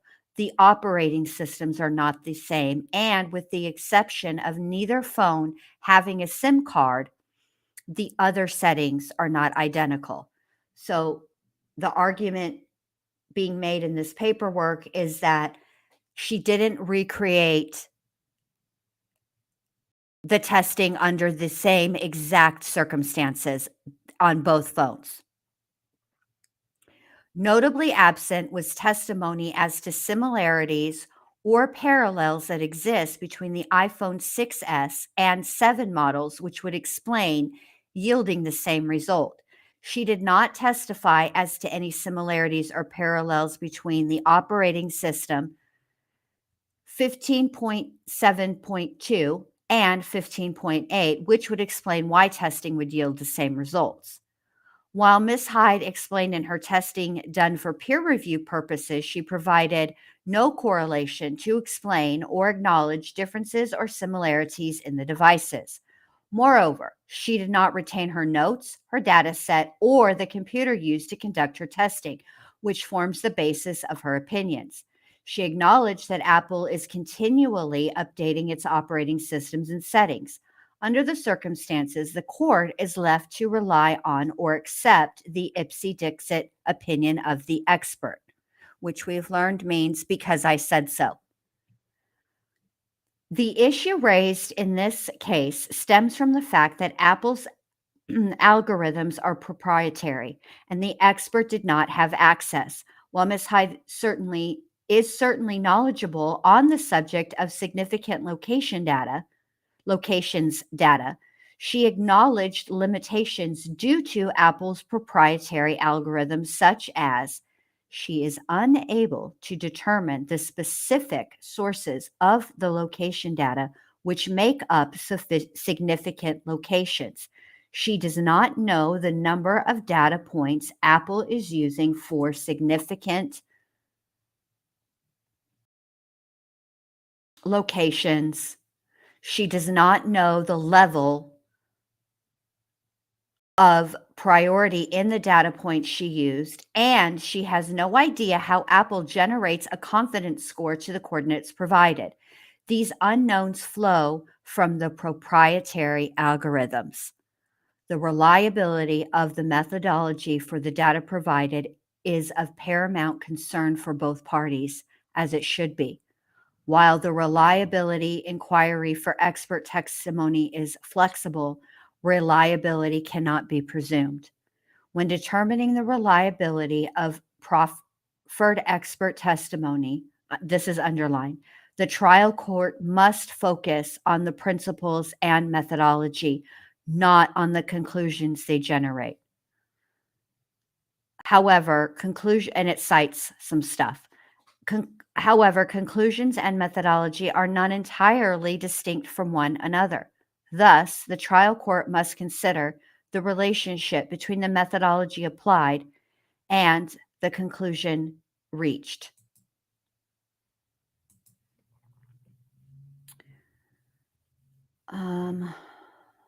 Let's see. In this case, there are a number of unknowns, too many for this gatekeeper. Before a fact finder, the unknowns could easily result in a default to acceptance, which is not appropriate or consistent with the quality required and expected in scientific/technical evidence. There are too many opportunities for the fact finder to simply rely on the expert's verbal confidence as opposed to reliable methodology. The state has the burden of persuasion by preponderance of the evidence. The court, having considered the Dubert factors, the evidence presented, and the argument of counsel, finds that the state has failed to meet its burden. Accordingly, defendant's motion to exclude expert testimony regarding the significant location data obtained from the forensic cell phone extraction is granted. So basically, that's big. Like, I think that the court ruled correctly in that if you can't recreate it exactly as it was, and if they can't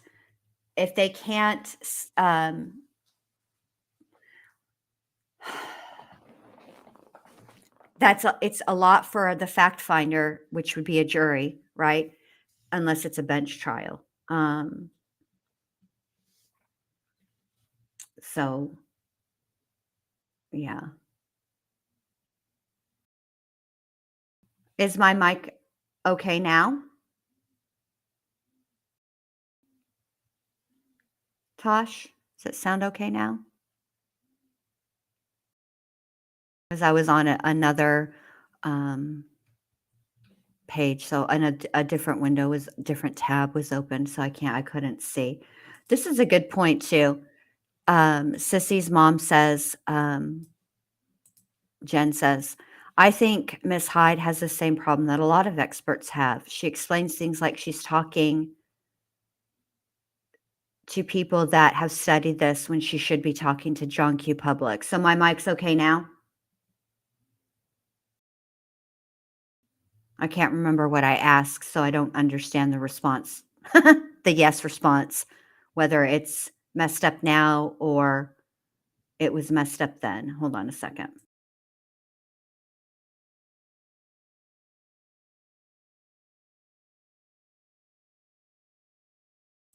Okay, I'll wait.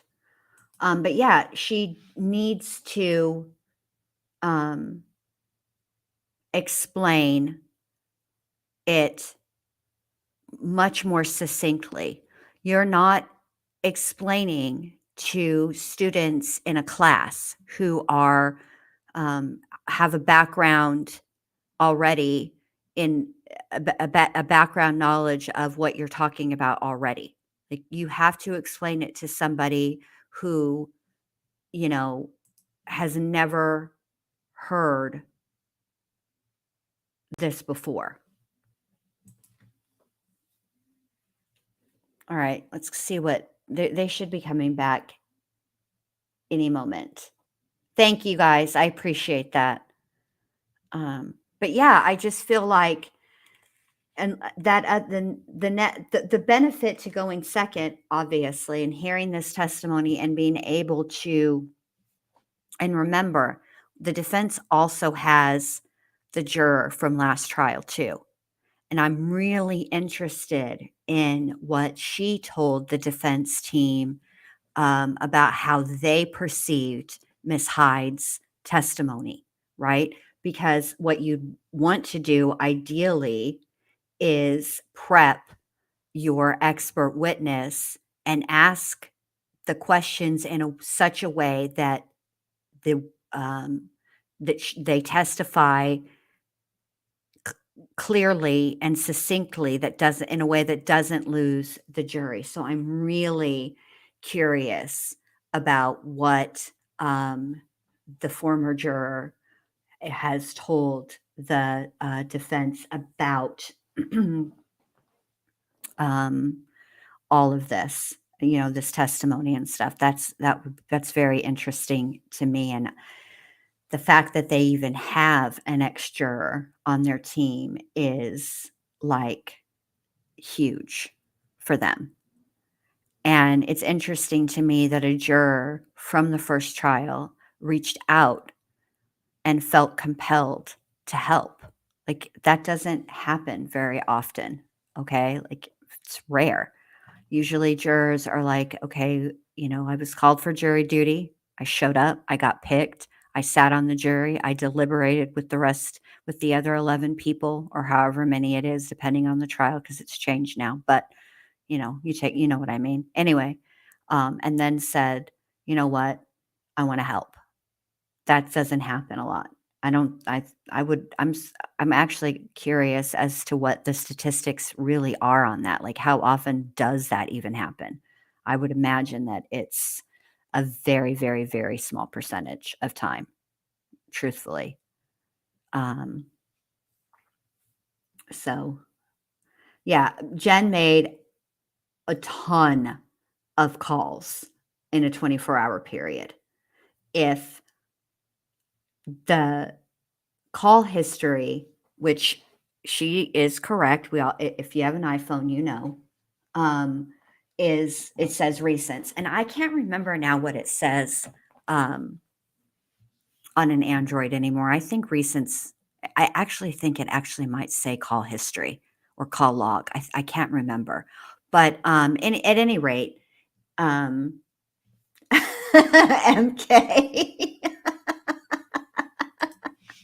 If any of y'all are on trial, let me help you. Okay, MK. Can you do my hairs?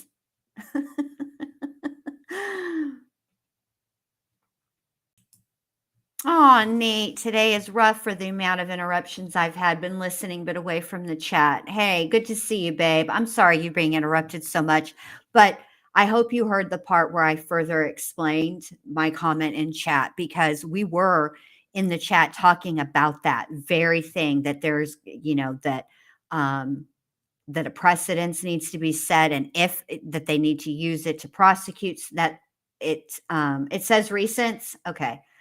Thank you, Tosh. That,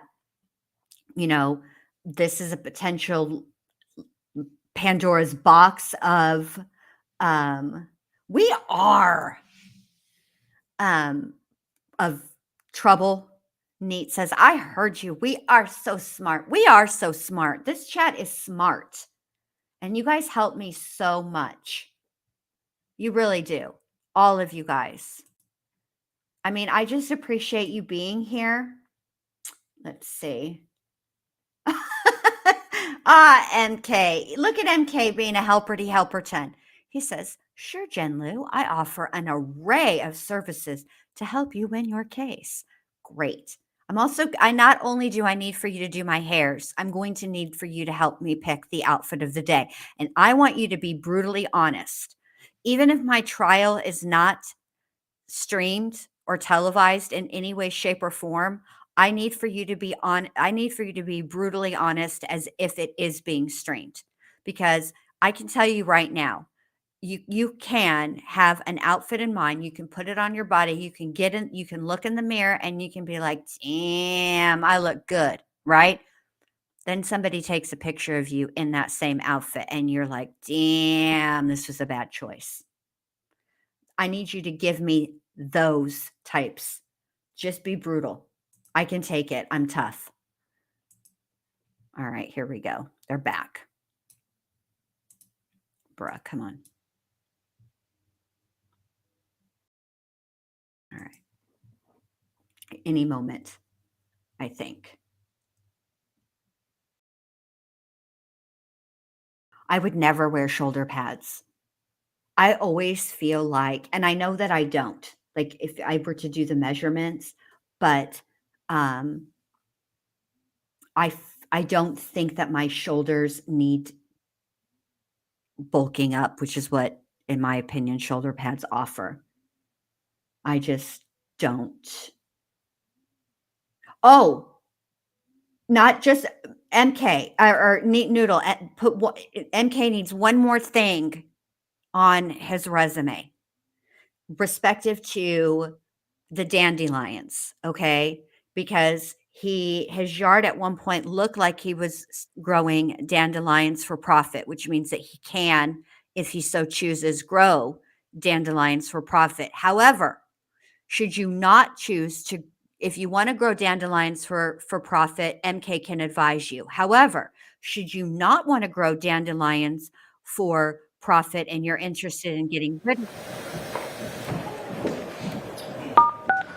You are unmuted. All right, jurors, as you know, I think I told you in the beginning, one of my functions is to make sure that a case is tried fairly and efficiently and not to waste anybody's time. So if I get frustrated at lawyers about something, I try not to, and I don't think I am, but if I seem to cut somebody short... Bev, if I seem to cut somebody short, let me let you finish before I give my rebuttal. The lawyers are just doing their job. When they request sidebar conferences, they're just doing their job. I am going to try and keep all sidebar conferences to a minimum, but the lawyers are just doing their job. Okay. Bev, that is a whole lie. You don't seem to cut lawyers short. You don't seem to be irritated. You are irritated. Do you think that the jury can't differentiate in tone, ma'am? Even I can hear your sighs. Now, if I can hear your sighing, I guarantee you the jury can. Everything is, I'm screaming, I'm sorry. Everything is louder in person. You need to stop playing with these people, Judge Bev. That is ridiculous. All right, go ahead, Mr. Leslie, if you want a witness. I just need a witness. Yes. I don't know who told you that, but they told you lies, ma'am.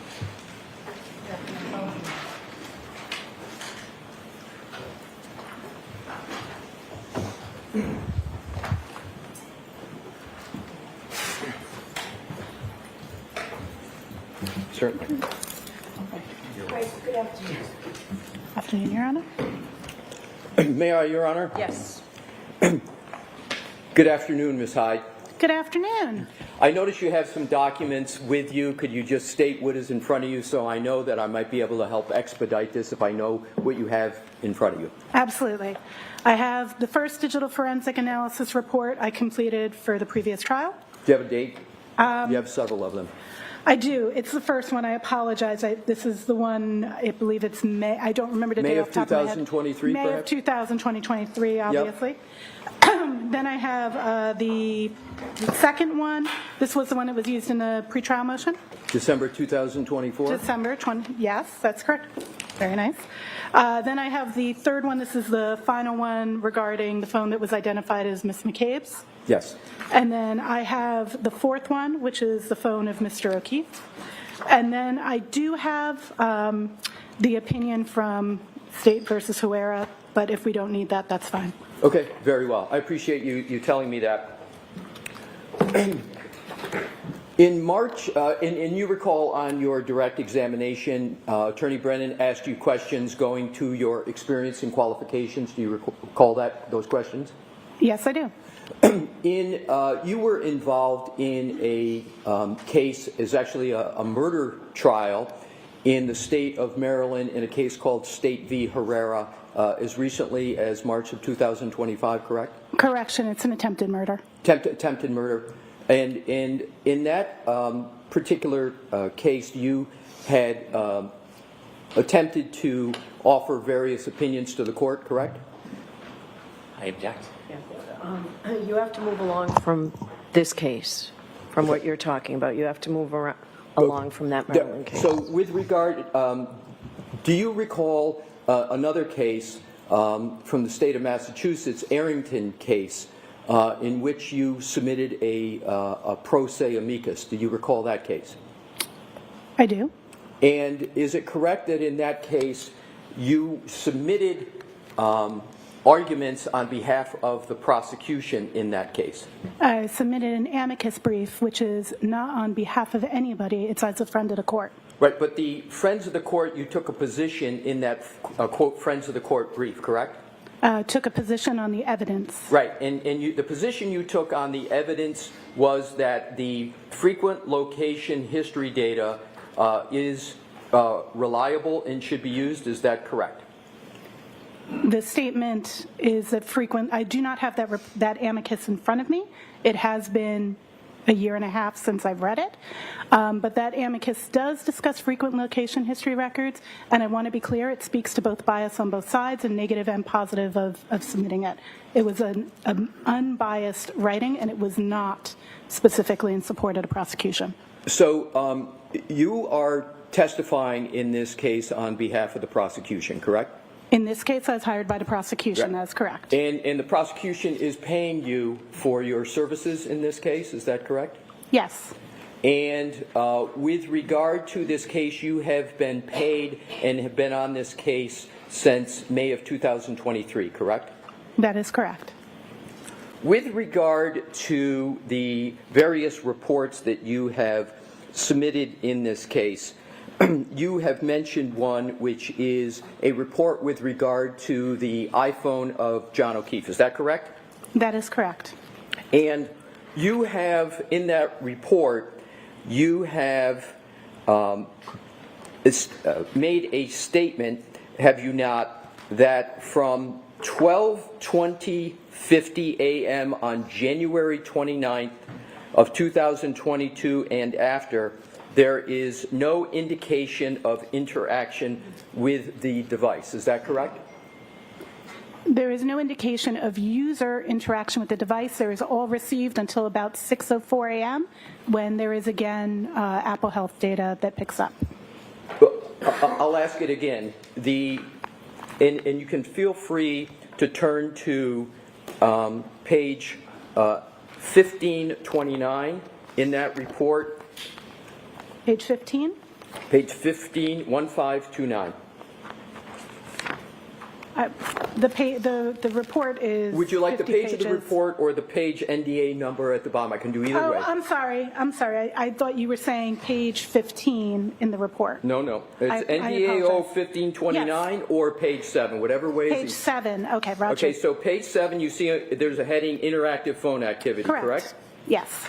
And at the top it says, using a variety of different artifacts, we can see active interaction with the mobile device up until 12:20. Yeah, you have to Slow down. Okay, sorry about that. I'm just trying to move it along, but I will be slower. I'll repeat, using a variety of different artifacts, we can see active interaction with the mobile device up until 12:20:50 a.m. ET. You see that statement? Yes. And then if you skip down, I'm going to skip a couple sentences to the paragraph under the chart, and this is the key part. Okay. It says, from that point, and I'm understanding that point to be the 12:20:50 a.m., correct? You need to say yes or no, I'm sorry. Yes. There is no indication of interaction with the device. Did I read that correctly? That is correct. So I am going to, and you believe that statement is correct? Until 6 something a.m. No, I'm sorry. I'm just asking if that statement is correct. Not if you have other information, but is that statement correct? I object. Can you answer that? Uzai, can you answer that, yes or no? Did I read that correctly? You read it correctly, Thank yes. you. If we could, Your Honor, have a document that is put up already in evidence and publish Exhibit 39. Okay. And it will be, thank you. And if we could go to slide 82, please.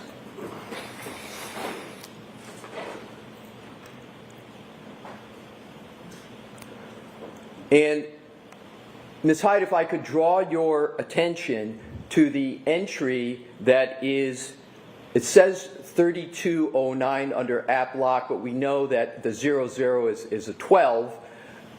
So it's 12:32:09 a.m. on January 29, 2022.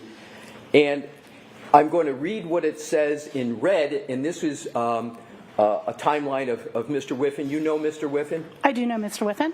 And so he put in red, not us, he said device locked with lock button for the last time. Do you see that? I do. And you know that to lock a phone, you actually have to hit the side button with regard to an iPhone to make it lock. Do you know that? Yes, sir. Okay. And that is an interaction with a phone, is it not? I concur. So that means that that interaction with the phone occurred at 12:32:09, correct? I did not review that specific artifact. I cannot attest to Mr. Whiffen's exam, only to my own. So do you have any reason to believe that what is in evidence in this case that Mr. Whiffen has produced, and that do you have any basis to contest the fact that the device was locked with a lock button for the last time on the phone of John O'Keefe at 12:32:09 as you sit here? I cannot contest it because I do not recall looking at that specific artifact. Don't you think it would have been appropriate to be accurate as a digital forensic analyzer on the topic of the last of an indication of interaction with the device? Don't you think it would have been appropriate to look at that 12:32:09 in any of the tools you said you used on direct? I did not correlate that artifact in my timeline. I understand you didn't, and my question is, you make a statement. Well, let me back up. Do you understand that in this case, as in many cases, that matters of seconds in activity can be determinative of a case? Do you understand that from your experience? Absolutely. So it's important, therefore, to get activity right for any data forensic examiner when they're issuing reports about activity, particularly of a decedent. Is that important? Absolutely. So isn't it correct that the statement that you make on page 7 of your report, that from that point, 12:20:50, there is no indication of interaction with the device is incorrect. I cannot make that without going back and reviewing and validating the artifact you just produced from Mr. Whiffen. I would need to validate that in order to respond to that. But as you sit here, you have no basis to contest what Mr. Whiffen has stated, that there was a lock button on the side of the phone of Mr. O'Keefe a full 12 minutes after you say there was no interaction with the device. Is that correct? I don't. I would have to review that portion. Is there anything that had prevented you from reviewing that in that data before you wrote this report?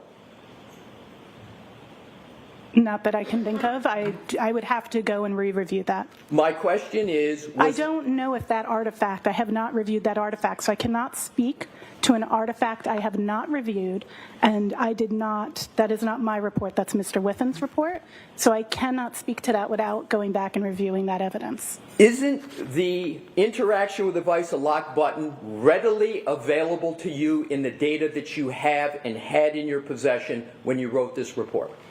Yes. Thank you.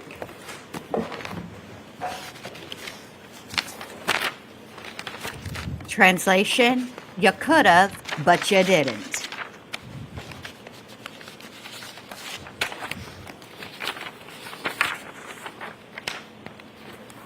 If you could please turn to, in the same report, page 1528, which is your page number 6.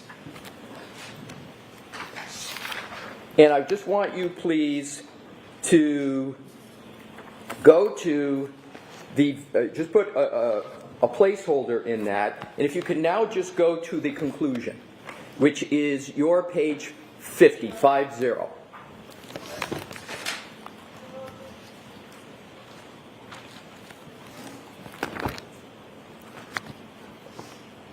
Let me know when you're there. I'm there. So in the conclusion, you state that starting at 12:01 a.m. on January 29, 2022, the mobile phone was in use with activity of Waze navigating to 34 Fairview Drive, Canton, MA, active interaction with the screen, steps, audio playing text messages and calls until 12:31 a.m. EST on January 29, 2002. Did I read that correctly? Yes. That statement is also incorrect, isn't it? On what basis? Do you believe that statement is correct or incorrect? I believe that the statement is correct regarding those artifacts that are mentioned in that statement, yes. Okay, if you could please, if you could turn to page 1535 of the same report. Can you give me my page number, please? I will. Okay, thank you. You're welcome. If you could turn to your page 13. 13, Roger. Yes, I'm there. And do you see an entry that says 12:31:56, which is the same time in the conclusion, but I'm going to develop it. I believe I know where you're going. Hold on, I'm sorry, I need to ask the apologize. questions. Yes. I appreciate you looking to help, but if I could, I'd appreciate it. Absolutely. Thank you. So it's got health steps, and it has steps 36, duration 20.9 or 20.398 seconds. Did I read that correctly? That is absolutely correct. So if you look at this data point in your report on page 13, the steps began at 12:31:56, but they ended 20.39 seconds later at 12:32:16. Is that correct? That is correct. So therefore, your statement in your conclusion, if you could go back to 50, and this is in your conclusion, your statement there is that the steps, the mobile phone is used with activity, including steps, until 12:31 a.m. EST. That should read until 12:32:16, correct? It depends on your interpretation of interaction. As a user is walking, they're not actively interacting with their device. It's their movement that is. It's not direct interaction with the screen. But I would agree to your view that that could be interpreted as needing an additional 20 seconds. Isn't the more correct way to state the conclusion that the active interaction when it comes to steps is not calibrating using the screen, but the phone is calculating steps taken? Isn't that correct? That is correct, but that's not interactivity with the device. I understand, Yes. but the sentence reads includes steps, and the more accurate way to have stated that would have been to put 12:32:16 instead of 12:31 a.m., correct? I'm sorry, you just said 12:30. I did this to the minute, not to the second. Could you rephrase what you were stating? Well, I'll state it again. I appreciate that. You're welcome. So isn't the more correct way to state this important data point in your conclusion, instead of saying active interaction with the screen and steps, etc., until 12:31 a.m. EST, the 12:31 should be 12:32, because the steps that you have on your page 13, by what you concede, is the duration of 20 would have brought it to 12:32:16, correct? I would state that depends. I believe either is a correct way to state that. Based on interactivity, based on your interpretation, your definition is more correct. Okay, thank you. And it's not my interpretation. I'm reading from your report, correct? Your interpretation that 1232 is a more correct representation of interaction is based on your theory that interaction concludes when the steps end. And I'm saying both would be acceptable. Okay, so let's follow up on this. Sure. Isn't it correct that it isn't? I cannot not say something, okay? I need to say this right now. When she gets defensive, her octave goes up so high that it is only one octave below only dogs can hear. Sure. Get her, Alessi. All right, here we go. I'm saying both would be acceptable. Okay, so let's follow up on this. Sure. Isn't it correct that it isn't my theory when the steps ended? Oh, it's not, if I could just finish, Please, because if absolutely, we sorry. talk over each other, the stenographer's not going to get both of us. Thank Agreed. you. So it's not my theory. It's just the simple math from an entry you've made on page 13 that the steps began at 12:31:56. They ended 20.398 seconds after that, which, just doing the simple math, is 12:32:16. Did I do the math correctly? That is correct. Okay, I'm not thank you. debating that. Thank you very much. So now what I'd like to do is to go to page 1528 of your report. Do you have my page number for that? I'm sorry. Yes, and I appreciate that you go page number, so I center in on the lower one, then I'll go immediately to the one. So it's your page 6, Ms. Hyde. Thank you. You're welcome. Just let me know when you're there. I'm there. If you could please go to Apple Health Data Steps. Mm-hmm. And we've been talking about steps because they're important enough that you put them in a report, correct? That is correct. So let's go to an important data point, therefore, in your report, in the chart, which is the second entry, which is, as you've stated, 12:21:10 a.m. Do you see that? I do. And you note under the data that John O'Keefe's phone registered 80 steps at 12:21:10. Did I read that correctly? You did read that correctly. And those 80 steps constituted 191.253 seconds, as you state, correct? That is what is stored in that database, correct? And is my math correct so that the jury understands this perhaps a little better, Sure. that 191.253 seconds equals 3.2 minutes. Approximately, yes. Approximately. I'm doing the math in my head, so that's why I said approximately. Right. Understood. So, am I reading this entry correct, that you're stating what the data shows, that 80 steps were taken by the phone, whomever had the phone of Mr. O'Keefe? There were 80 steps taken at 12:21:10 a.m. on January 29, 2022, for a length of time of 3.2 minutes. That is what the phone registered. That's what the phone registered. Very well. Now what I'd like to do is to turn to the phone of Jennifer McCabe. Okay. And that is, for your reports, you don't date your reports, so I can't give you a date, but it says... It's report 3, I believe, is what exactly. You're looking at. It's 3. And there is... Bear with me, I'm accommodating your page reference, and I'll have it soon for you.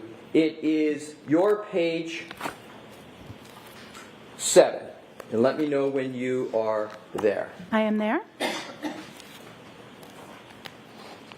Are you aware of an issue regarding the time of an interactive phone activity on Jennifer McCabe's phone at 5:07 a.m.? Are you aware of that issue, and particularly a communication to a person named Coco? Are you aware of that? I would need to check in my report. May I turn to the page for Absolutely. that time? And I do see an outgoing call to someone labeled Coco at 5:07:21 a.m. And you can tell that because in your report on page 11, you list a 5:07:21 a.m. call to a Coco as outgoing, correct? Correct. Have you discussed that call with any member of the Commonwealth? No. And again, this call is at 5:07 a.m. on January 29th of 2022, correct? That is correct. There is no duration listed for that call. And if you just follow my questions, if you can, yes or no. Is that correct? There's no duration yet listed. Correct. So what I want to do is to also note that that omission is not the only omission of durations from this report, or I'll state it differently, let me withdraw that. There is no population of the duration column for any call from 12:14:30 a.m. on January 29, 2022, all the way through this 5:07:21 call, and you don't start listing durations until 8:59:34 a.m. Is that correct? Yes, and explainable. The artifact. I understand yes. Mr. Okay. Brennan can Sure. handle those on his redirect. Absolutely. So there's not a population of duration of calls after numerous early calls and phone, as you call it, interactive phone activity. Nothing populated in this report until 8:59:34. That's correct? Yes. All righty.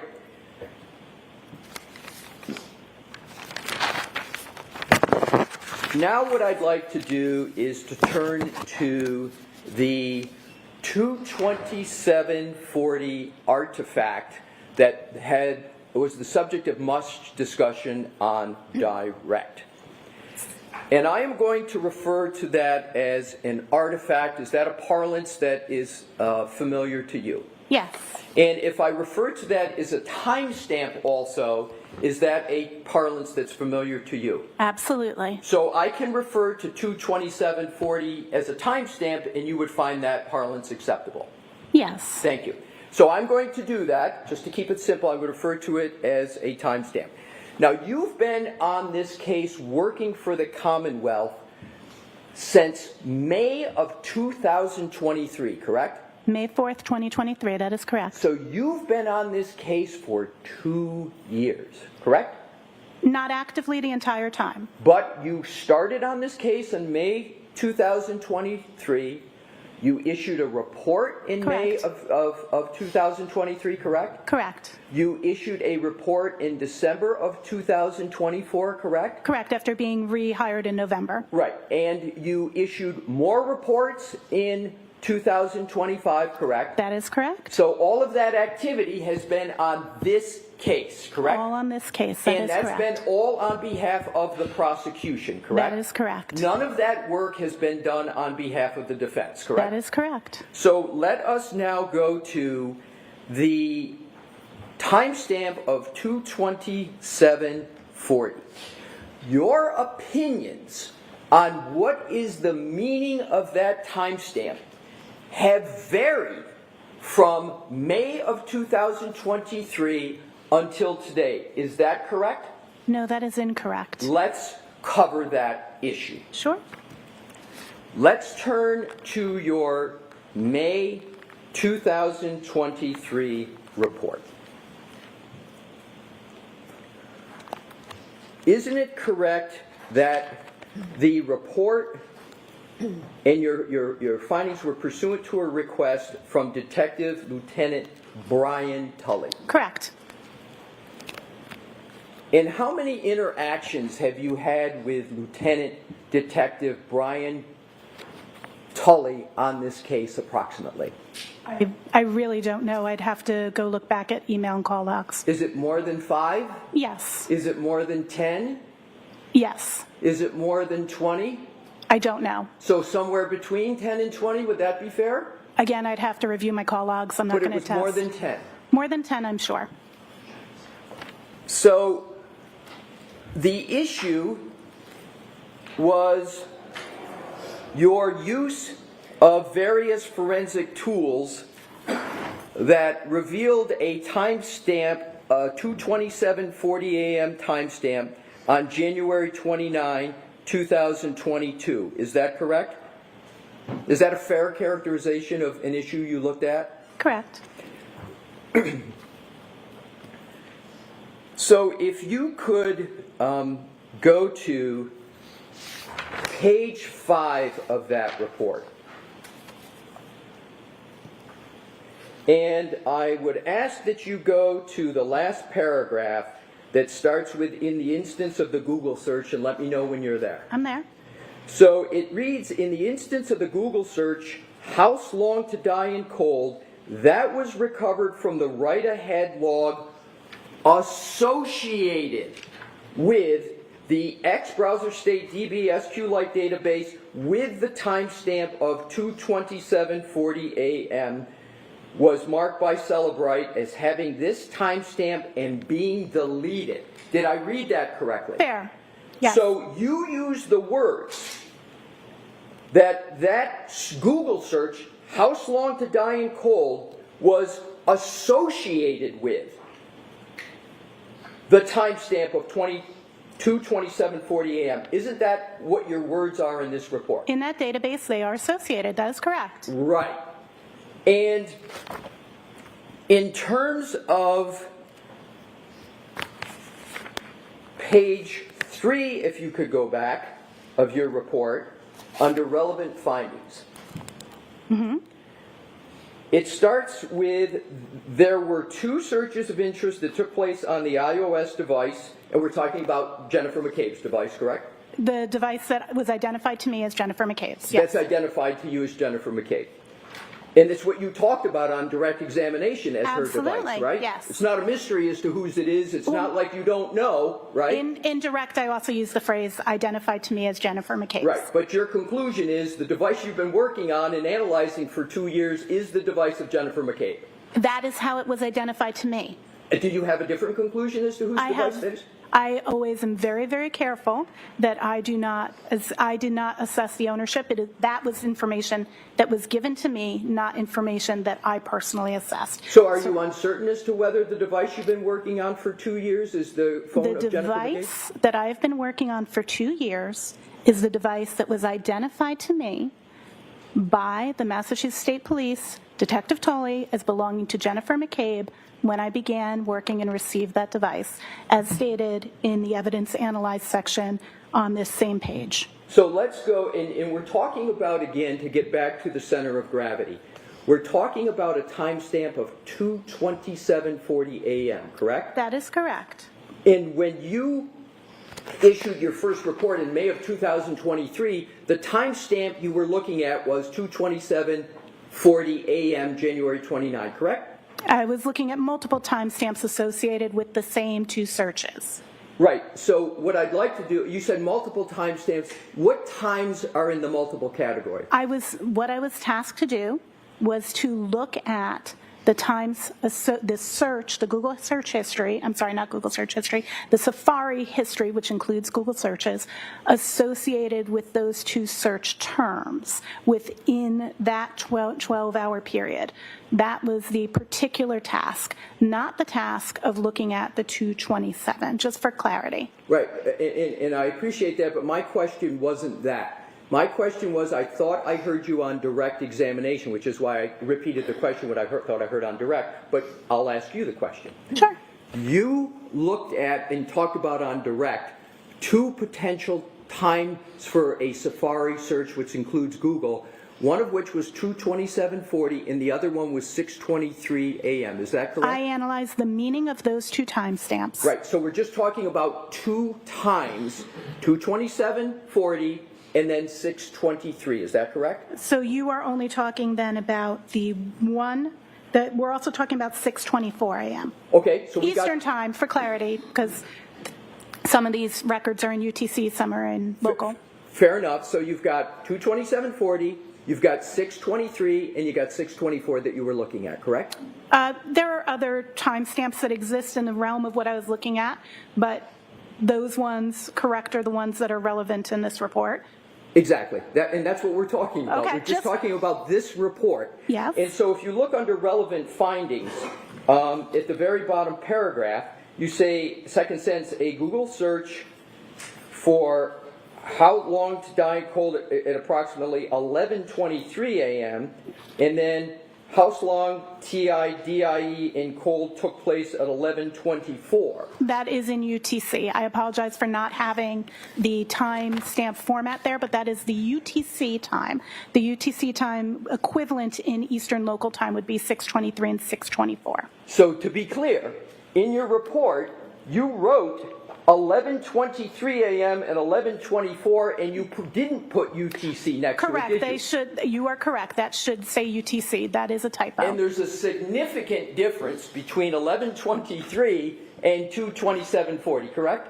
11:23 is UTC, so its equivalent in Eastern Time would be 6:23. The artifact of 2:27 is already in local time, so that is in Eastern Time. So what we would be comparing is 2:27 and 6:23 and 6:24 to be appropriate. They're taking into account the data storage and which ones are in UTC and which ones are in local time. I understand your explanation now. Perfect. But in this report, there is no UTC time down. You have 2 additional times in addition to the 2 times, 2 different numbers added to the 2, correct? The UTC was a typo. It should say UTC next to those, and the chart shows all of those artifacts in EST and is clearly labeled that they're all in EST. So you would agree that it's better stated to state it a different way than you have in your report? I would say that both are equivalent. I should have had UTC there. But yes, it's easier for the audience to speak in EST. I would say forensics examiners typically communicate in UTC, but we translate for our reports. And I should have either communicated that in EST or included UTC. I will definitely contend that. So in terms of your May 2023 2023 report, your first report in this matter. Yes.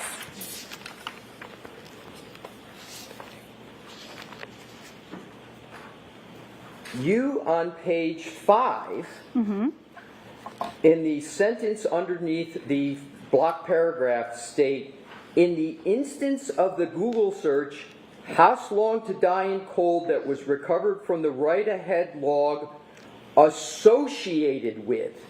That's correct. The X browser stage with a timestamp of 2027:40 a.m. was marked by Celebrite as having this timestamp and being deleted. Did I read that correctly? You read that correctly. Now let's move ahead to page 7 of your report. Up at the top above conclusion. Importantly, at this time, you state, testing shows great inconsistency with timestamps parsed from this file. It is, however, definitive that the page existed in a tab. Correct. While a definitive reason as to why the timestamp is listing the time of 2:27:40 is unknown, the time is inconsistent with the timestamps associated with the same search. Did I read that correctly? You did read it correctly. So as of May 2023, you said the definitive reason as to why the timestamp is listed as 2:27:40 is unknown, correct? I'm just asking, is that what you wrote? Unknown. I believe that the wording here is, sorry, I know I do use the word unknown. It says, while a definitive reason as to why the timestamp listing is the time of 02/27:40 is unknown. Sorry. So you use the word unknown, your word in your report? Yes. Okay, so now what I'd like to do is to go on to the first proceeding in this matter. Do you remember giving testimony in a proceeding about a year ago under oath? Yes, I do.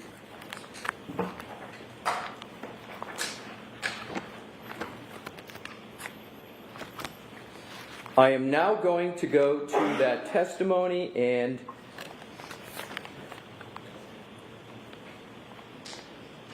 if at any point you would like to have a copy of that, if your honor would like, I will do it, but I'm going to start and then we'll see how it goes.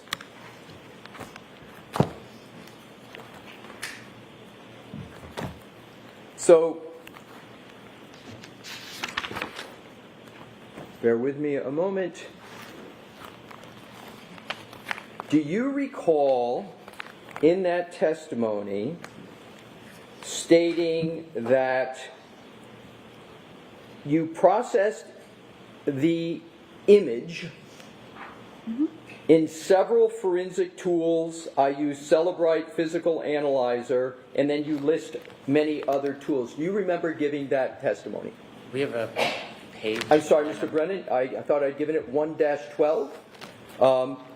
My apologies if I didn't. It's June 14, 2024, page 1-12. Thank you.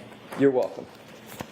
So, do you recall giving testimony about the various tools you used for this timestamp? I do.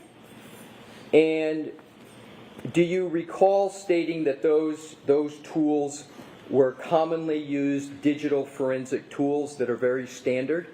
Do you recall that? I'd have to see the wording that I used at that exact time. Would it be helpful to refresh your recollection if I showed you that? It would be great. I would greatly appreciate that because I do not recall the precise wording, but I know that I spoke to the tools I used. I just got to pause briefly for a little fair use commentary. Let me just say that the jury is over here like this.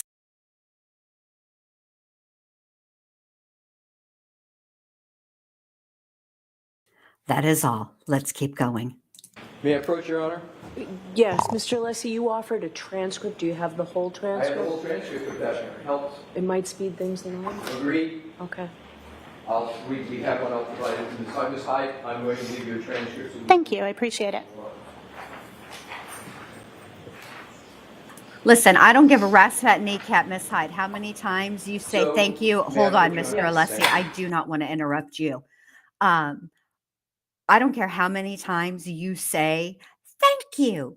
I appreciate it. When your octave goes up 11 billion octaves to just one octave below only dogs can hear, the jury is hearing that, ma'am. We all know you're stressed and pressed. If you were any more pressed, you'd be Flat Stanley. Let's keep going. Brennan, transcript. 112. You are. That's, let me turn it over to you. It's going to be 112. Okay. Yes, the only thing consistent about Judge Bev is that she's inconsistent. Thank you so much. She's And you said we're on consistently 112? inconsistent. I do, Tess. I do, and I'm going to read it at the break. 113, I see babe. it. I see it's highlighted on the copy, so I Right, figured so that's the what I one. wanted to do, the reason I said 112 is that's where I started with my sorry. previous question. So I'm not going to repeat the question, but just to orient you, so you have a fair context for the questioning. Fair. So I started at the bottom of 112, now I'm moving to 113, and I'm starting with line 7. Do you see that? I do.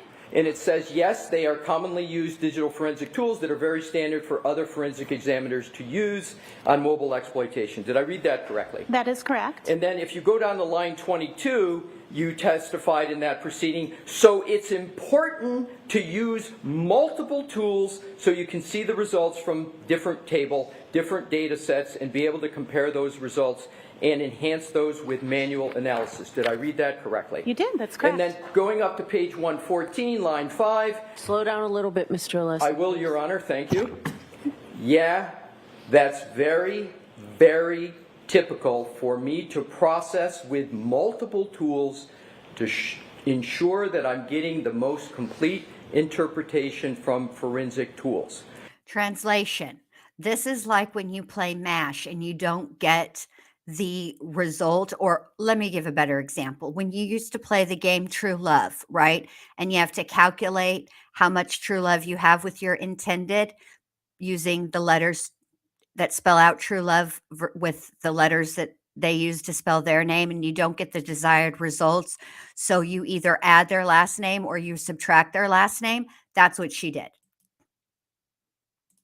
Of course, you go beyond that with your analysis, but it's absolutely pertinent to that. Did I read that correctly? That is correct. And then lastly, for this section at page 114, 17, the Sanderson tool is meant to look at specific type of data structures called the SQLite database.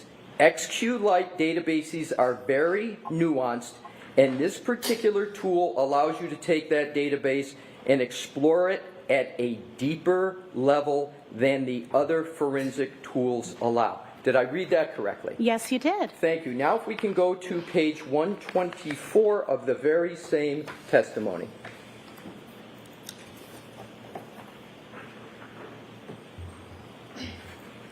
And feel free to go back a page just so you can see to page 123 that the topic is the 2/27/40 timestamp associated with how long to die in cold. Can I have a moment just to review and get context? Absolutely. Thank you so much. Page 123, 13, but if you need to go back further, feel free. Yes, review and get context for how wrongity wrong you are. Okay, I'm good. Thank you. You're Great. welcome. So what I Perfect. want to do is start with page 1-23, and this is your testimony. On line 16, I have them in the timestamp order that is associated with the artifact. You use that word associated again, correct? Did I read that correctly? Yes. And that's associated with the Google search, how long to die in cold, and a 2:27:40 a.m. timestamp, correct? That is correct. Now if you turn the page of the testimony,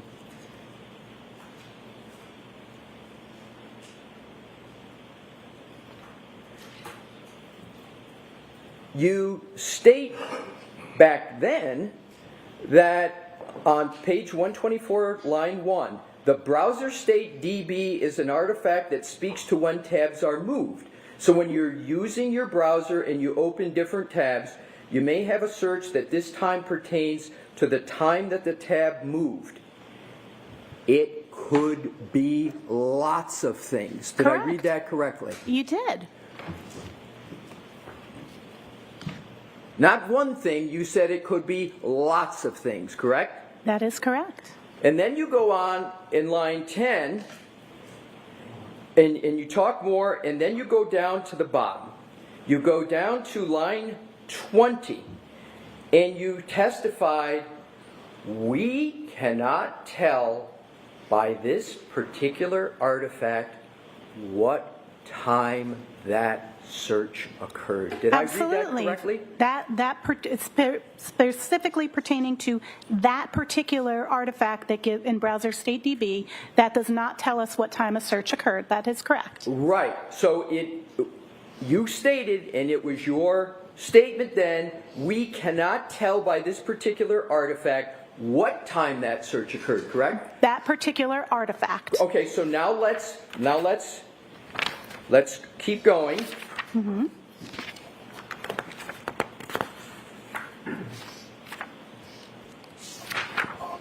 If you go to page 129 of this transcript,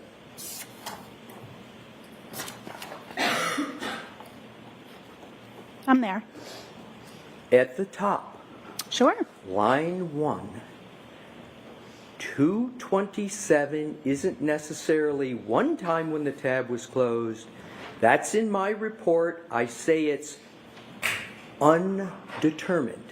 Remember we were just reading your undetermined Absolutely. in your May 23 report? Correct. Because there's a lot of things that can cause that time stamp to be there, including tab being moved, tab being minimized. The next sentence. I don't know exactly what caused the tab to get that particular entry, but it's not, that timestamp is not indicative of the time of the search or any URL that's visited. But the first part of it is, I don't know exactly what caused the tab to get that particular entry. Did I?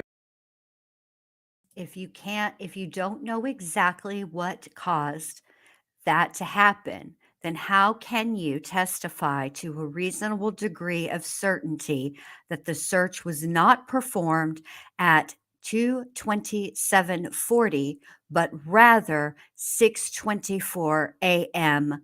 local time, if it's undetermined, if you don't know exactly what caused it? That's the point, ma'am. I read that correctly? You read 100% correctly. Thank you. Now if we could turn to page 130 of your testimony. I need to object. You need to object? What you need to object about? Okay, so true love works like this. You spell out the word true, True, love, Love. You put your first name, the person you like's first name. Then you count up how many T's there are in both, how many R's there are, all the way through the whole word, both words true love. Okay? You take column A, which is true. You add the total, you add up all the totals of each letter, right, to get a grand total. Then you repeat the same steps for love, and you get the percentage of true love between you and the crush that you have. That is how you play the game True Love. Now, sometimes you don't get the expected results. Let's say that you do the math and you get 32%, but you are a smitten kitten. And you know that if you add the last name, you're going to get more. So you add your last names. And that causes the score to be higher. Bing, bang, boom. That's how it works. And that's how you know who your true love is when you're in elementary school. Maybe the first year of middle school.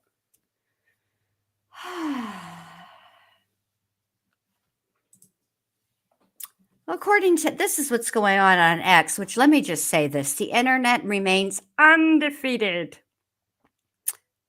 According to Tess, an attorney just said this on X. So, if I have this right, this one tried her shenanigans that she pulled in the first retrial in Maryland, and they laughed her out of court. Question mark. Yes, correct.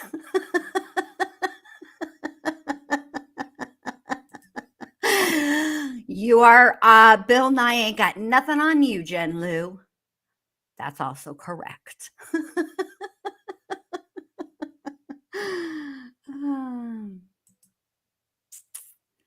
Yup. Over Mr. Brennan over here. Oh, I need to object. Are you finished making a stop payment? Is that we finished doing that, Mr. Brennan? And now you realize you need to object? And just for the record, didn't the judge warn both of you? To be fair, it sounded like it came probably more towards Mr. Alessi, but maybe a little towards Brennan, that she wanted to keep the sidebars to a minimum. Isn't that what she said? So you thought this was a good time. You know what? I think he objected because of the fact that he was getting, Alessi was gaining momentum. And I have to say, I don't know, Sissy's mom, Jen, who says, and when your name is Jennifer, your percentage sucks. No, because there's one R in Jennifer and there's two E's in Jennifer. So there you go.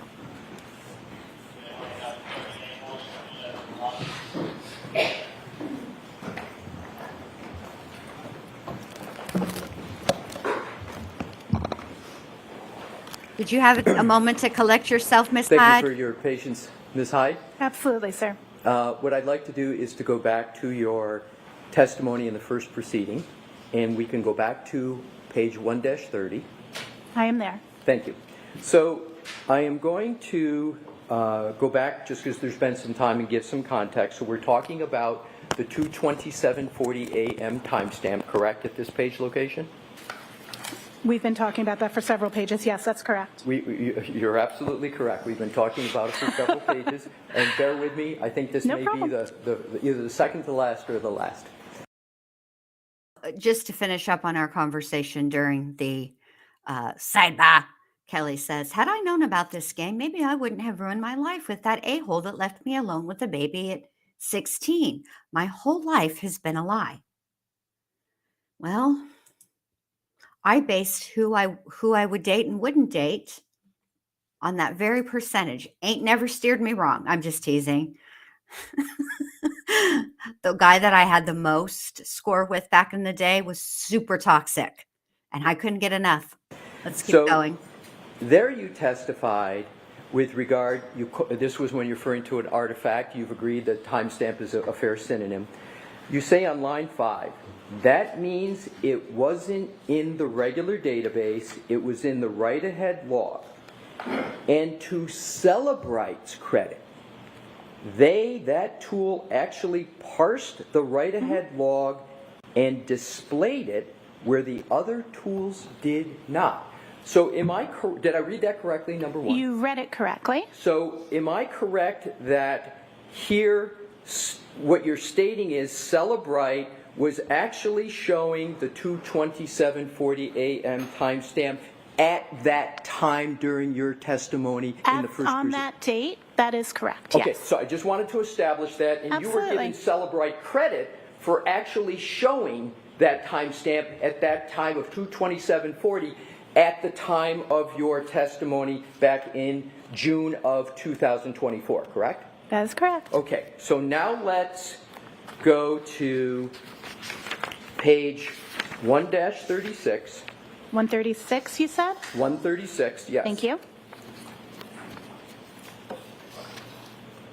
And on line 12, you note that so Celebrite and magnet axiom, and then you elaborate, both Celebrite physical analyzer, which is a specific tool, right, of Correct. Celebrite, and magnet axiom, another specific tool, correct?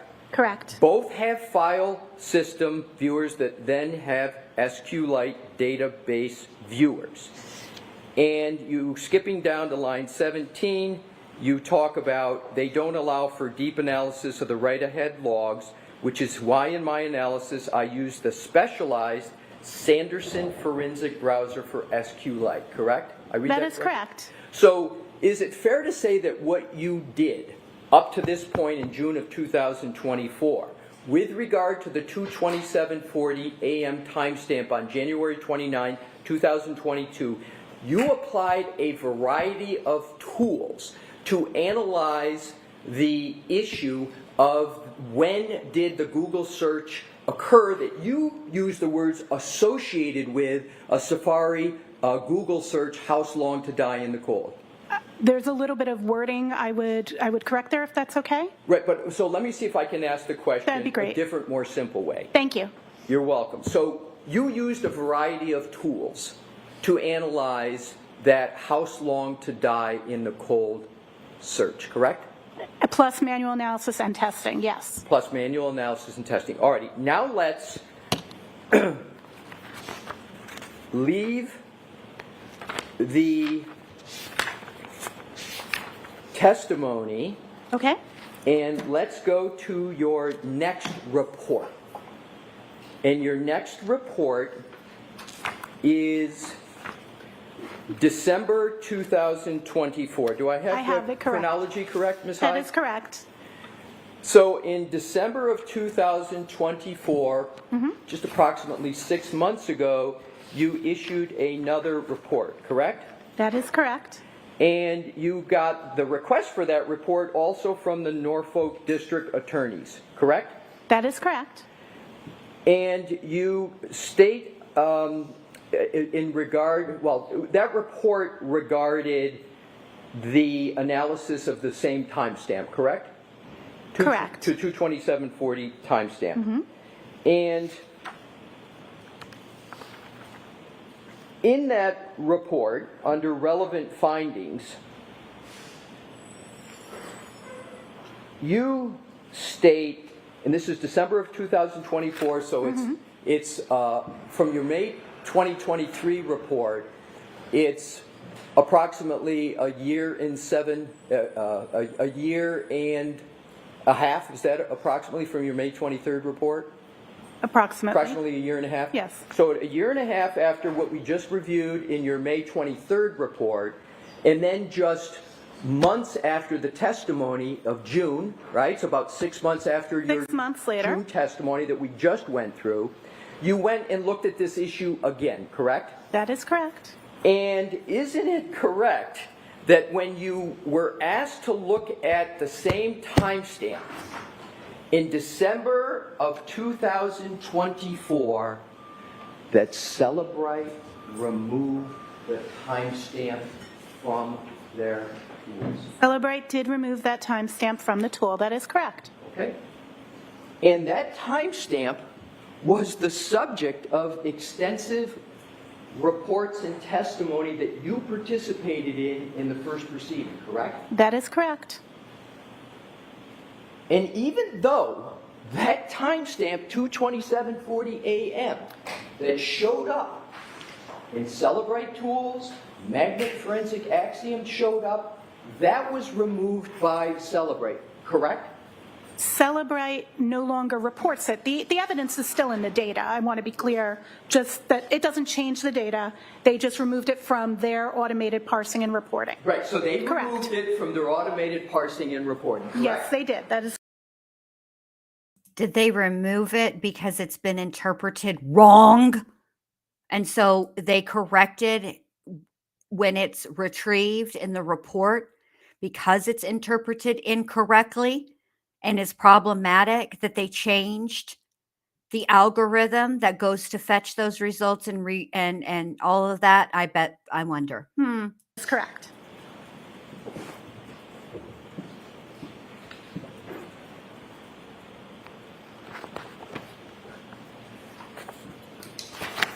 However, your former company, Magnet Forensic Axiom, still shows it. Yeah. Magnet Axiom Forensics currently shows it as a carved artifact and still shows that and gives a description in their artifact reference guide as to what they believe causes that artifact. I'm going to ask the question. Yes, it does. Magnet Axiom Forensics, where you used to be the director of forensics. That is correct. Still shows that timestamp. Yes, right? yes. But Celebrite doesn't. In the That is correct. That is correct in their automated parsing. And you would agree that Magnet Forensics is a very reputable company, correct? Correct.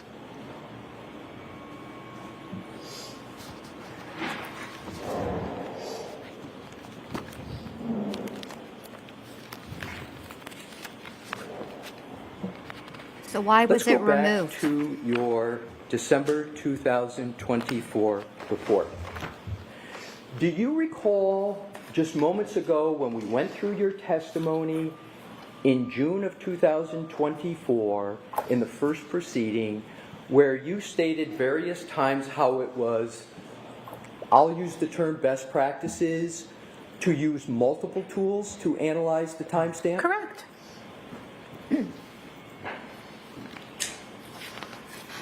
And you used many tools back then to analyze that timestamp. And you testified to those many tools on your direct examination, correct? Correct, yes. However, in December of 2024, when you returned to analyze the 2/27/40 timestamp, how many tools did you use to analyze that timestamp? Can you give me just a number? How many tools? At least 4. Well, in your report, let's go to your report, what your report says. Mm-hmm. So in your report, you state that under relevant findings, do you not, that review of data from Celebrite shows that the artifact of a Google search from a Safari suspended state tab with the search term house long to die in cold, and I'm going to skip over, in addition to my own previous report, no longer shows a last visited timestamp. I think that is not clear. The skipping there makes it sound like my report no longer shows that, and that's not what's That's a fair statement. That's a fair statement. Let me rephrase it this way. Thank you. You're welcome. In this report, you speak about Celebrite release reports, correct? Are you referring to the Celebrate release notes that come out? The release notes at the bottom, right? You referred to that? That's correct. And that release note states that Celebrite has removed the timestamp value from records, and I'm assuming that's a reference to Celebrite's. Celebrite no longer parses that result. That is the statement in this report. Correct. Right. And so I'm going to go to page 4 of your report. For sure. I'm there. And I'm going to go down, all the way down to the conclusion. In that report, is there reference to any company other than Celebrite in this entire report? In this report, no. Okay, thank you. Now let's go to your prior testimony in the first proceeding, where you said that it was important to use multiple tools. Absolutely. Do you still stand by your position that you've given today and that you gave in June, that it's important to use multiple tools? Absolutely. Now let's go back to the issue of the extraction of Jen McCabe's phone.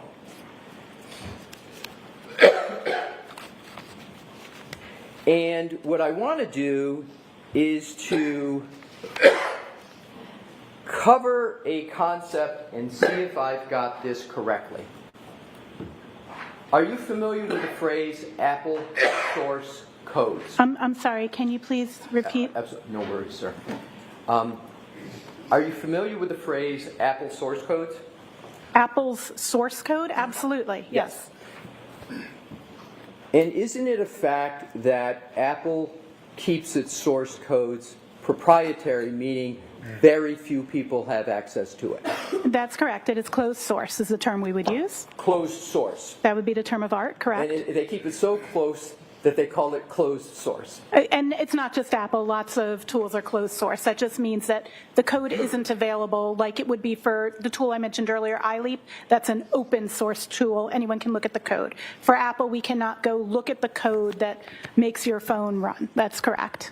And isn't it the case, and I refer to that as the MB postulate, it's a shorthanded, but I don't need to have you refer to it that way. I'm sorry, could you repeat that phrase? I was unfamiliar with it. I'm going to skip it. Okay, I'll thank just you. go on. Basically, the concept that Apple has source codes that are closed sources. So I just refer to them as Apple's closed sources.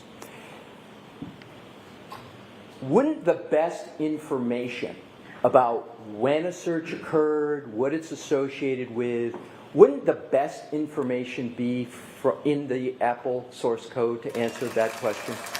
It is acceptable in digital forensic science and in accordance with the NIST Science Foundation papers to conduct testing to determine how the functionality of something works. You do not need access to the source code to be able to speak to an artifact. My question isn't that. My question is, isn't the best place the best place to go is to the Apple source codes themselves, or are you saying these physical analyzer tools are just as good, and the information they pull is just as good as an Apple source code? Those are very, very, those are incongruent statements. Apple's source code is not a healthy way to do an examination because it would be so onerous, and we do not know the level of documentation, we don't know the language. That is not necessarily the most effective way to determine what data is. Forensics tools. How about accurate? How about accurate? Would it be the most accurate way? Because I don't know what you mean by effective. By effective, do you mean the fastest, most efficient way? Or do you want the most correct and accurate way? Me, if my butt is on the line and I'm facing any amount of time in jail or prison, much less life without the possibility of parole or life with the possibility of parole, regardless, I don't give a rat's fat kneecap how long it takes. I want it to be accurate. Parse results of how data is. They don't interpret them. The examiner interprets them and provides meaning. And I would like to state that those three things should not be conflated. They are very individual concepts. I think you misunderstood my question. I probably did it because that's what I was seeing. My question is this. Isn't the best source for information about data in an iPhone contained within Apple source codes? Not necessarily. Because that doesn't operational performance is a better source in a practical sense to being able to determine what something is, as opposed to zillions, and no, I don't know the number because it's closed source, lines of code that may or may not have different levels of documentation. Apple themselves wouldn't be able to, any individual there who has access wouldn't know every feature of how every element works. Testing through the methodologies described in NIST is the accepted methodology in our science, not reviewing the source code. I'm going to try it a different way. I understand what you're saying is, if I got it correct, you correct me. Are you saying that these physical tools make it easier to interpret and view the data? I did not speak about the tools at all in the statement I just made. Okay. I spoke about manual testing and checking the functionality and what results. His question, though, ma'am, was about the tools. So you're using 11 billion words that mean nothing relative to the question that was asked. You can say all things all day long, but you're not answering his question. That's the point, ma'am. And if you are having difficulty answering this question, how then could you possibly accurately, and I wouldn't have any confidence in your answer because you don't seem to know what the question is in the first damn ass place. how that 247 Google search occurred. That's really the question you were tasked with answering. That was the hardest question. These questions should be easy, and yet you are really struggling. Parse tools, again, these are three separate concepts. The concept of code and actually reviewing code to make a determination is different from parse tool results, is different from doing testing and validation. Those are separate concepts. They should not be commingled as if they equate to each other. So have you ever learned of, have you ever spoken with Mr. Whiffen? Ian Whiffen? I have spoken with Mr. Whiffen historically, but not since the term of this trial. Okay. Have you ever spoken to Mr. Whiffen about whether the Apple source codes are the best source of information about topics like timestamps? Have you ever spoken? That's just a question. I have not had that conversation with Mr. Whiffen, no. Okay, already. I want to move on to, and do you regard Mr. Whiffen as a reputable? Mr. Whiffen is a reputable forensics examiner, and I've actually reviewed his work in other instances and peer-reviewed his papers. So you have regard for his reputation? I have regard for his reputation. Sorry, we have to wait for each other. Oh, yes, I'm sorry. It's all right, no worries. So you have regard for the opinions of Mr. Whiffen generally, correct? Absolutely, yes. And you believe he has a solid reputation, correct? Absolutely, that is correct. Ma'am, do you know where you are? You're not at your dissertation, where it's a question and answer round and a debate, if you will, and you have to defend your findings, okay? You're in a court of law. Somebody is literally taking down every single thing you say. Can you please have a level of couth about you? I know you got some couth stored up there in that hat. Pull it out and use it. Rude. Now let's turn to the History DB database. You are familiar with History DB? History DB, are you familiar with that phrase? I am familiar with that phrase. Okay. Do any of the house-long searches appear in the History DB? In this instance, no, we do not have artifacts in the History DB of either of those two searches. So I want to just repeat that in a different way. So the History DB, is that considered a valid and valuable source of information in an iPhone? That is a valuable artifact for Safari history. That is correct. But the house-long searches we've been discussing do not appear in that History DB, do they? That is correct. You spoke about PYF, PDF on your direct testimony. Do you recall that? I do. It's the Python framework for PDF. It is a GitHub tool, a tool one can download from GitHub to utilize to create PDFs using Python code. So a developer and a tool would integrate that to create a PDF. And the PYF PDF can have the variables set, correct? Yes, the Python script allows the developer to set things such as their name that they created the document, yes. I want to go to the extraction of Jen McCabe's phone that you talked about on direct examination. Is the hash value signed or unsigned? A hash value isn't signed. I believe your question you're asking me is if the Adobe document that contained, the PDF that contained the hash values, are you asking me if that's signed? Because a hash value is something that matches. A hash value isn't signed. Let me ask it this way. Is there any hash value associated with Jen McCabe's phone that is unsigned? That is not a valid question. I apologize. We don't refer to hash values as being signed or unsigned. We would refer to the PDF that contains that value as being signed or unsigned. Have you ever read a report of Mr. Ian Whiffen in this case?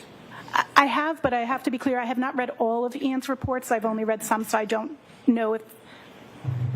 I read some of his earlier reports. Do you recall reading a report of Mr. Whiffen where he references a hash value being unsigned associated with the iPhone of Jennifer McCabe? Can I see said report so I can validate if I did or did not? I'm not sure based on Oh just my that. God, Because validate I this. wouldn't use the term hash value being signed. Oh, okay. I did see a report in which Mr. Whiffen spoke to the PDF not being signed. Keep talking. I'll wait. I just want to try to shortcut this and work off your... Hold on, because I feel like at this point, this is how she's testifying. You will respect my authority. I just can't. All right, let's keep going. Last statement, you're now saying you do want... I just want to try to shortcut this and work off your last statement. You're now saying you do recall seeing a report of Mr. Whiffen where he said a PDF was unsigned? I need to see, I do remember him referencing the PDF. I would need to see the report, especially since the characterization of hash value being unsigned is not a term of art that I am familiar with in our field.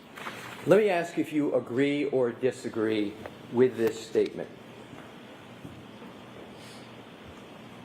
This value can be used to compare with the original hash calculated at the time of extraction in order to validate the extraction data.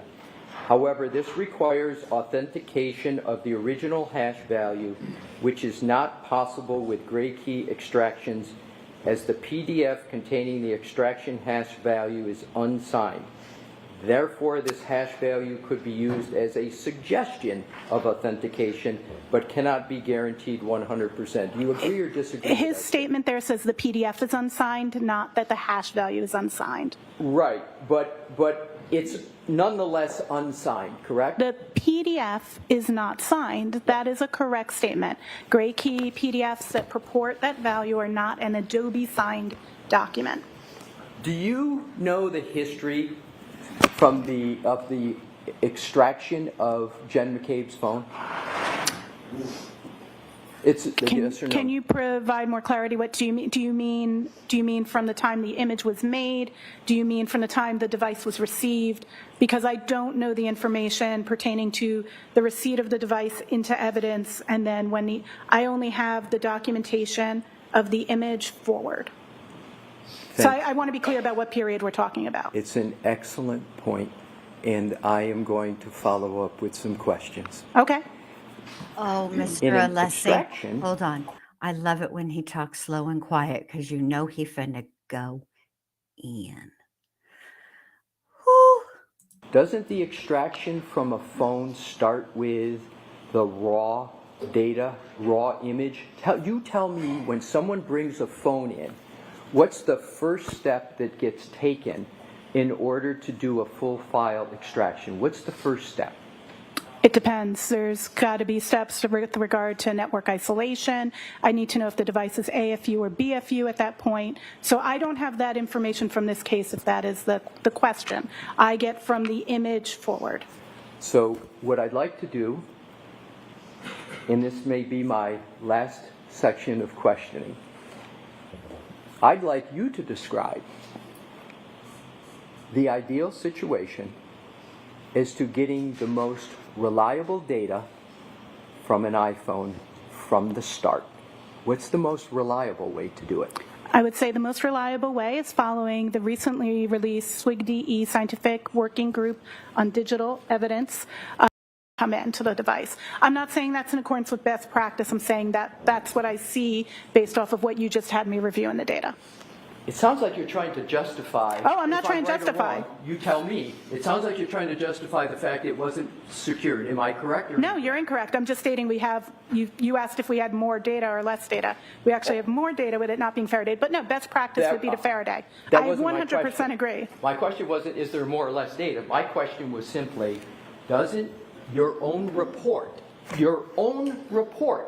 show activity up until noon on January 29, 2022? Correct. And for clarity, my scope was till noon, so I don't know if there was activity beyond that. Right, but as far as your scope goes, I want to be clear. Yeah. There is activity on Absolutely. this phone. Absolutely. The Which phone, shows that it was not put in airplane mode, it was not put in a Faraday bag, and it was not put in a Faraday box, and that failure is not best practice. correct. It is not in accordance with the best practices. I agree. I would have Faradayed it. Thank you. So If I, presuming that's all okay. things. I have no further questions. Thank you for answering my questions, Ms. Hyde. Thank you for your questions. Have a great day. All right, Mr. Brennan, redirect. Thank you.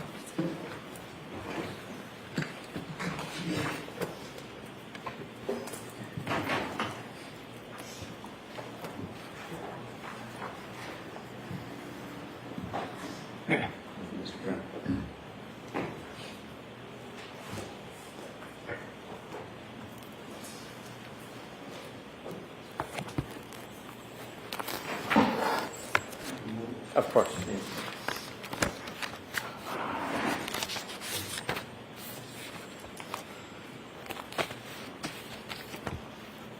Whenever you're ready. Thank you, Mr. Chairman. You're welcome. You were asked when you began working on analyzing phones in this case, and you said it was in May. Was that of May of 2023? May of 2023. May 4th, 2023 is the email I have of a note. Thank you. Yes. It's easy to remember because May the 4th be with you. When you first were asked to begin work on this case in May of 2023, what was the catalyst for you to begin working on this? I was contacted by Mr. Tully and then contracted, a SOW was signed, and I began work on the initial request to look at those two search terms on January 29th. Does that answer your question? Sure. Okay. Was there a certain claim that was lodged that you were to focus on? I was to focus on the two search terms from January 29th, 2022. And were you informed why? Was there any context to that? Probably, I don't recall the exact conversation that I had with the DA's office and Lieutenant Tully at that time, but I'm assuming that I was given that context. I have in my notes that I was to look at those two searches on that date and do an analysis about those. Were you asked to reach any particular result? No, I was asked to provide my report, not to reach a particular result. Were you asked to reach a conclusion that the 227 timestamp was inaccurate? No. When you engaged in your analysis, was it independent of the district attorney's office? My analysis was independent of the district attorney's office. I actually, in the first case, had very little communication with the district attorney's office during the period of my analysis. Was there any input from any outside source on what your result or ultimate opinions would be? No. Would you ever allow anybody to affect your input? No.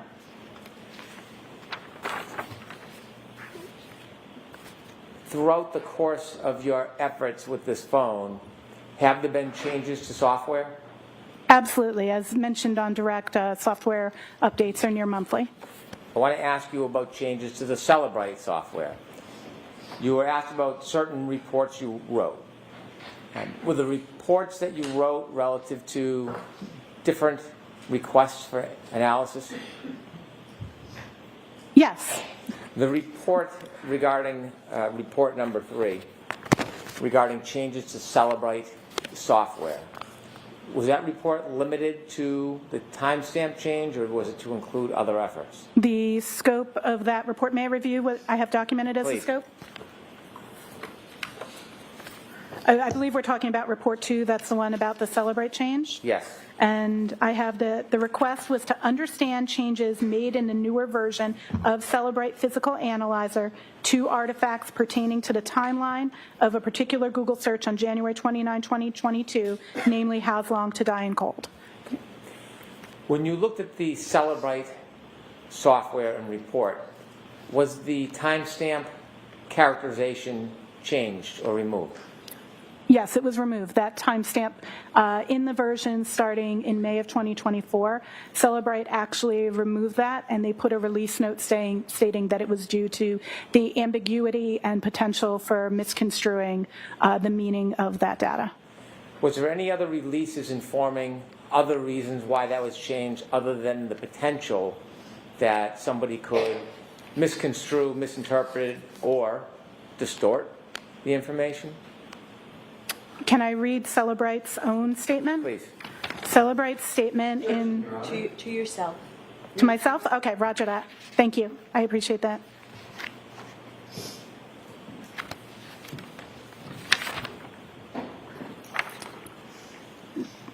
Can you repeat the question? Share with us, was there any reason other than the concern about misinterpreting or distorting? They said that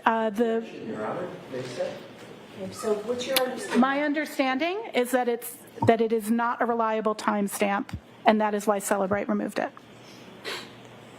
You were asked about Axiom. Axiom, is it the same or different? Magnet Axiom and Celebrite Physical Analyzer are two different tools that both do forensic analysis of mobile phones. You were asked whether Axiom still has a timestamp that was similar to Celebrite before the change. Axiom shows what I spoke to on direct, where they have it as a parsed versus carved result. And so that particular result shows in the suspended StateDB artifact as carved. Do companies like Axiom and Celebrite give releases, updates, information about how to interpret their reports? So Axiom actually has a document that's released with it called the Artifact Reference Guide, and that actually gives a brief description of the fields and of artifacts. All tools, when they release new artifacts, they put out in a release note. Not all artifacts are clearly documented that are parsed. However, all of the vendors regularly put out webinars and blog posts that explain their new artifacts, but not necessarily all. Is there any releases or cautions from Axiom on the same issue about misinterpreting a timestamp? Axiom, in their artifact reference guide for this artifact, does speak to the possibility of misinterpretation and states that the timestamp can be earlier than the search had occurred, based on what different reasons could cause that timestamp. Let me ask you about a Faraday bag. You said that best practices is to isolate an item in a Faraday bag. That's correct. Do you have any information, or did you know the travel of Mr. O'Keefe's phone that night or where it went after? I'm sorry, can you clarify the time period? On January 29, 2022, from, say, 6:04 in the morning until later that afternoon. I did not have access to that information. When you analyze data from certain devices, are they always placed in a Faraday bag immediately after an incident? There's a lot of times when this is situation dependent.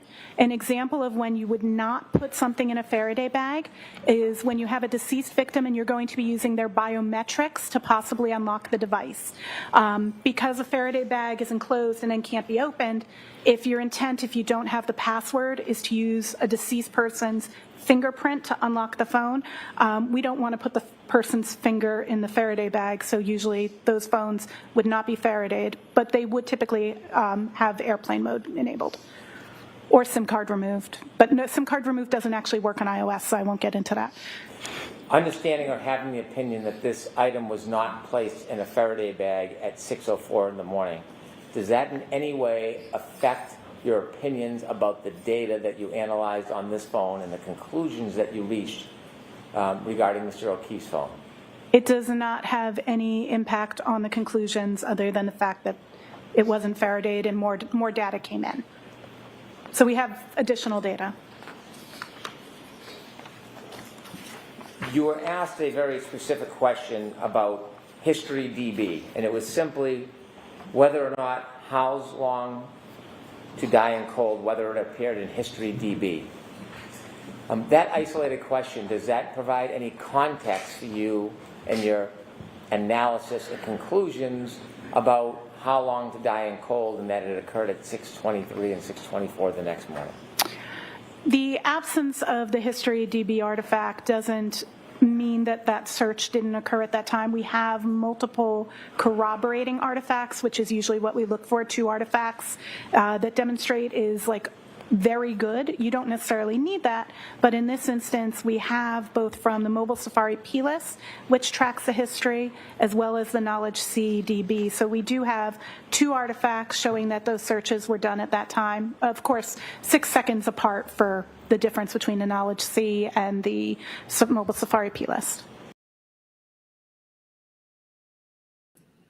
Let me tell you what she's giving right now. You know when R2-D2 comes up with an idea and C-3PO is like, no, we don't need to be doing that. That's what she's giving. When C-3PO gets in a tizzy, that's what she's giving right now. She's giving C-3PO tizzy. That is all. On direct examination, you were not asked questions about Mr. O'Keefe's phone. That is correct. You were on cross-examination, so let me follow up. You have a report that you authored regarding Mr. O'Keefe's phone? That is correct.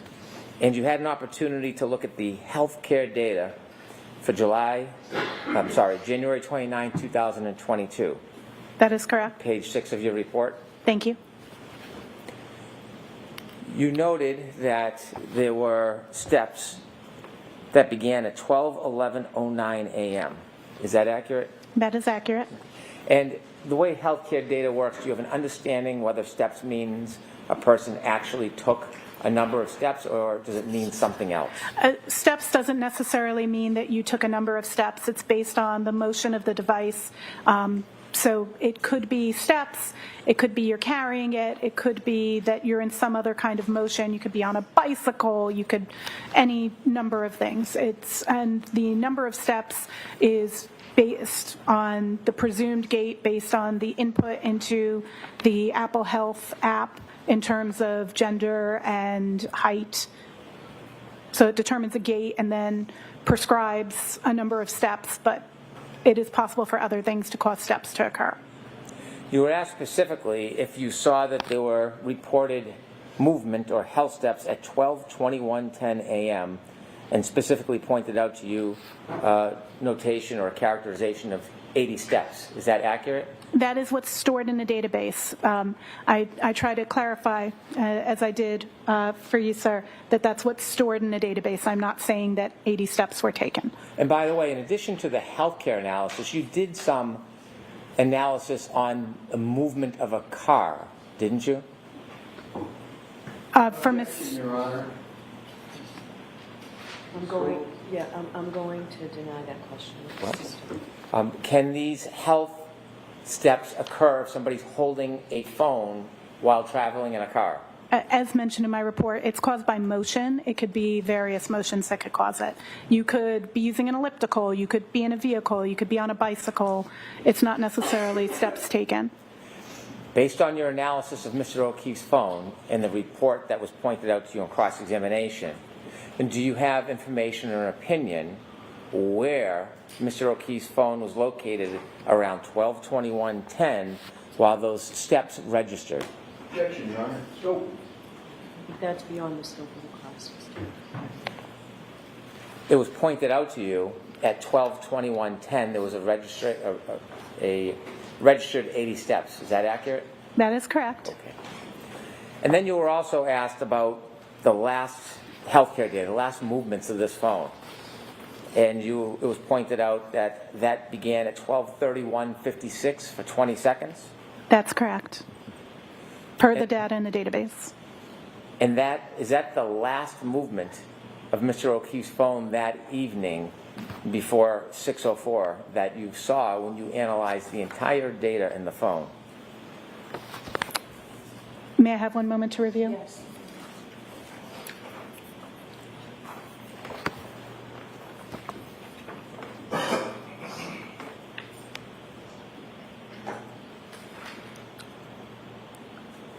That appears to be the last before the 6 a.m. hour. And so that 20 seconds, if it began at 12:31:56, what was the last movement in seconds in time at that time of Mr. O'Keefe's phone? I'm sorry, can you repeat? Yes, if that was a 20-second interval at That's correct. 12:31:56, what was the last second that evening that Mr. O'Keefe's phone moved? 12:32:16.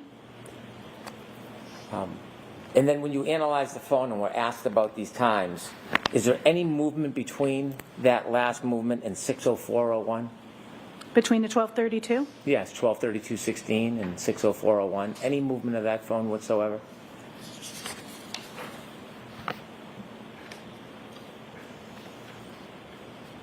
I do not have anything supporting that in my report. Do you know what was going on with Mr. O'Keefe's phone at 6:04:01 a.m. on the morning of January 29, 2022? I do not know precisely what was happening with his phone at that time in terms of movement. If that's, or are you asking me? I'm sorry. Can you clarify what you mean Yes. by the question? The next movement after 12:32 Is the 6:04. 6:04:01 Correct. a.m. Correct. Do you have any information about where or why there was movement of the phone at that time? I don't. That wouldn't be inside my digital evidence, I don't believe. And the last question is, the next movement at 6:15:14, do you know if that phone was being moved by somebody or somebody else than Mr. The O'Keefe? phone was in motion. I do not know if it could be by a person, it could be on a rail car. I don't think it was on a rail car for clarity, but I don't know what is causing that motion at that time. Thank you very much. Any follow-up, Mr. Yes, Lewis? thank you, Your Honor.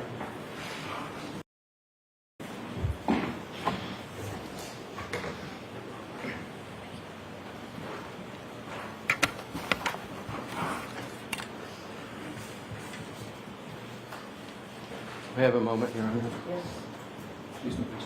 Go ahead. I know. Thank you.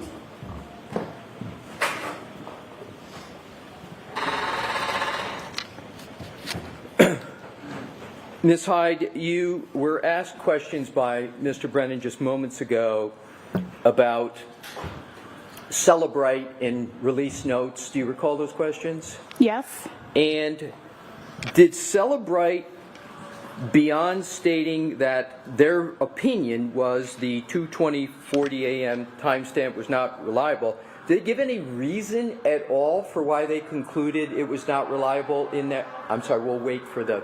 Thank you, I appreciate it. Yeah. And I'll repeat the question for you. Thank you.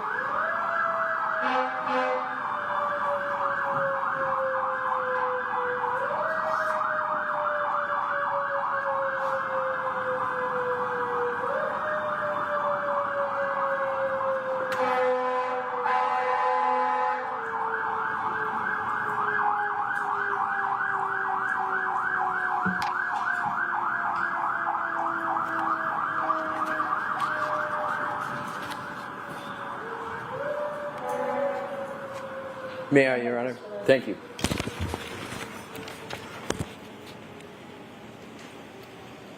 In that release note, does Celebrate state any reason for why they wrote not a reliable timestamp? There are other I'm sorry, my but question not is, do they Celebrate? state in the release note whether there's a reason for why they concluded? May I look at the release note, ma'am? Thank you, ma'am. Thank you, Your Honor. And please try not to talk. I will, Sorry, Your Honor. Thank you. 2. Okay, I thought it was just me, but you guys are noticing it too. There's, Not asking you to hold read on. it, just asking whether or not. There are I'm sorry, Mr. Alessi, I don't want to interrupt you. There are certain times when, and certain questions and certain witnesses and the sirens, it's just, it's interesting how, when certain topics come up, how all of I remember it from the first trial too. It's just one of those things that you just can't help but notice. I thought it was just me, and you know me, I'd be second guessing myself all the time. All right, here we go. They give any reason for the conclusion not a reliable timestamp? One moment, I'd like to review what they wrote. Thank Absolutely. you. You're welcome.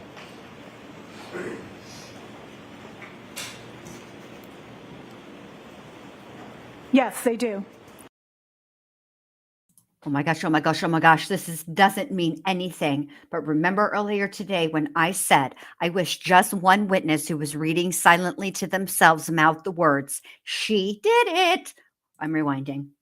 Look, we've had a lot today, and we got to take a little pleasure where we can. You ready? Here we go. They wrote. Thank you. Absolutely. You're welcome.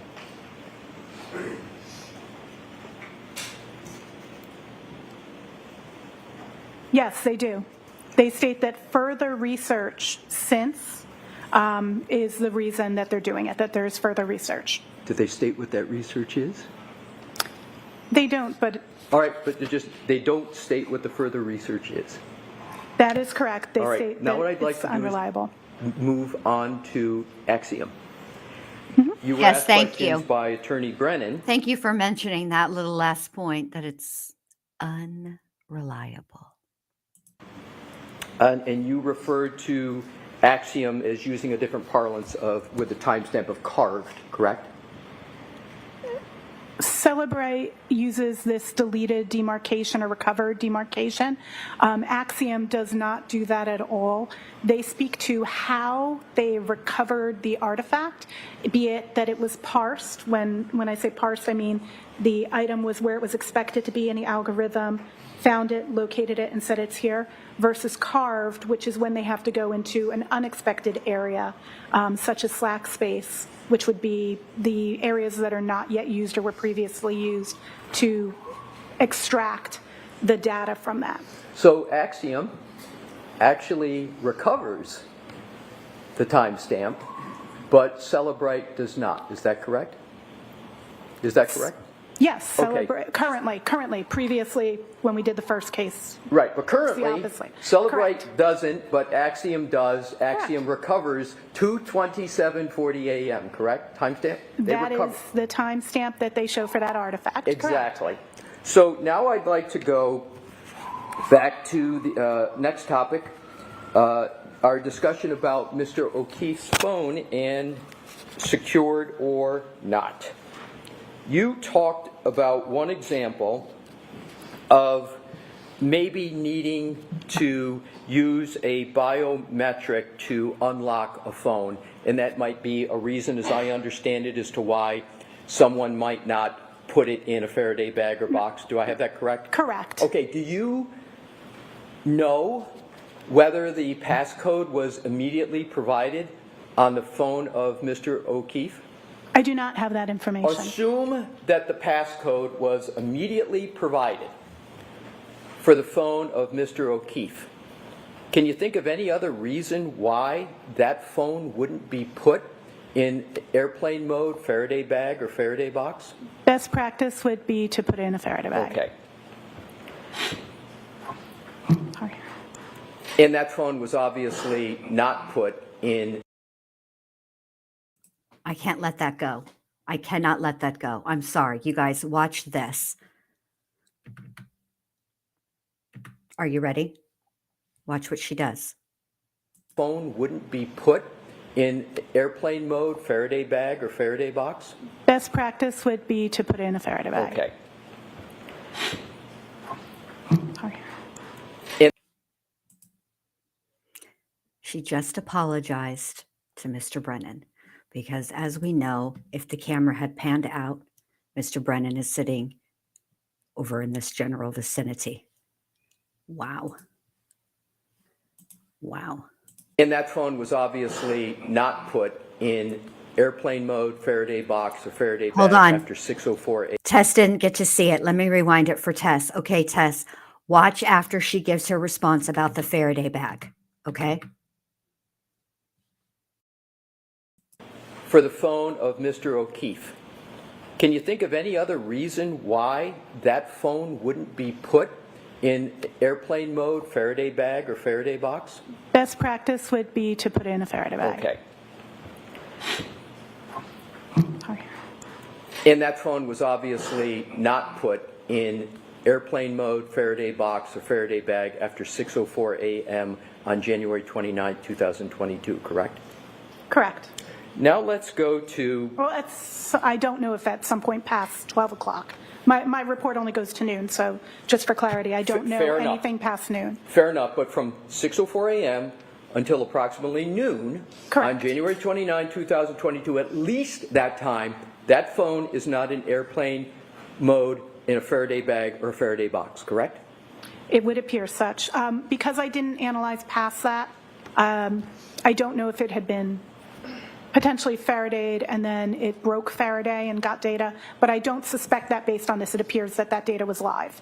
But I just have to speak to the fact that I just don't know because I didn't go past noon. Right, but you're going past noon. Right. I'm not. Okay, My yeah. question, 6 a.m. to noon, it does not appear to be Faraday. So, to be clear, from 6:04 a.m. on January 29, 2022, until at least noon of January 29, 2022, the iPhone of Mr. O'Keefe is not in airplane mode, it's not in a Faraday bag, and it's not a Faraday box, correct?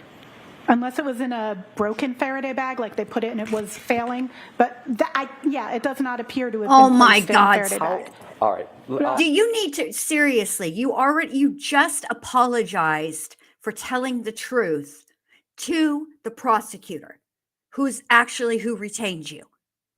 Okay? Stop it. Don't clarify anymore.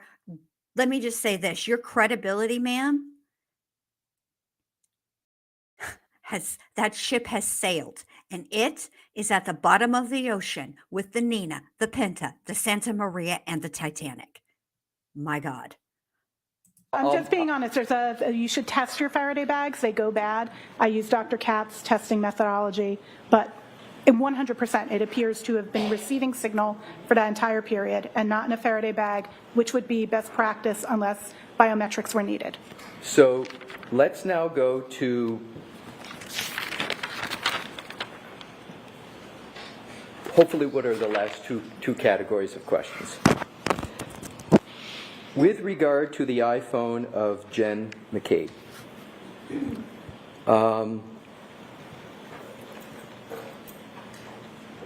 do you have any knowledge as to whether over 200 calls were auto-deleted on her phone? You analyzed it. We can see that calls were auto-deleted. You're asking me if the number of, I just want to make sure I understand the question. If the number of calls that were auto-deleted, if that exceeded 200? My question is, do you know whether there was auto-deletions on Jen McCabe's phone? Do you know that? I'm uncomfortable with the term auto-deletions because I don't know what that is inferring. Okay. That's what you testified did you to. Analyze. That is what you testified to. You said that the way that iPhone handles calls, that's why it says recents, I remember this, is that after 200 calls, your list will only handle 200 calls. Every call after 200, it's automatically deleted and overwritten with the 201st, 202nd, 203rd, and so on, so that your recents never exceeds 200 calls. I remember what you testified to, Ho, and I'm not even getting paid. Her phone at all for deletions?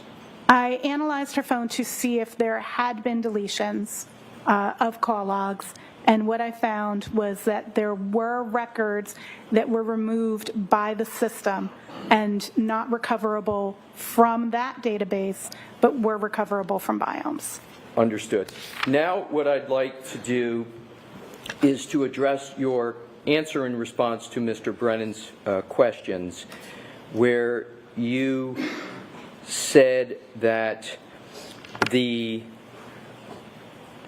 issue with regard to Mr. O'Keefe's, or just generally your proposition, that there was no impact on your conclusion because more data had been obtained. Did I get that correct? I believe my statement was there was no impact on my conclusion with the fact that it had not been in a Faraday. Right. So isn't it, though, the case that when a phone's not in a Faraday and is therefore active, data can be overwritten. Yes. So if data can be overwritten when it's not in a Faraday, you can lose that data, correct? Is there data that we're concerned? Yes, theoretically. Right. Yes. Are you using the royal we?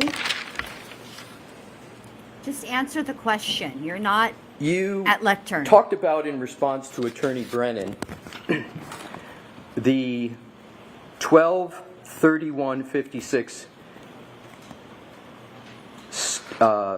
steps, and you said the last, according to you, last movement 12/32/16. Do you recall those questions? I recall the questions. Yeah.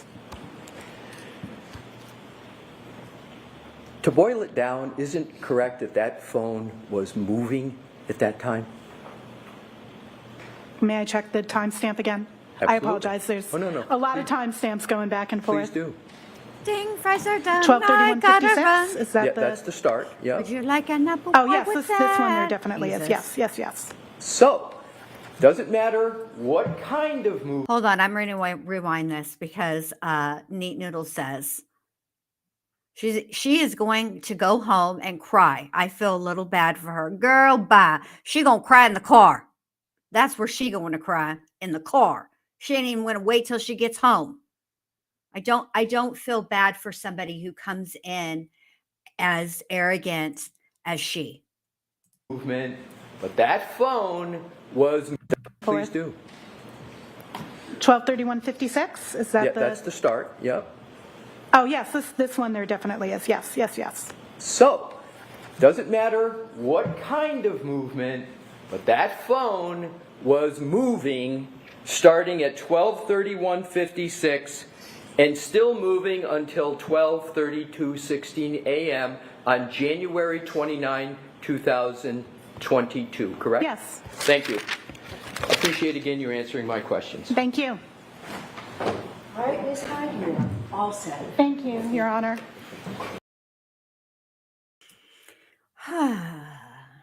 In preparation for the ending of that witness testimony, I have prepared you guys a little video. Here you go.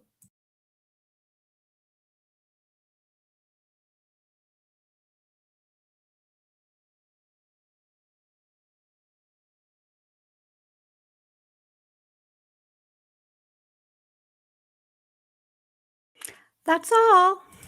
Hope you enjoyed that.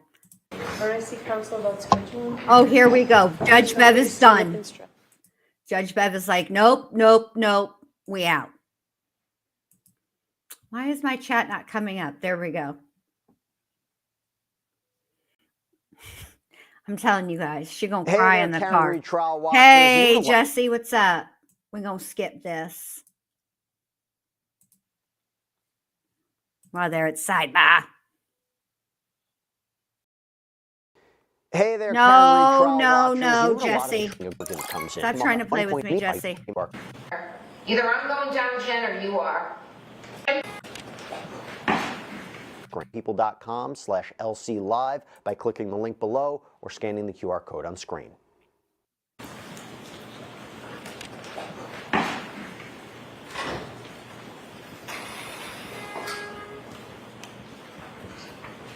Absolutely more than Jen McCabe. Jen McCabe, it's me or her. Either I'm going down, Jen, or you are. Okay. All right, so folks, I talked to the lawyers briefly about scheduling at sidebar, and I'm told we're actually ahead of schedule.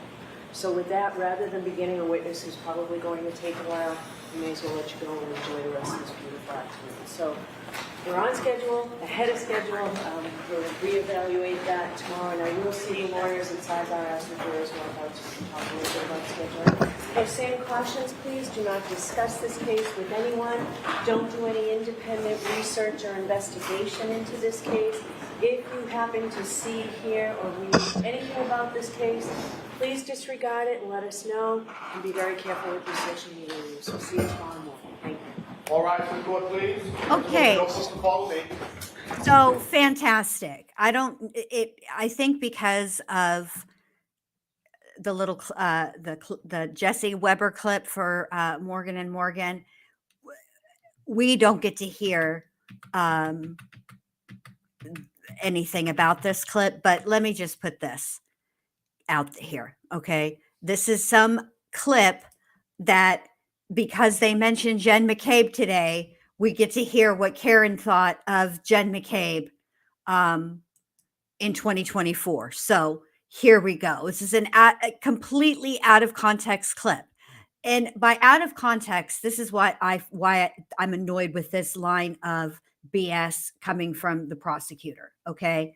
When you have nothing to hide, you hide nothing, okay? So if this clip shows some evidence of guilt or consciousness of guilt or whatever the hell it is that you're trying to prove with this clip, why don't you post the clip in its entirety?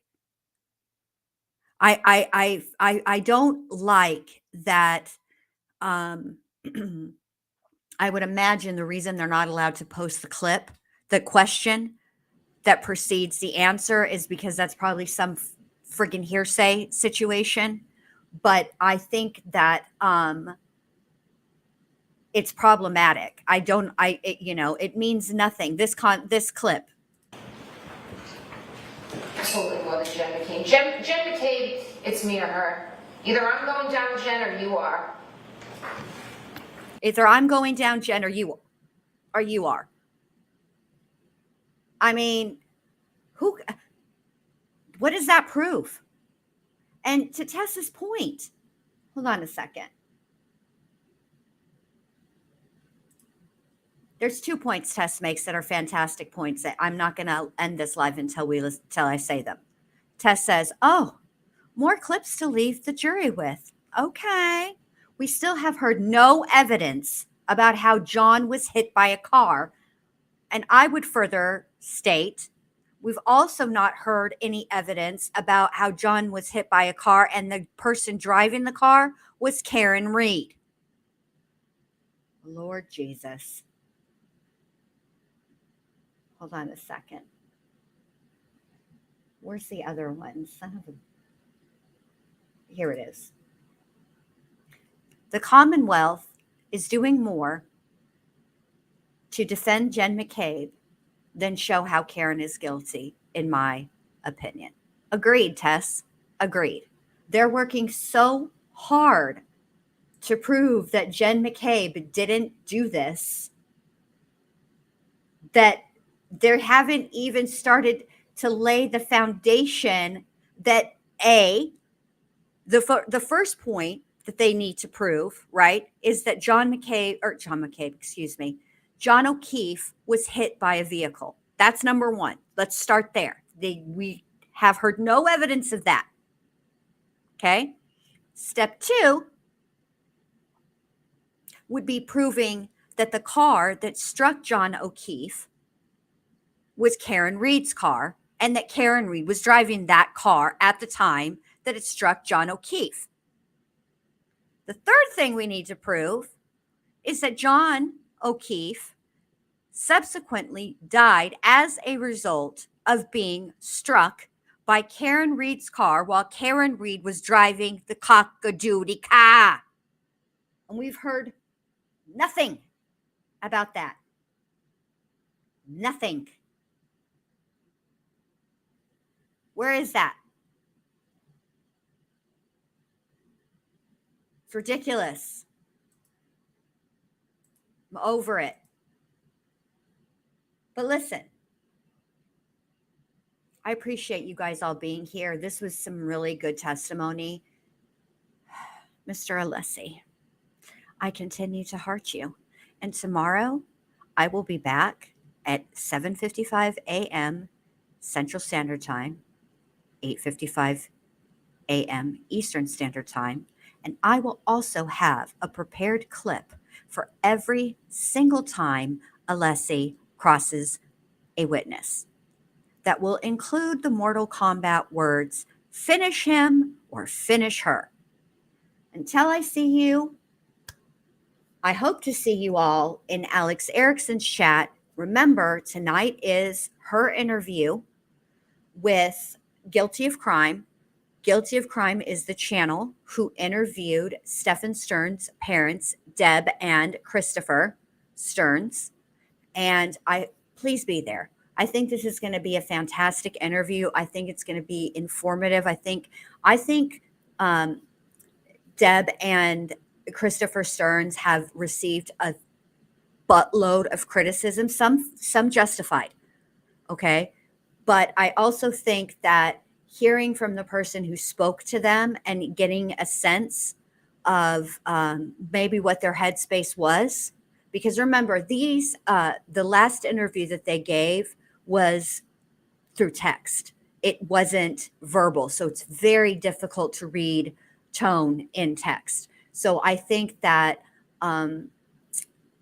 Guilty of Crime, having spoken with them, is in a good position to tell us what their perception of Deb and Christopher Stearns' headspace is. And I'm for one, I'm interested to hear it. So please do not, you don't want to miss out on that. Let me go and get the link for you guys really quick. Now, this is going to be the actual factual link to, give me just 1 second, to the actual live. Okay, dokies.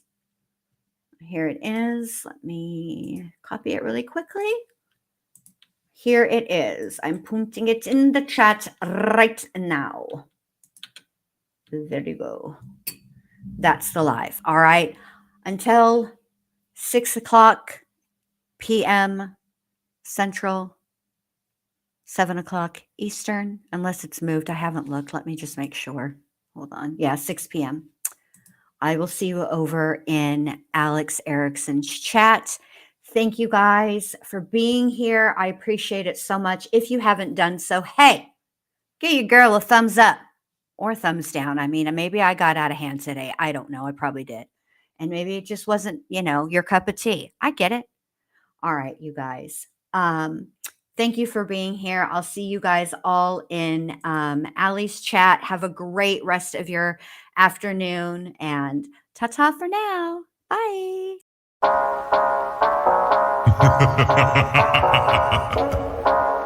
Cause it's Friday, you ain't got no job, and you ain't got shit to do.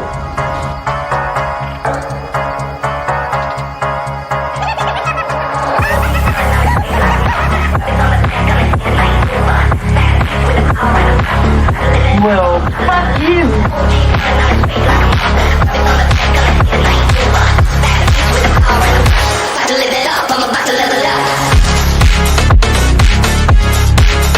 No malicious content or effort was towards it. No militia. Finish her.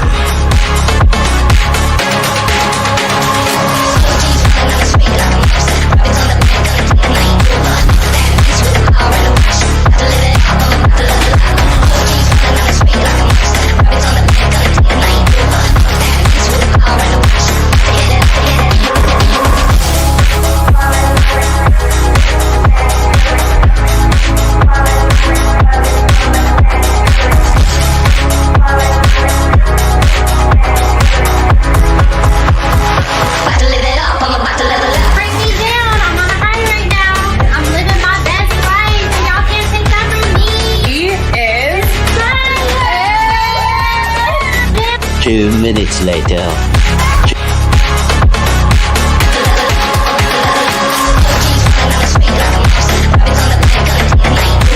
We all do a little mad sometimes.